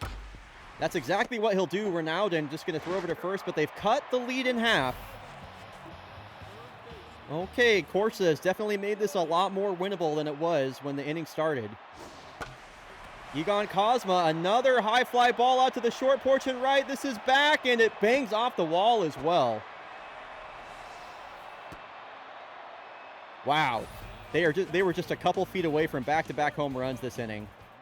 They're going to leave in power slide Jones. Cosma on second. Jagerson, another fly ball out to right. Does this one have the carry? It's a short porch. No, that one will bang off. And Jagerson has an RBI double of his own. That is 3 straight balls that have been hit into that towering high right field wall. This is the worst edging, says Talrand. Corsa is within 1 run. VJ Ramdeen, the go-ahead run at the plate.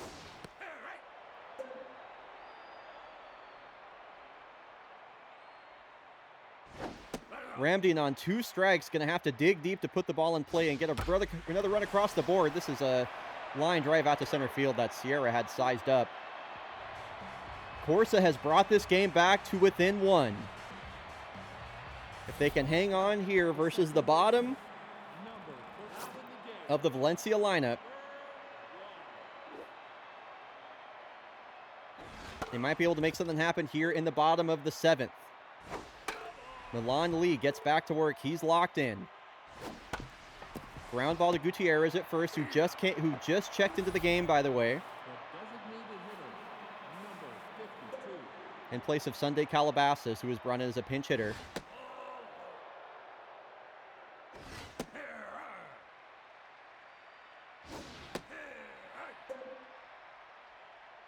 Tough out activated for Sarsaparilla.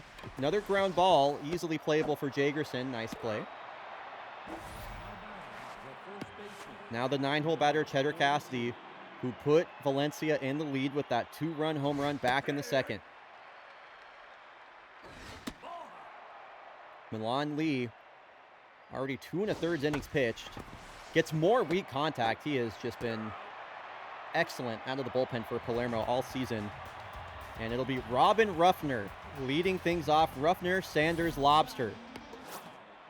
They're going to pinch hit Sean Buck here in place of Robin Ruffner. They're leaving in power slide Jones. That is unbelievable. He approaches 80 pitches. trusting in their guy to get the job done. This one a ground ball to Cassidy, 1 out. One swing of the bat would tie this game up, and they're going to go to their closer, Cosmo Green, to face Marlon Sanders, the DH. A base hit for him already today. Looks at 3 straight balls that would bring the go-ahead run to the plate if he can reach base here. Count works full. Come on, Marlon. Ground ball down the third base line, immediately picked by Shark. Last hope is their all-star Grover Lobster. Valencia 1 out away from winning 2 against Corsa here in Italy. 1 strike away. The closer, Cosmo Green. The pitch swung on and missed. Lobster throws his bat in disgust. And Corsa tried to do what Valencia did to them back in game 1. They will come up short, and they will trail by 2 games here. Somos las fucking aves, says Nerd Piggy. Wow. Tough stuff here from Palermo. That Bente Berg error in the first. Again, I mean, that's back-to-back games that have come down to an error made by a Corsa defenseman.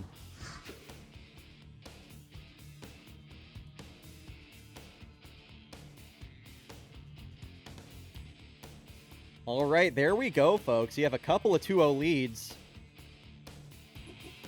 Victoria and Cascadia, the only sides that are tied up.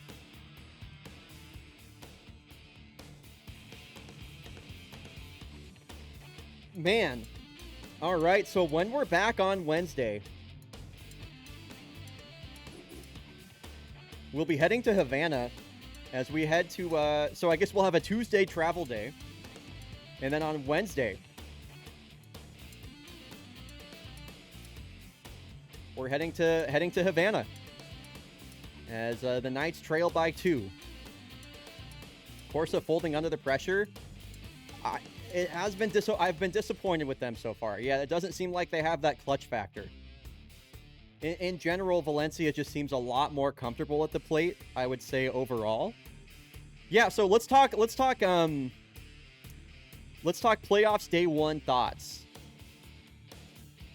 Yeah, Montreal looks good overall. Havana's offense is looking rough. Montreal looks fully in control of that series. Foresters I'm really impressed with. They could have won either of those first 2 games. Kodiak split those as we head back to Victoria. Busan I'm extremely impressed with. I'm surprised that they've held the Springboks to only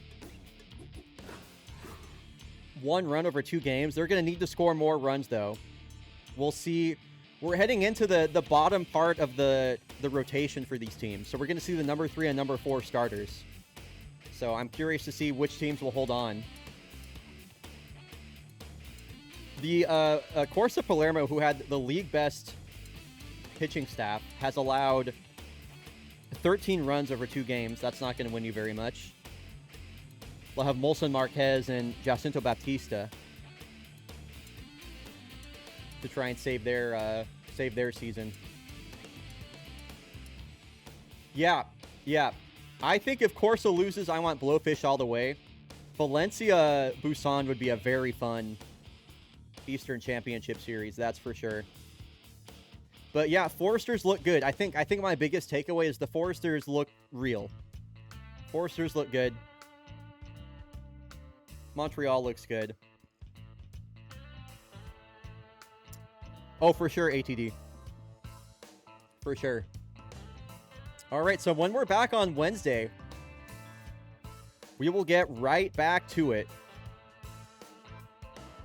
Oh, and by the way, a little announcement for Wednesday, by the way. We will have a guest co-commentator joining us in person.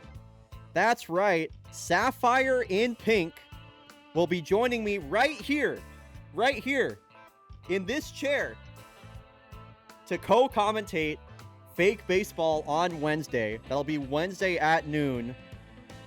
Do not miss that. We're going to be both sitting here on this mic Very excited for that.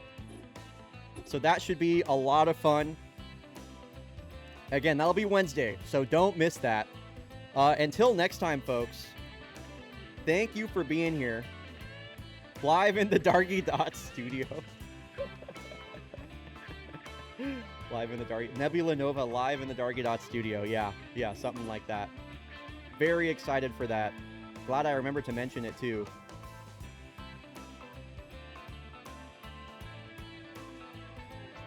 Anyway, thank you everybody for being here today.